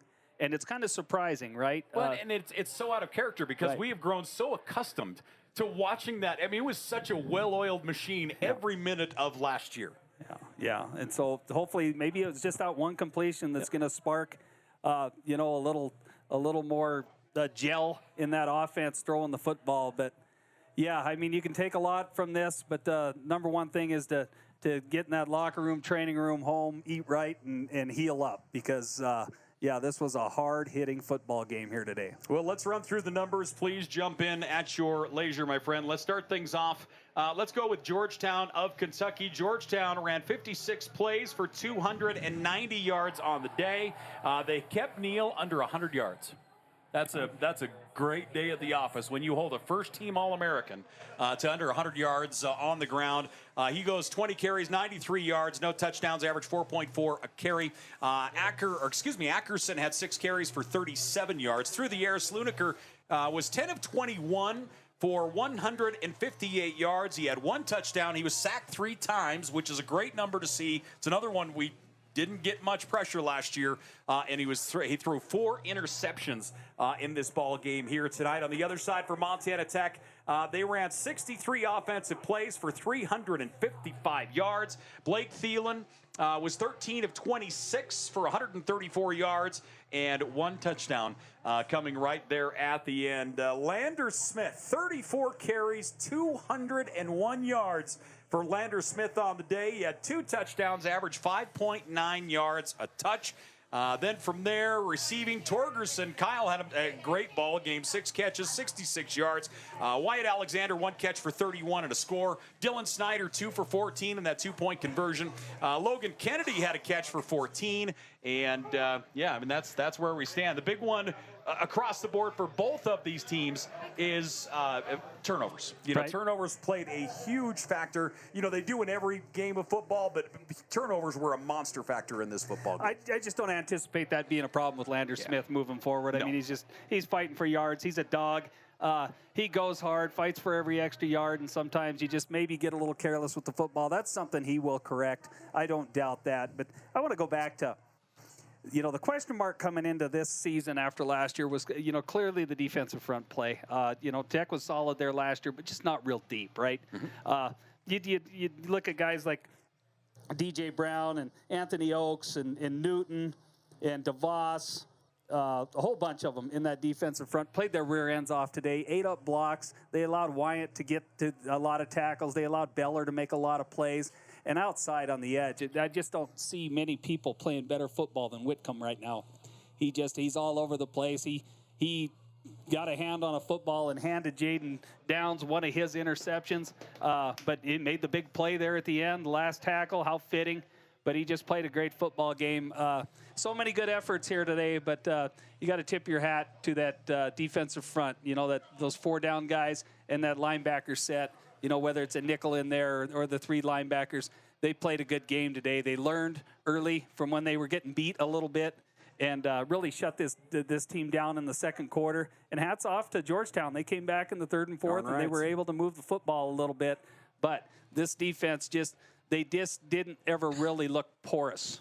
No. You know, when they did at times last year. So, you know, that's an improvement, and it's going to help them. Just hopefully they're all healthy going into next week, because they're going to have to be as good or better next week. That's the deal. So once again, our final 29-22. Montana Tech takes down Georgetown of Kentucky. Our thanks for joining us here on Digger Vision. I'm Paul Panisco alongside Ron Haskett and our incredible crew, as we had a bunch on the cameras, our crew in the booth as well. Hopefully you enjoyed the broadcast. And again, thanks for joining us. The Digs 1-0 on the year as they're number 21 of the preseason poll. They take down Georgetown of Kentucky, the number 3 team in the country. And again, Montana Tech on the road next Saturday as they'll go to Carroll College, the first night game at Nelson Stadium. And certainly we will see you in Helena. So until then, ladies and gentlemen, for Ron Haskett, I'm Paul Panisco. Thanks for joining us here on a Thursday night. Have a great remainder of your night and a fantastic weekend. We'll talk to you soon. Take care.